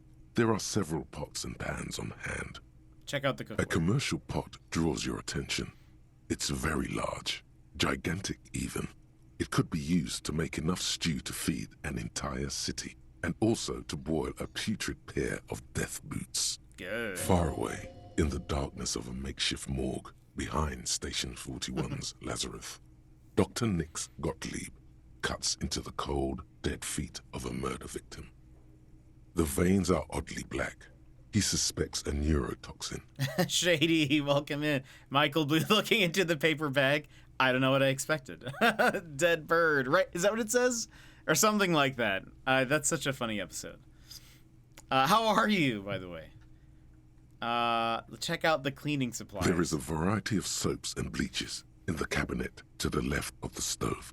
There is also a bottle of white vinegar in the cabinet next to the fridge. What more do I need? This is going to take the hard stuff, too. Use as much as you can.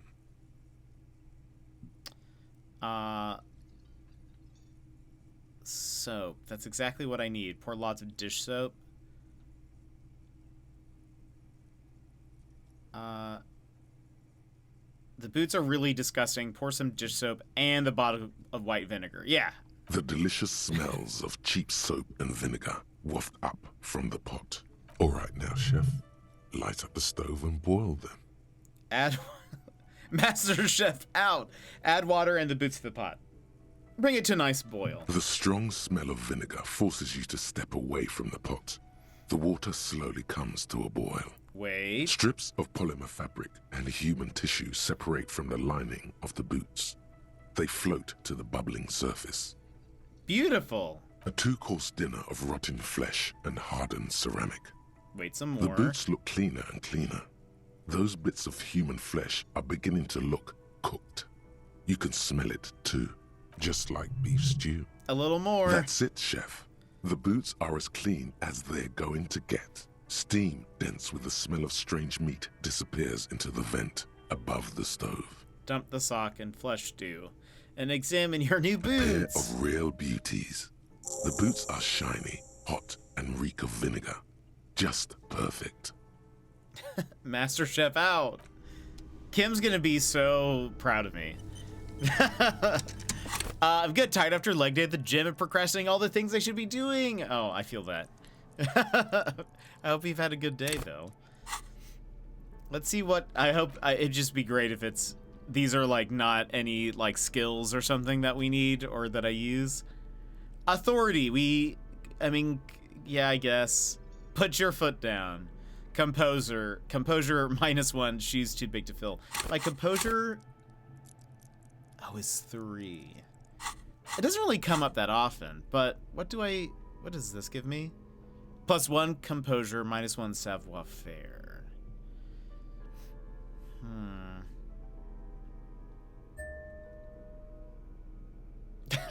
I don't know if these are disco.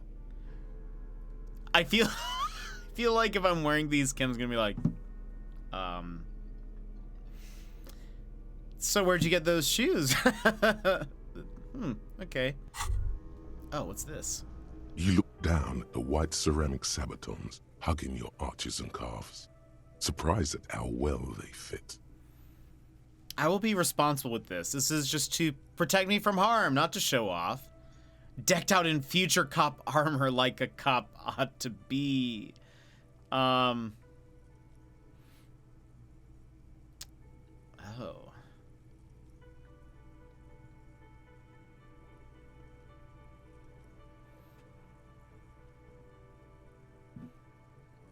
Am I going to be a... Let's see, I will be responsible with this.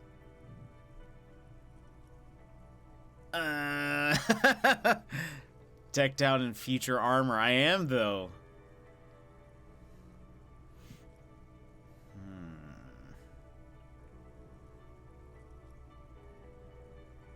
hardened vitreous enamel, at once sleek and light, adds a glow to your cheeks and a spring to your step. Just imagine what a full suit of this stuff could do for you.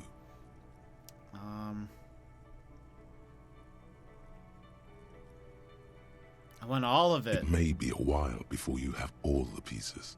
In the meantime, you should analyze the armor.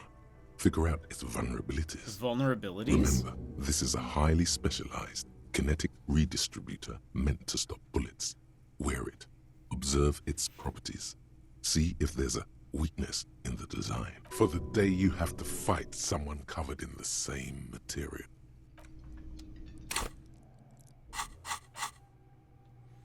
The Fairweather T500. What is this?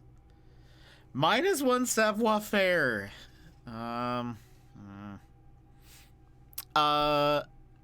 But yeah, I hope you're having a great old day. We've just been playing. My nose has been stuffy, but that's about it.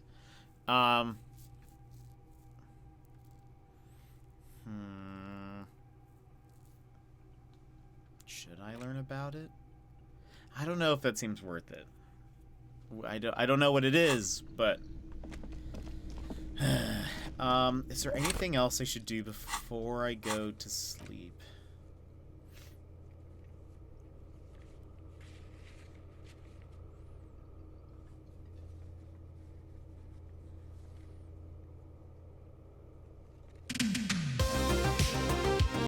Saying D, you can't wait until life isn't hard anymore before you decide to be happy. Hey, that's very encouraging. Friends, thank you so much for being here and hanging out with us today. If you would like a fist bump, please go ahead and punch your screen on the count of 3. 1, 2, 3, wabam. Hope you're all having a great, great old day. What is this perception? Hold on.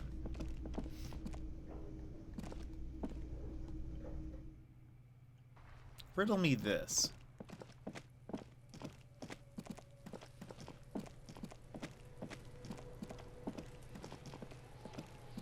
The man is deep. Shoot, Looney Rooney. Oh yes, Kobo mi Lobo. It's just a small gulp away. Oh yeah, it's all right. In the past, I'm a joke. Look at me. A killer. A motherfucker.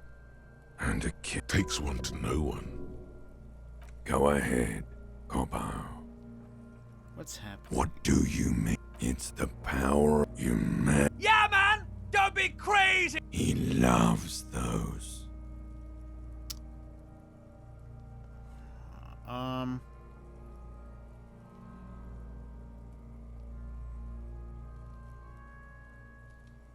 Come back later, Kobo. Is there... The man is deep. Shoot, Looney Rooney. Fist bump on the count of 3. 1, 2, 3, bam. Barely time to get one. I'm sorry. And I just realized it put me in a weird spot. I try to give you guys as much time as possible, but since it's only up for a limited amount of time, after I've talked for too long, I'm like, wait. I try to get the wabam in there before before it transitions. I hate you. You stink and you're boring. Where is that?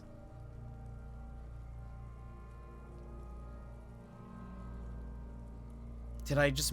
It says I can retry it, right?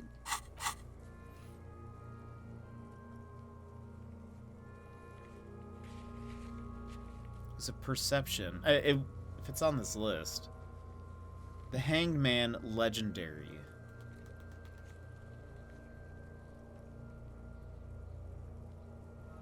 Maybe because it's too... Oh, wait, hold on. What if I... Come back.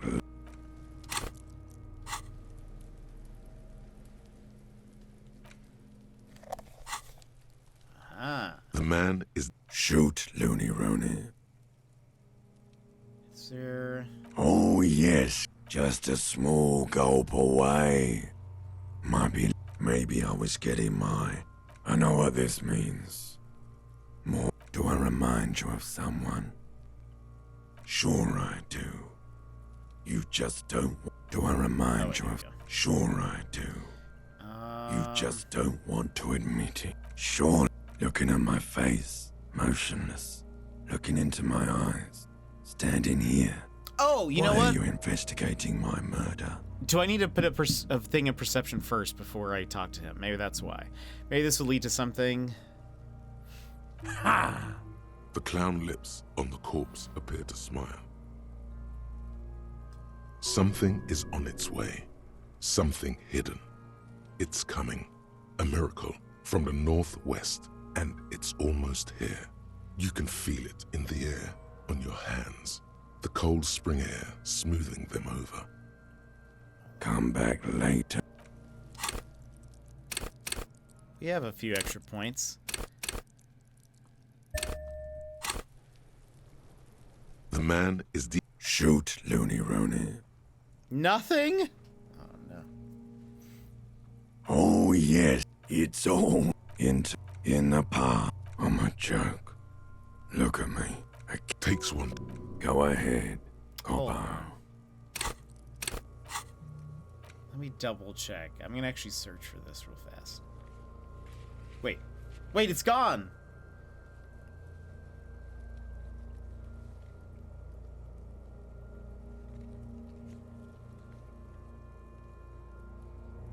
No! Where did it go to?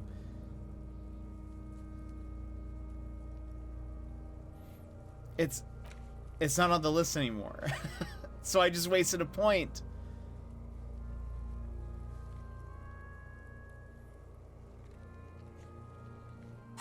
Hold on.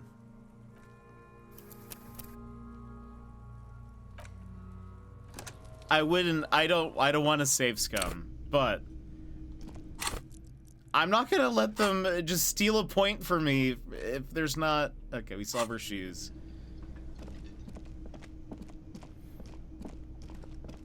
Because hold on, is it there?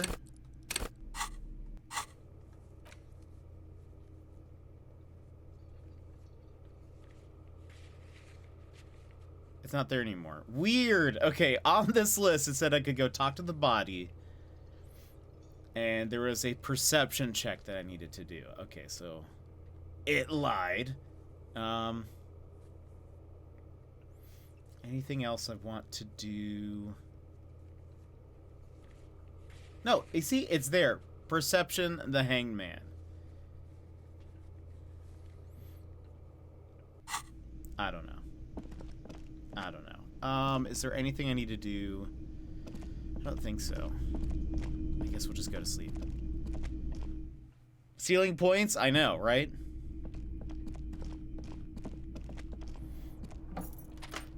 Okay. The bed is still cold from the broken window, and not too inviting. But it's yours. You've earned it. Time for sleepies. The bed is still cold from the wind blowing in from the broken window. The mattress creaks as you close your eyes and try your hardest to fall asleep. Here we are again, my broken bud. The waves are coming, carrying you away. But you can't go. No, you have to stay. Always half aware of yourself. You're not cooperating, brother man. It's your disgusting body. Even through your sleep, you feel a vague discomfort suffusing it. Your belly and your sides are unpleasantly tender. You wish you could curl up into a fetal ball of safety. But you cannot, because of the pain. And there's a lot of it, ever present in your organs. It's like every one of them has their own nasty song to sing. Every cell in your body is moaning in agony, asking, what did we ever do to you? I'm sorry, Cells. It's all me. It's my fault. Now, you're finally thinking about something other than yourself. Let's see how far that'll get you. These are my just desserts. I thought I was on the express to the silence. I'm an artist and liver damage is my art. Oh yeah, baby. Frame your suffering as a masterpiece. Only one problem. No one's watching. It's boring, buddy. Boring as death. You're just stuck here, in the half-world. Could try looking at other people. Really looking. But why would you want to start doing that?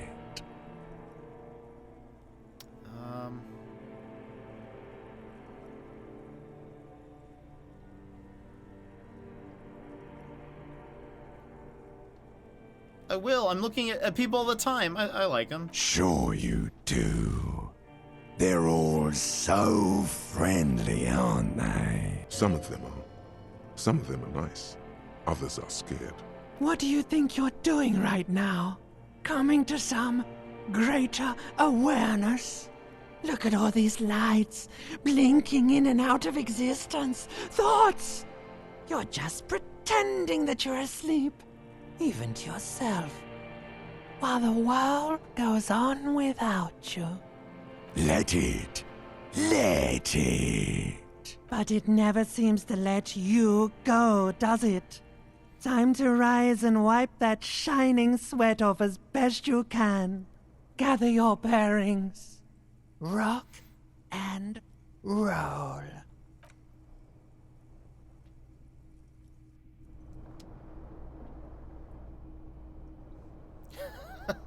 Don't think I slept very well.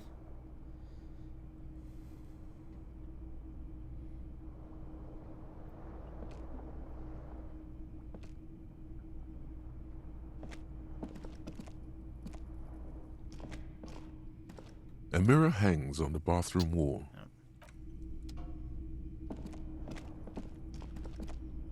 Well, ready to start the day.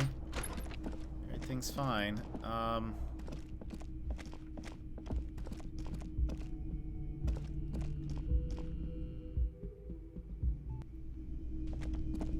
Good morning, Kim. Who are these peeps?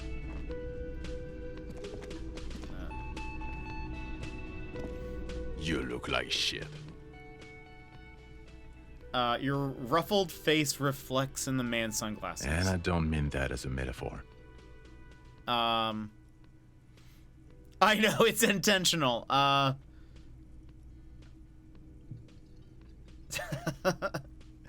The last couple of days have been rough. Oh, don't be so modest. We're looking at several months worth of damage here.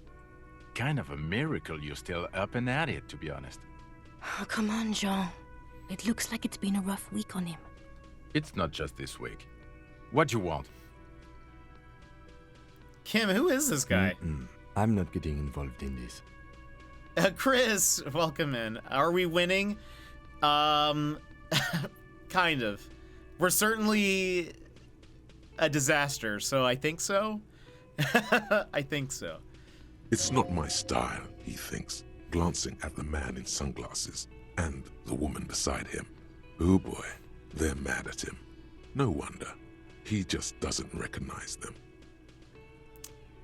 There's something strange about this guy. Figure it out. Our cop sense. 6 + 1, so 7. We need a 12, so 5. 5 or higher. We can do that. You know what it is. It's like the two of you know each other. Just ask him. Tell me the truth. Do you know me from somewhere? Oh, I definitely know you from somewhere. Another life. From where? From another life? Yes, from another life. A different life. Maybe the life of a police officer belonging to the ranks of the... He pauses. To what station do you think you would belong in this alternate and totally fictional reality? Am I part of the 41st precinct? Wait. Wait.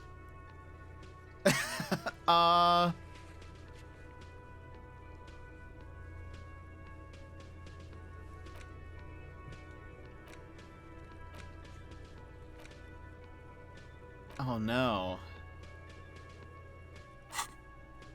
What? Where am I from? I'm from the 41st, right? Or is it 57th? Wait,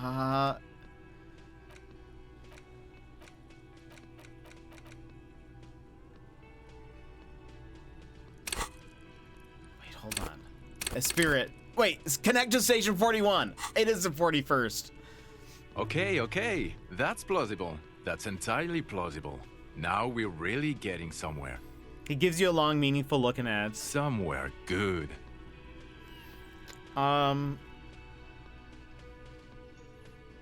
Let's talk more about that hypothetical Station 41 you mentioned. Okay. Oh, weird. The hypothetical 441. Yeah, let's fantasize about that. He blinks aggressively. I'm not busy. You're busy. Let's just play around. So what would our relationship be in this alternate universe? Let's be crazy. Let's say you and I are partners. How's that for a thought experiment? Like partners in crime? Kim's cooler than you? I'm sure he's fucking flattered, but Kim is not part of this thought experiment. In this one, we're partners. Okay. The lieutenant is silent. Like partners in crime, or? No, because in this thought experiment, we are police officers in a police station. We don't do crimes. We're not crime bros. Come on, stop it.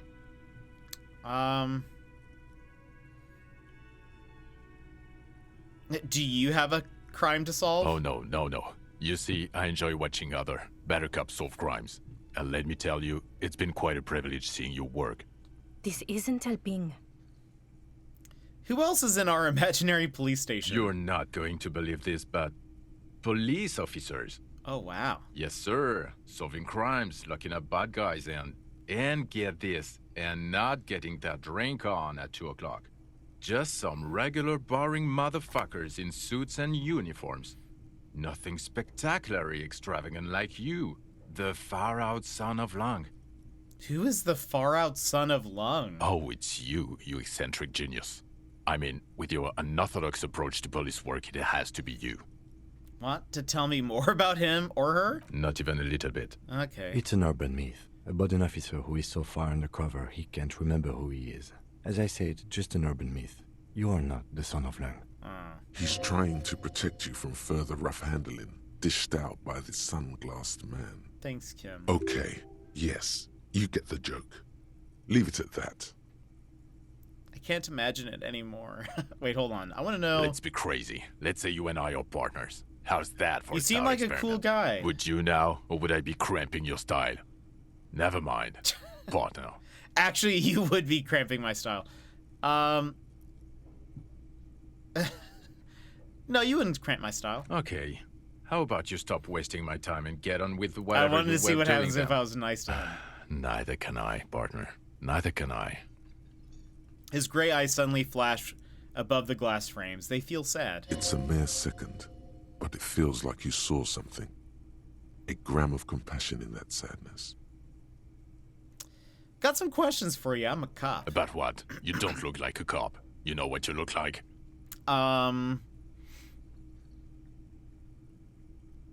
Like a like a revolutionary, like a man down on his luck. I'm trying real hard here. Oh, well, go solve your case then. That would count as trying hard. He didn't answer your question. Yeah, he didn't. Now will you answer some questions for me? Why not? Because it's not my job. Why don't you go and fucking do yours and solve this damn hanging? If you don't want to answer questions, maybe you want to hear me say things? Actually, I don't want to hear you say things. Come on, Jean. Okay, say things. I want to hear you say things. Hear that? He wants you to say things. Say one.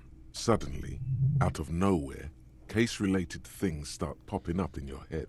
Okay, I'm doing this investigation. A man is hanged. So, do you know who hanged him? Not yet. Yeah, I can see that. Hey, why am I even telling you this? I don't know. Why are you? He gives you an odd look. Who knows why we do the things we do? Somehow, bouncing those ideas off the man with sunglasses felt calming.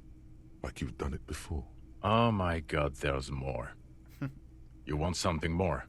What is it? Let's talk about him again. Okay, why not? So, do you know okay. who hanged him? I don't know. Oh my god, there's... Okay, bye. Watch out. Oh, what's this? Okay, the man with the sunglasses and his hypothetical Station 41. Weird, right? I know, super weird. It's super weird. There's something missing here. Something you can't put our finger on. You know what? Just ask him. I know it sounds crazy, and you'll probably get laughed at. But still. I was thinking the same thing. I should just ask him if we're from the same station. Yes, just cross it off the list. It's probably not true, though. Again? I can't believe this shit. Look, I just have to ask, are we from the same police station? I'm going to say no. Just to see what you'll say to that. What'd you say? Okay. Okay? Jean, he said okay. Give it a rest. Okay, I was clearly wrong. He is a firefighter, male nurse, animal control agent, something of that kind. Not a cop. Go on with your cop work. Don't let me stop you again. Okay. The woman in an RCM patrol officer's uniform winces as she notices you. I would really prefer not to talk to you right now. A patrol officer is the lowest rank in the RCM, below lieutenant and sergeant. Why? I don't know. I mean, why would I want to talk to you? Have I wronged you? I've done that to a lot of people. No, you haven't wronged me. It's okay. Something changes in her. It's pity. Pity comes over her. Okay, fine. Let's talk. What did you want? So, what precinct are you from? What precinct? She just sighs. Am I from? God, he doesn't know. Fucking deranged lunatic. The sunglass-wearing man pushes through his teeth. You're getting an intellectually unsatisfying vibe from this conversation. Maybe you're doing something wrong. I am getting an intellectually unsatisfying vibe from this. Are we from the same police station or not? God damn it, you leave her alone. Keep your weird bullshit to yourself and be professional for once, for fuck's sake. Can I actually help you with something? She looks at you apologetically. Yes, of course. Preposterous. I mean, you would remember if they were, right? Right? Who forgets their squad mates? That's not possible. Are you with him? Point to the man with the glasses. Of course I'm with him. Why do you ask? You look cute together. And you look like you don't bathe, on principle. The man with sunglasses interjects. Please, let's not turn this into another exchange, okay? You're the police, right? Cool, so am I. I don't know what to say. Don't say anything, Judith.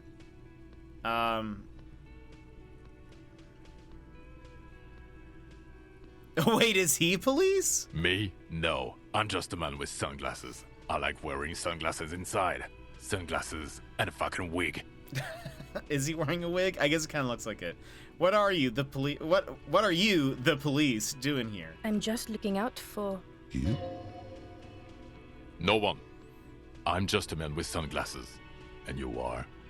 A horse-faced woman? I'm not going to say that. A policewoman? Yes. A policewoman who just wants to do her job. That's all.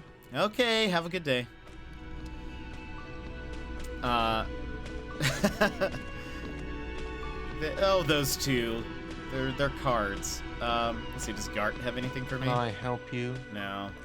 Lena, how are you this morning? Oh, hello, dear. There you are again. I'd like to hear about another cryptid. You know, to hell with it. Let's have more cryptids. Kim! Yes, there we go. Of course, officers.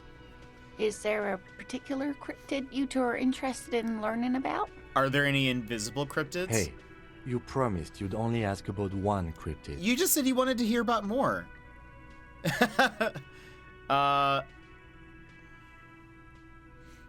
Don't you want to hear about another cryptid, Kim? The Kim? lieutenant pauses Krim. thoughtfully. Something in him breaks. Yes, we broke him. Ah, fuck it. Let's have more cryptids. Well, the answer is yes. There is an invisible cryptid. What's that? The Col de Mama d'Aqua, or Thin Whisper of Sound. And that's precisely what it seems to be. Self-replicating sound waves, invisible and intangible. It's very afraid of us, which makes it incredibly difficult to track. What does it sound like? Like nothing. It's such a high-pitched sound that us humans can't hear it, nor can other animals. It could be ringing right outside your window and you wouldn't even know it. Could be anywhere. Everywhere, even. Fine, I'll bite. How can an animal be a sound? Many scientists have asked the same question. Some have claimed that it isn't itself a sound, but a tiny corpuscle that emits sound waves. But there's no evidence to support this theory. Could it be here, right now? It could be. As I said, it could be everywhere. And we wouldn't know any better. It could be ringing all the days of our lives and nights. Maybe it's predatory. What if it's predatory? It's not. Don't worry. If it were predatory, we would have found it by the damage it inflicts. I wouldn't be so sure. What if the damage is also invisible? What evidence is there of this animal being a sound? Plenty. It's the evidence that led to its discovery.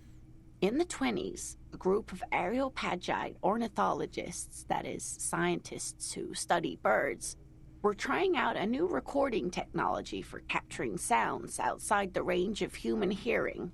When playing back recordings they had made in the foothills of the Ea mountain range, they noticed certain anomalies, patterns that seemed random at first, but on closer examination were consistent with the waveforms of songbirds. Songbirds. The scientists soon discovered they could track and even predict what appeared to be feeding, mating, and migration patterns based on sound waves in a strictly delimited range of ultrasonic frequencies, even higher than those of the highest-pitched bat calls. She transforms, when speaking about these strange animals, into a confident woman. They realized that they had discovered a new species and called it the Col de Mama d'Aqua, after the Paracanassian name for the voice of God, which is said to be very silent. Wow. They grew quite obsessed with these little birds. Even though they couldn't see them, they could distinguish among individual birds and even began to name some of them. Name them? Sequester, Time, Joscan. Those are but some of the Mama d'Aqua they followed individually. Why is the Mama d'Aqua so afraid of us? That is a sad story. A group of university students assisting with the field work in their enthusiasm for the project, and no doubt because they were preoccupied with impressing their professors, nearly drove it to extinction. Extinction? They tried to communicate with it and had no other means but sound. So they started sending out sound waves at frequencies they thought might match the Mama d'Aqua's. And what happens when a sound wave meets another sound wave of the same frequency, dear? This lady really should be a teacher. She's really good at the explaining things thing. I don't know. Well, dear, they cancel each other out. And these tests were performed so recklessly that when they happened upon the right frequency, well, They wiped out most of the population. Oh no. Great regret washes over her. A Wending cloth. After that, the corpuscle appears to have migrated elsewhere.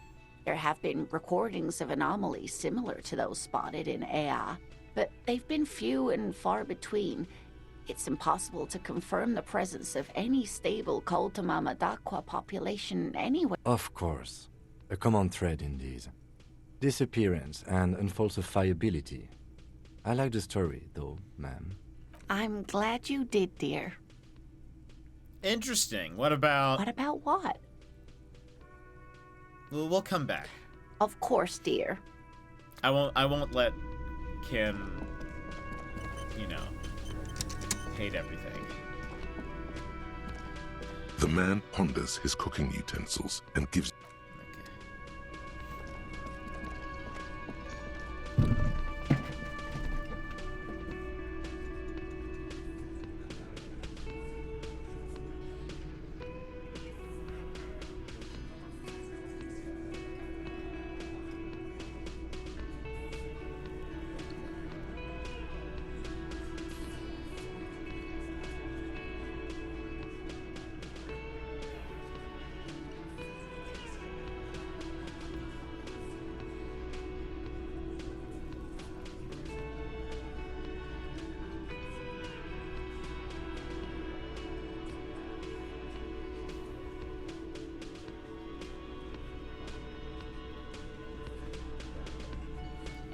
Hold on 1 second. We had a big earthquake. Hold on 1 second. BRB, listen to music.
Okay, I back.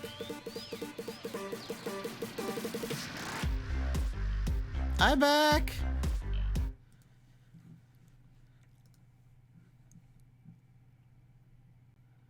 All right. I usually just like to wait out after an earthquake. Just wait out any like aftershocks, you know. I didn't see while I was. Let me double check. Earthquake. I was trying to see.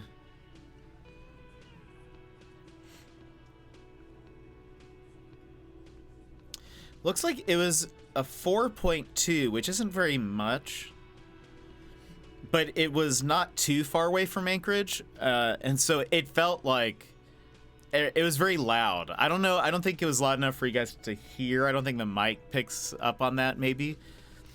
But it was like, even these are noise canceling, and I could hear everything like shaking, you know? So I ducked under my desk first, and then when I put you guys on BRB, I went to another hidey spot and just kind of waited it out, because usually there's like another aftershock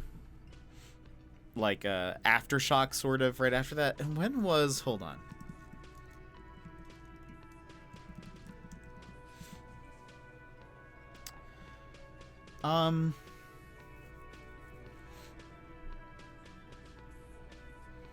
November 30th. So November 30th of 2018, we had a really big earthquake. It was a 7.1 here. It was terrifying.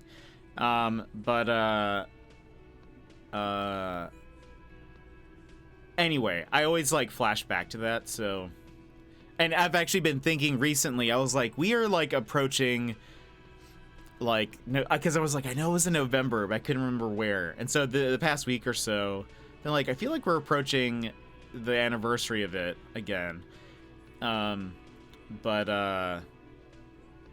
we haven't had earthquakes in a bit, so it feels like it's coming. And hello, Adrian. Didn't hear it on the stream, but I've never seen that reaction from you before. Yeah, I'm fine. But yeah, it was just very, all of a sudden, very surprising, and so that's why I went and we've had earthquakes on stream before. It's not the first one. I always just duck under the desk pretty much immediately, but anyway. Hopefully that's it for today. I think even my heart skipped a beat or two. Oh no. First one to me. Well, hopefully the last. Anyway, okay. Let's actually talk to these people today. What are you doing here? Let me handle this. The woman says to you, Elizabeth. The woman says to the crowd in the mess hall before turning to you. Detective disorientated. Are you still wondering where you are? This is Martinez, in case you've forgotten. I advise you not to overstay your welcome. You're the gardener. No, I am not a gardener. I'm a legal counselor for the Dock Workers Union. She crosses her arms. So let's get to it. You're looking for Titus Hardy? You think he has information that will help you? Maybe he does. She points to the man on her right. That's Titus. Talk to him. But know this. I'll be keeping an eye on you. No strong arming. Nothing official. The District of Martinez does not recognize your authority to make arrests. It doesn't matter if you recognize our authority. We will make an arrest if we have to. She says nothing. Her glare speaks for her. You're sure Easilio mentioned something about a lawyer, Elizabeth someone, but you're too dumb to remember what it was. Dang, I failed a logic thing.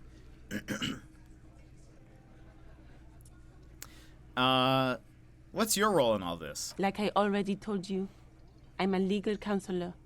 Do you have hearing problems? What was that? What if I want to talk to you, not Titus? What you want is of no significance, officer. Don't test your authority. In Martinez, you are no one. I saw what you were thinking. You want to say, what are you going to do to me? Don't. Just because it's in your head doesn't mean you have to say it. You will not lose out on anything good by not saying it. What are you going to do to me? Authority says not to say it. You'll not lose out on anything good by not saying it. Wait, you will not lose out. Okay, so I shouldn't say it. If volition and authority are telling me not to say that, I won't. Why are you so aggressive? Aggressive? You make your living enforcing violence. These people are just dock workers. So you were spying on us, and now you represent murder suspects. Just dock workers. Listen, you moral intern lackeys. You're a mob, enforcing the unlawful privatization of Revachol. 20 fat men in the Occident are stealing it all, and you're their bodyguards. Fuck yeah. Titus. The tall, broad-shouldered man takes a sip of his beer. So ask what you came to ask, or get back to your commanders.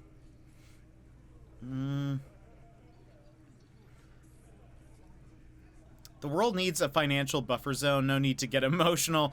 The privatization is not unlawful. It's cool and funny. Maybe you're just not historic individuals. I don't know where you heard that, but it's wrong. The RCM is principled and strong. I liked that. Good start. Let's take it a step further. Armed uprising. What are the union's plans? Yeah, let's do that. Let's ask those questions. Let's. I should talk to Titus then.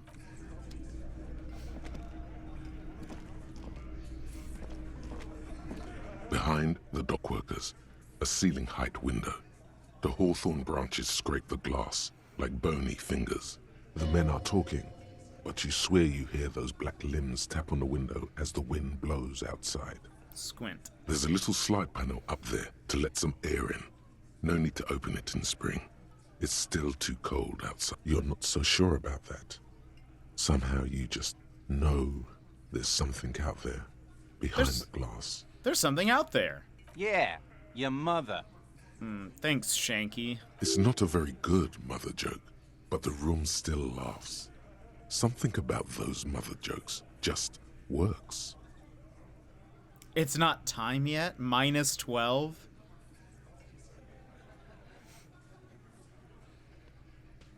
Inland told you the mysterious store scene.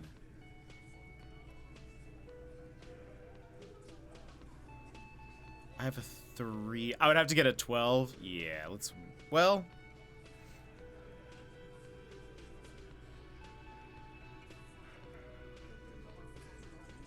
Why not? Nothing. Okay. Just black tangles like the hair of an old woman. Motionless. The wind in the yard doesn't reach the hawthorn, nor does the light come in from this window. Alright, let's talk to Titus. This is where you say your bed. A broad-shouldered man points at you with a beer can. He's used to giving orders and having them obeyed immediately. You should not indulge him. Detective. Lieutenant acknowledges you with a sharp note. He's leaving it to you. Precinct 57's finest scans the room, leaving the speaking to you. He trusts you. Maybe against his better judgment, but he does.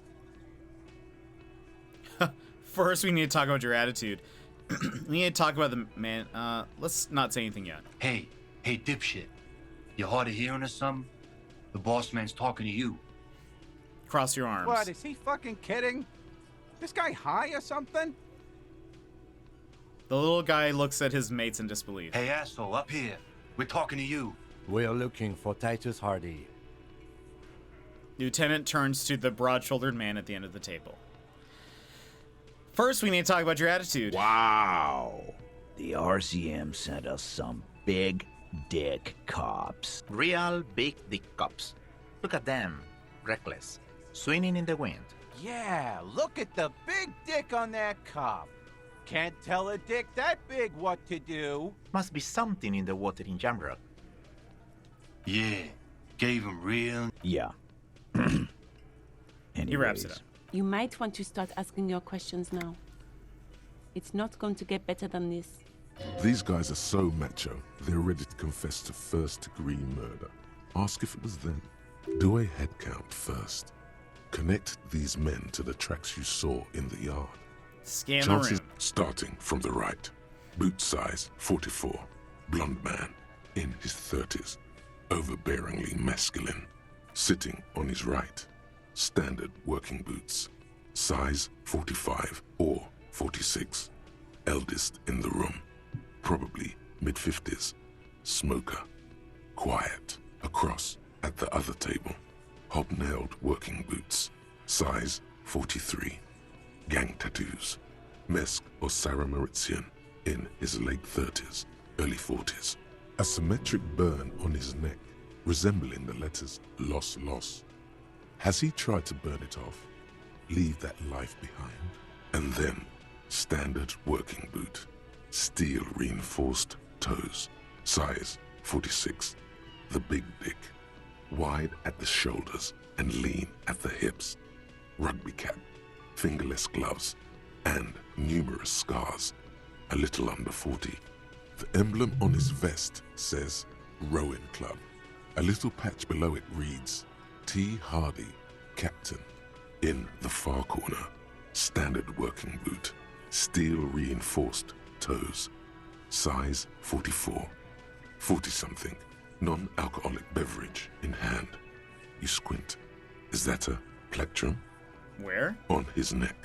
Forget it. It's not important. And the little guy? Size 41. With the light step. Not a child, after all. An older man with a rat face. Mean, watery eyes, and 2 front teeth missing. In the middle, heaving and wheezing. Big guy. Boot size 46. Deep marks. Probably carried the victim over. He, alone, is 130 kilos. Add the man in armor, and you could easily exceed 220. In conclusion, these 7 are the actors on the crime scene. The footprints were theirs, but there's a discrepancy. One of them is absent. The odd soul? Exactly. The missing lady driver who was running the drug trade. Does it mean the Hardy Boys are involved in the drug trade as well?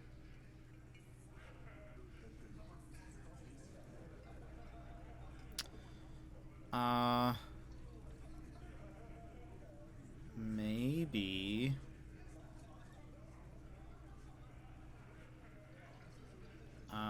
Look around suspiciously. This would fit what Joyce told us. We don't know. Maybe. But hey, you've stood there for about 4 seconds, not saying anything. Now is a good time to hit them with questions. Where's the 8th Hardy? The fuck is with you, fella? The man hanged in the backyard. Did you do it? So, you're not just here to swing your big dick. You're here for the pretty boy. A real looker, that one. Stinks like shit, too. They love him, boss. Spend all day digging around in there. Can't get enough of that pretty boy smell. Funny. But my partner and I have a serious matter to discuss with you.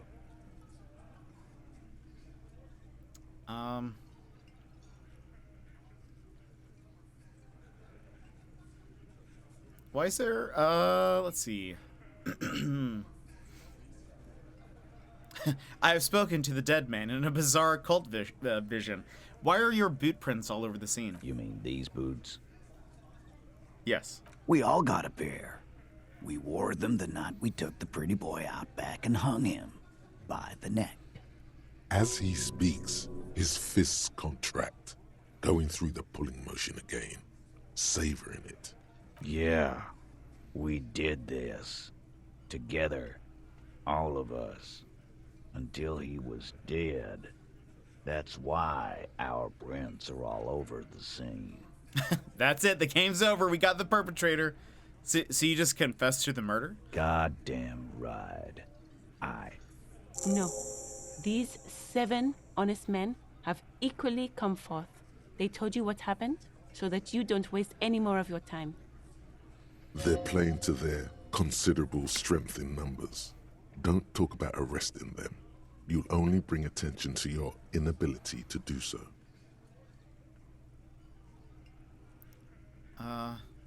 You murdered him, just like that. No remorse. How many people have you sent to the Shays? Ever felt remorse for them? Or send them to Reunion to rot. For 20 years. For life.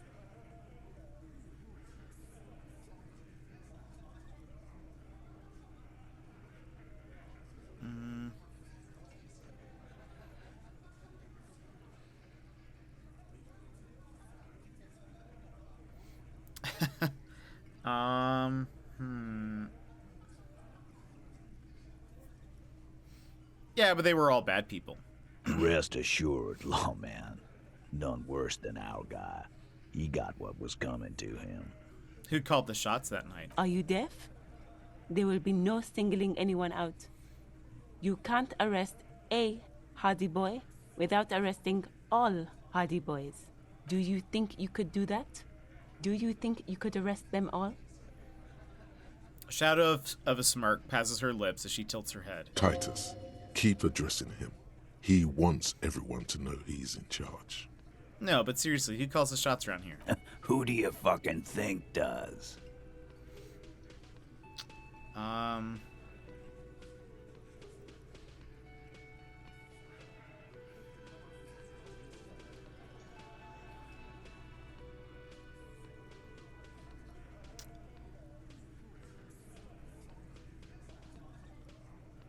Bow to the bearded man. Gangs are usually run by the oldest, most venerable member.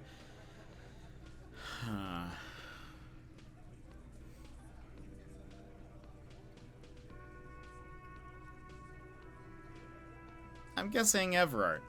You keep him the fuck out of this. We have autonomy. It's all on us. Everard runs the Union. I run the Hardy Boys. When Titus Hardy says he runs the Hardy Boys, he means that in an administrative capacity. On that night, everyone acted as one man. When did the hanging occur? You don't have to keep answering his questions. The fixer turns to remind Titus. I know, Lizzie.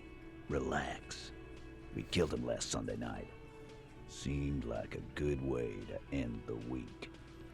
How long had you known the victim? Known him? We don't associate with scum like that, asshole. Yeah! Who do you think we are? Quiet. He came around about 3 weeks ago when that Pines cow first sailed into town. Happy? By the Pines cow, you mean Joyce Messier? The representative for White Pines? The same company you are striking against? No. I mean the Pines cow. The stupid-ass cow they sent in to fuck us over. But you know what? He rubs his chin, pretending to mull it over. This is where he tries to sow discord between you two, because he knows the company is responsible for bringing the mercenaries into town. Why don't you ask her about the pretty boy? I'm sure she has interesting things to say when you ask her hard enough. That's enough insinuation for today, Titus. Officer, your interview is drawing to an end. Don't waste your last questions. Why did you kill him? Why? 'Cause he was worthless mercenary scum. And he stepped out alive in my town. So he was a mercenary, that's it? And he stepped out of line. He repeats, just jaw clamped shut like a vice. What kind of mercenary? The kind that shows up when you start a strike. The experienced kind, too. Had Cohoy and Semenine written all over him. Ex-Oranese Special Forces. A live grenade. Right here in our bar. This one has a special gripe with him coming here. I can't prove it, but I know he was sent by the Wild Pines. They hire merc shit like that. Story of every strike from here to Samara. How do you know he was Special Forces? Because one night, he walked straight up to the mic and said, I'm Oranese goddamn Special Forces, and I'm gonna fuck you all. Really? Yeah, really. Had a gin and tonic up there, sang some Oranese paratrooper song, and said he's gonna fuck everyone. We couldn't believe it either, but he fucking did, right there. Like some kind of animal. This is a serious violation of the karaoke code. I agree. Okay, besides crimes against karaoke, what did he actually do wrong? Wrong? He harassed women, raped one, harassed workers, threatened to kill some as a warning. He wiped spittle from his mouth. There's a slight unease in him, suddenly. He regrets mentioning the rape.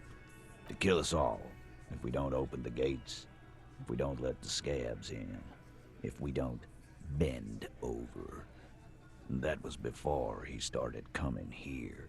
Yeah, he said it was his favorite joint now. Started coming here every night. Drinking, grabbing girls. Grabbed one of ours mid-karaoke, right there on the stage. He grabbed someone? Lieutenant is trying to make sense of this flood of information. Yeah. This girl's on the mic. A beautiful girl, young. Gets into the second verse of Lover Lake. The fucker grabs her legs, starts screaming. Show me your cunt! Why don't you show me your cunt? Then, he gets knocked on the head with a wine bottle. Doesn't even fall down. He shakes his head in disbelief. Okay then, now about the man you killed. What about him? How did you kill him? We hanged him up by his neck until he got real still. Wasn't that obvious? Didn't they teach you anything at the cop school, idiot? You're pretty sure you've had at least 2 years of cop school and many more of active service. Certainly enough to not put up with this backsass. Deliver a knockdown observation.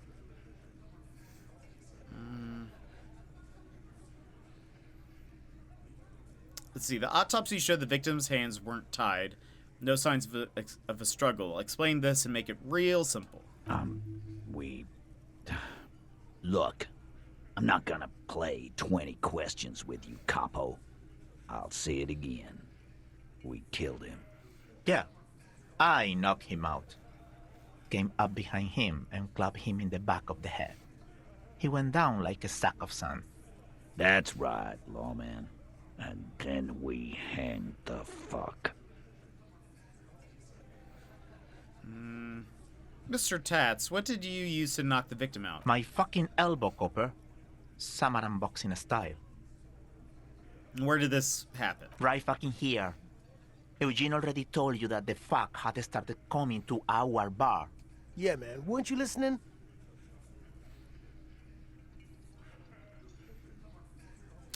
We can't retry this. We need a 9 or... No, a 8 or higher, because we have a +1. Titus is solid as a rock, and so are a few others. But... First tell me who's solid. Elaine, who looks like he might be Titus's right-hand man, the least antsy of the bunch. Definitely not his first time being questioned by the police. This little rat-faced fellow is solid, too. Always fidgety, yes, but no change there. Him neither. Mostly keeps to his tomato juice, or whatever he's got there. Who's cracking under the pressure?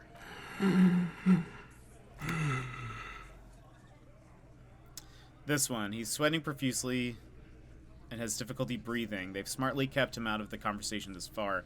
Definitely the weakest chain in the link. A single sentence would wear him out.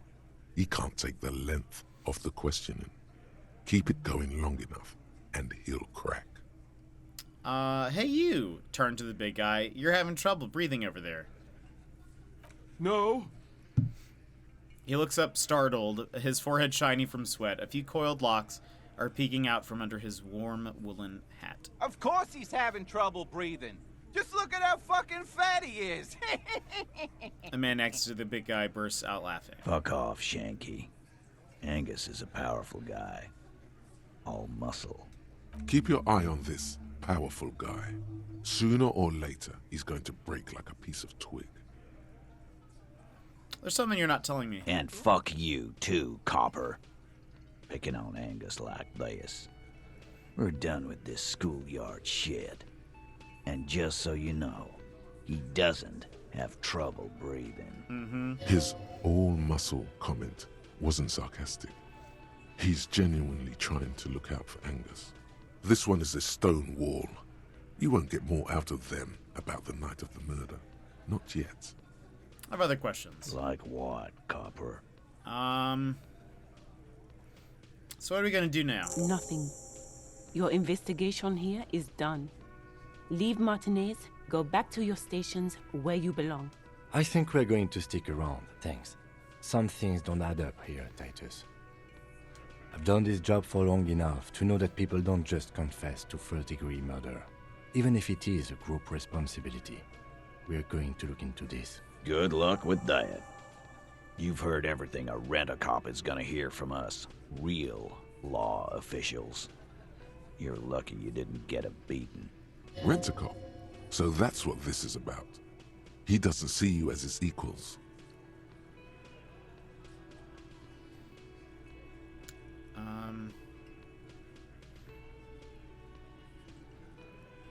I found someone who saw the hanging, a witness. A witness?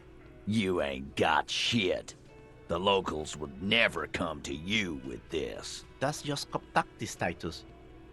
Next, he's gonna tell you one of us already rolled on the others, and is in witness protection. My witness isn't local. Well, let's hear it then. Who is your mystery fella? Who he is irrelevant. It's like you said, Al. Copper's coming up with this on the spot. There is no witness. I've seen this shit a million times, Titus. Fly fishing. They are desperate. Tell us, Copper, what wacky claims did he make? The witness said hanging went down very quietly, no shouting, no commotion. It's you assholes that feel the need to go around like a fucking brass band. The Hardy Boys are dead silent. Yeah, it's like they put cowbells on you before they send you to the streets. What's with the cowbells, policeman? Witness said he saw two people, Arab guy? Boss, I think he's trying to say me and Theo. Well, yeah. What is confusing you? Eugene, Theo, and Elaine were there, too. I already told you. We were all there. Said the witness. The witness said it looked like a surreal play. That means absolutely nothing to me. Sounds like some made-up horse shit. It means the whole scene was long and drawn out, like it was from a film. What is this fella's problem? Sorry we didn't make it more action-packed. It wasn't the first thing on our minds, you see? Shanky. It's Shanky, right? I thought there's something wrong about the lynching story. Now I know there was. You don't know shit. I know you are lying, Shanky.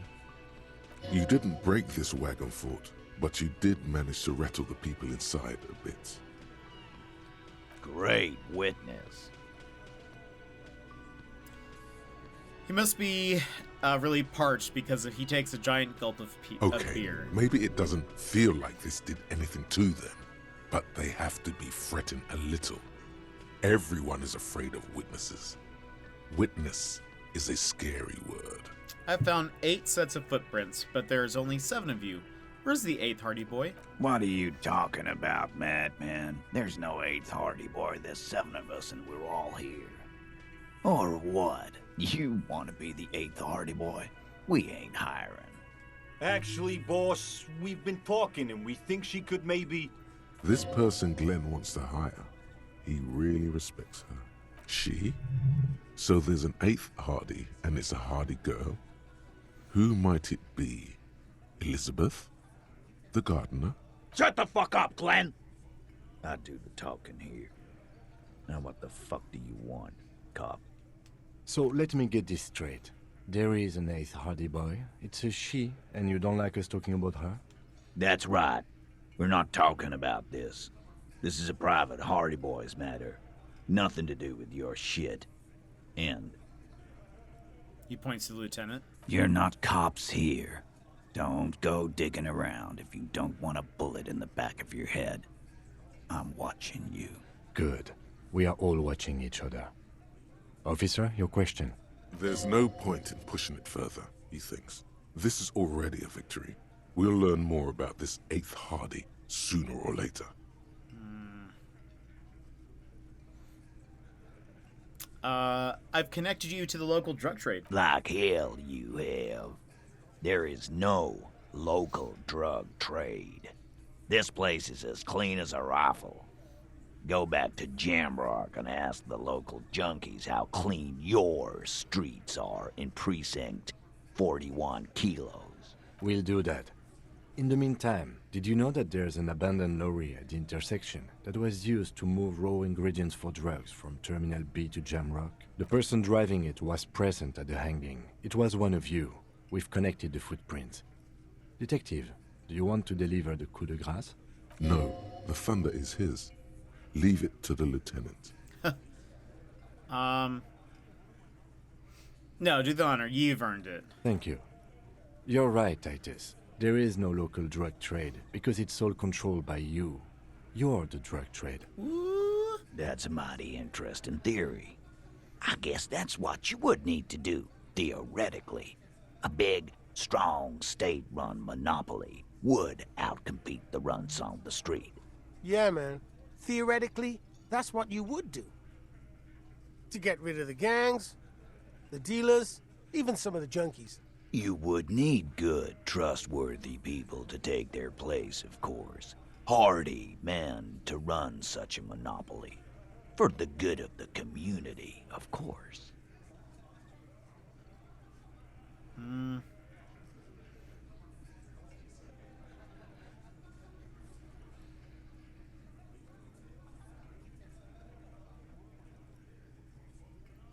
I know for a fact there's still plenty of... we'll say he's... poison. I don't know. What's smart here?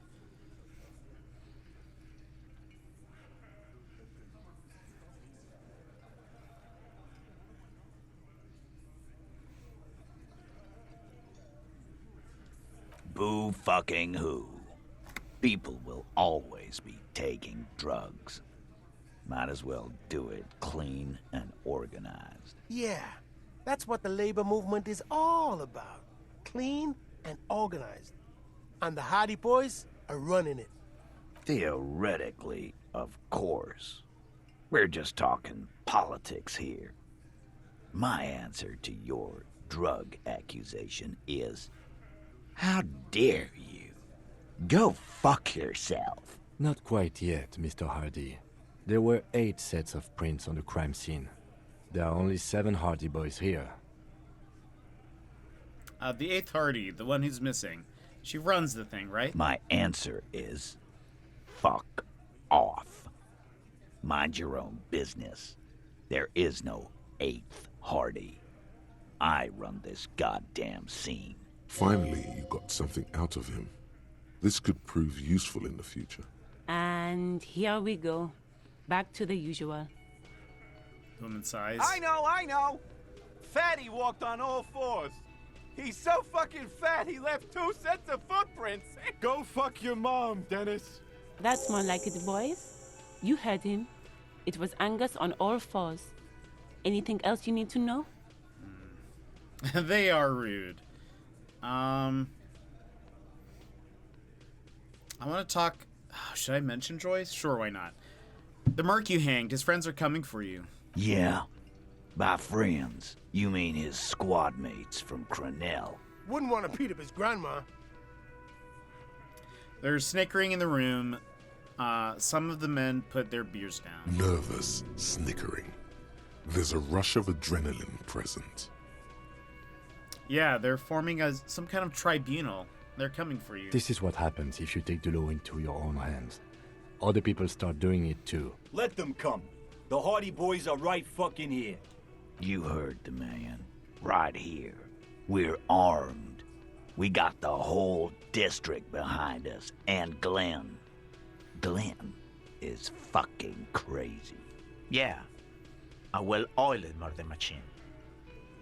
He punches Blondie on the shoulder. The mood is on the rise. They're feeling confident, ready to punch out the whole merc platoon.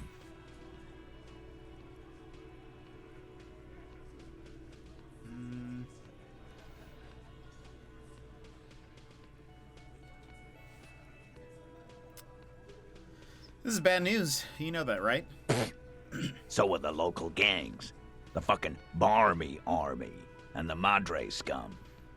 You've been out there. Seen any around? Yeah. Where are they now, huh? Sent back to Madre in an airtight cargo crate. These people are trained military professionals. Special forces, as you said. They're not a gang or a Barmy army. No, they're not. They're uncoordinated and drunk. We know more about them than you think. They're armed with automatic weapons. We got weapons of our own.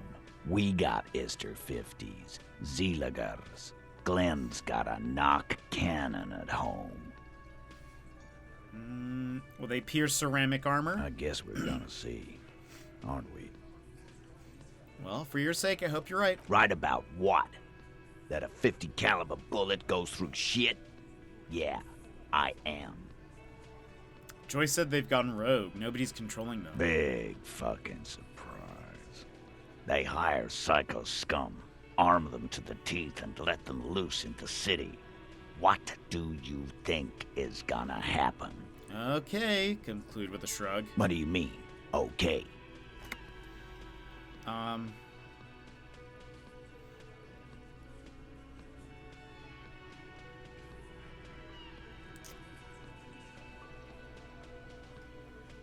They're gonna wipe you out. You got this. You got the numbers. You've got one more gun on your side. Once I find mine, I lost it. No, they're gonna wipe you out, Titus. No, they won't. Get out of here with your negative energy. He really doesn't like you ruffling their feathers like that on what might be the eve of battle. All he means is that the situation is serious. No wonder you cops get shot to shit every day. Can't go to war with an attitude like that. Woo! Now we need to establish our authority.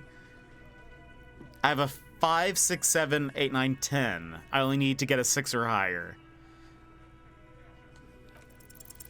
As you look around this room full of sweaty men, swearing, drinking, spitting out tobacco, does this look familiar? Where have I seen this before? You believe the place was called Precinct 41. It was also filled with, almost exclusively, men, sitting on desks, talking shit and wasting time. You seen Apricot, old Perdue's daughter? Asks Lieutenant McCoy. Uh-huh, replies Torson. The ass on that one. McCoy shakes his head in appreciation. A bit strange the old man named her Apricot, but, I mean, who am I to judge? Wanna hit the kebab joint? I get it, Titus. You guys really are the authority around here. Huh? You must be. You're just like real cops, drinking beer and sitting around. You got a problem with beer now? Not quite there yet. Push on.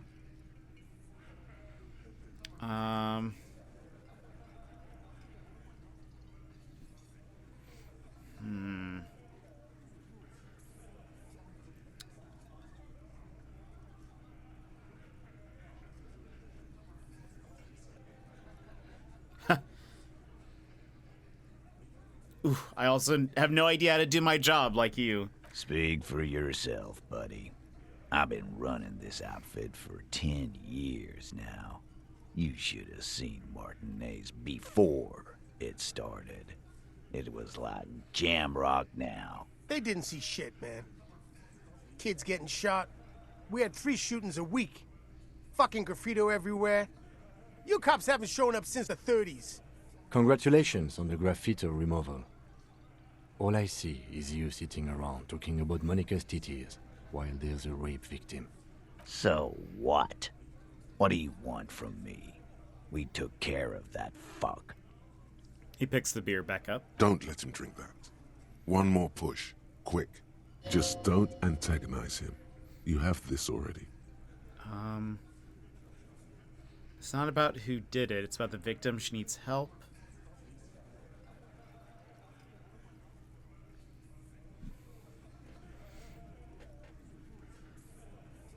Titus? She stops mid-sentence. That's it. You got him. He's going to give it up, but on his terms. You wanna help her, cop? Fine. I'm gonna let you help her. But you treat her with respect. If you don't, if you question her, harass her, a freight train of pain, buddy. What is her name?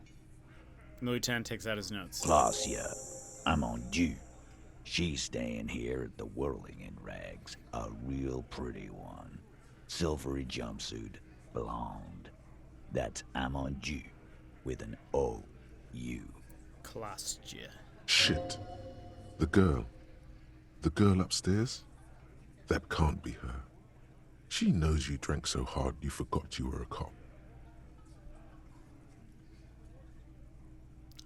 Is that the person? Did we talk to somebody right at the very beginning? I think that's her. Oh, it's her! It's definitely her! It's Miss Oranje, disco dancer! Kalastia? Oh, yeah, because he called her Oranje. Yeah. Blonde. Tall. 2 rooms over from yours. Why did... Should I say that, Miss Disco Dancer? Sure. Why not? You've probably seen her around. Oh, wait. Oh, no. Said you don't remember being... Oh, because I... Okay. I think I told her I don't remember being a cop, right? Said you don't remember reality. And I just stumbled on her name, so I get a -1. So I need... Oh. So I need an 11 or higher. Oof. You inexplicably add cool after the victim's name. Critical but no one success. notices. Your spine is too damn straight. None of these people would ever suspect you've met her. Whatever you do not tell him you know her. That would sound off.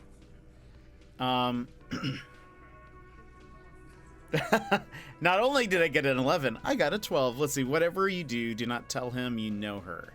That would sound off. What was her relationship with the mercenary? Relationship? There was no fucking relationship. He raped her. That's their relationship. Something is off here. His anger is possessive. Was like that karaoke incident all over again. Or like some of the other girls he was harassing. Okay, enough. All of this is irrelevant to your stated investigation. When did it happen? He did it before we killed him. He's not gonna do it again. So what does it matter? It would help if we establish a timeline. All right. 2 weeks, maybe?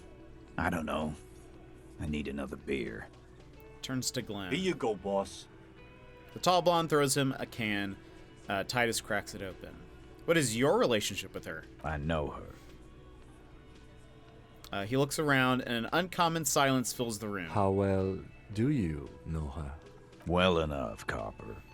We party. She's been here for a few months. So she's not from around here? You mean Revachol? Nah. Our Miss Aranye disco dancer is an immigrant or a drifter of some sort.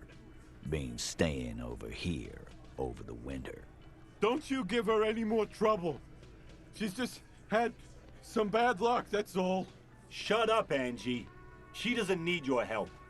Titus gives them both a look. They fall silent. What's with all the silences? It's like these guys don't know how to feel about this. You should keep picking at it. And what was up with the partying she and Titus did? It sounded fun.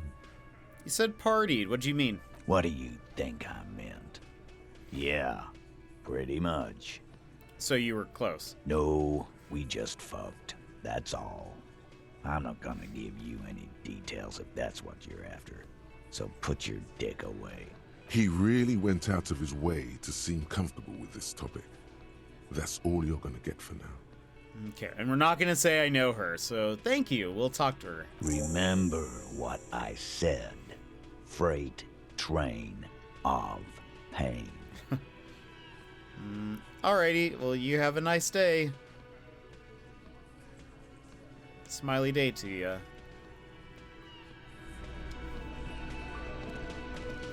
I'm surprised there's not a, like, little comment thing that, like, flashes over Kim's portrait. I would think he would want to, like, debrief right after that. That's interesting. Okay, we have 5 skill points.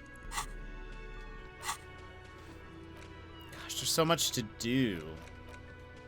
Hold on.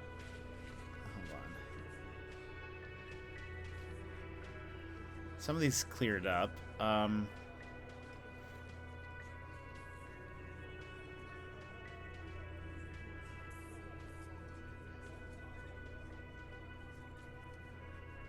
Cafeteria window.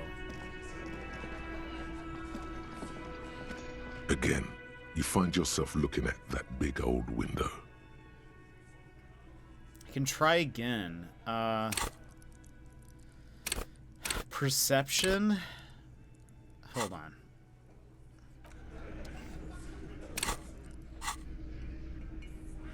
Let me just double check. Nothing is minusing perception. Do I have anything that... No. Let's just try it. Again, you find yourself looking at that big old window. Nothing, as before, just black. What's this weirdo cop doing now, huh? Window shopping? I think he's trying to find dirt on us, in our box. It's what they do, Shanks. Did you know policemen are sometimes called pigs? Wow, no. I hadn't heard that. Yeah, because they like to sniff around in dirt. Alright. I don't think I was expecting this game to be so involved. It's so dense and novel. Yeah, it is like a novel. That is very accurate. There's so much like world. Yeah, they spend a decade designing the lore of this world. Yeah, it is very just there's just so much. I kind of am. I'm really interested in what they were talking about with the Pale. I want to go talk to the Pale driver because I feel like I don't know. It feels like there's something interesting there. But okay. Before we end, I want to retry a few checks. Ooh, what's this? Was that? Could it be the Koldamama Dakwa? No, it's probably just your imagination. Is it? In your ear. Is there a ringing? Listen more closely. There seems to be an extremely high-pitched ring. Ultrasonic. Lena said it was very high-pitched, right? It's like something tickles your ear. Listen closely first. There it is again. You're about to rediscover a long-lost species. Keep listening. It must be very close. Maybe, just maybe, it will come toward you. What are you doing? You're a police officer, not a pansy ornithologist. The only birds you should be looking for are healthy women of childbearing age. Kim, do you hear a high-pitched noise? No, I don't hear the Koldomama Dakwa, and neither do you. Kim, you don't know. Of course he doesn't. He's deaf. He is deaf. Move your head toward the sound. Oh no. The sound. It's moving away. Somewhere over there. Go after it. No. Too late. It's gone. There is no ringing anymore. Just the sound of the streets. No, come back. Keep your ears peeled. Oh. Then. If the species really has migrated to Martinez, you're sure to hear it again.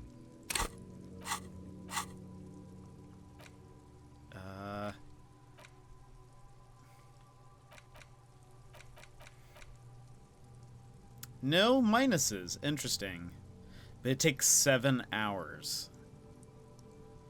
Huh. Okay. I'll think about it.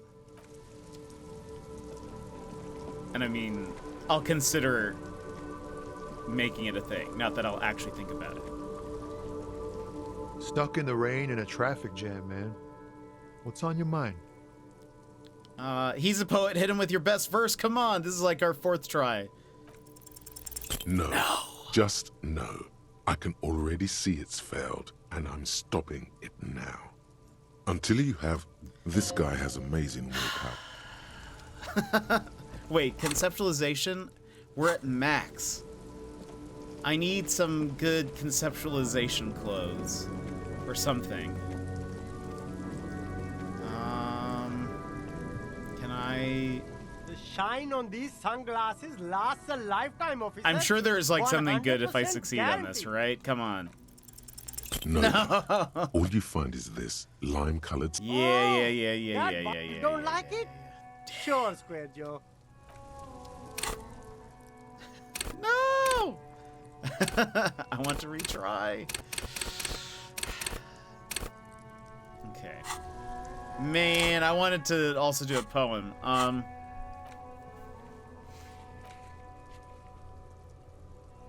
The damaged ledger. Okay. Well, let's go ahead. Those are all the checks that were easy to do. We will we'll stop here. We'll continue tomorrow. I want to talk to, probably the first thing we'll do is we'll talk to the Pale driver. Because I'm kind of curious about all that. Coffee break over. Have a nice afternoon, Shady. I hope you have a great day. We'll see you later. Thanks for popping in again. It just doesn't want me to do anything fun. It's so true. I just try and I try and I try, but sadly, it just doesn't seem like today is our day. Well, friends, this is it for us today. But don't worry. Hopefully, no more earthquakes will happen, and we will come back tomorrow. We will do more of this. Even more. I don't even know how long we have left, but we're just gonna keep trucking along. I'm loving this. I know it's a lot. I know there were some really intense topics in this one. but I do love it though. But friends, that's gonna be it for us today. And we're just gonna end today. But anyways, I hope you guys have an excellent day. We'll be back tomorrow around the same time. That's about it. I'm loving that you are having so much fun with it. Well, that's good. I'm glad. I will probably play this multiple times on my own, just to experience some of the differences. I've been thinking about, like, man, what would it have been like had we punched Kuno? What if we could have like taken down the body ourselves? There's so much that it could be different, I guess. So I don't know. I'm just very curious. But alrighty. So that's it for us today. I hope you guys have an excellent day. I don't think there is anything to say. So friends, have a wonderful evening. I will see you tomorrow for more of Disco Elysium, and I will see you next time. Bye-bye!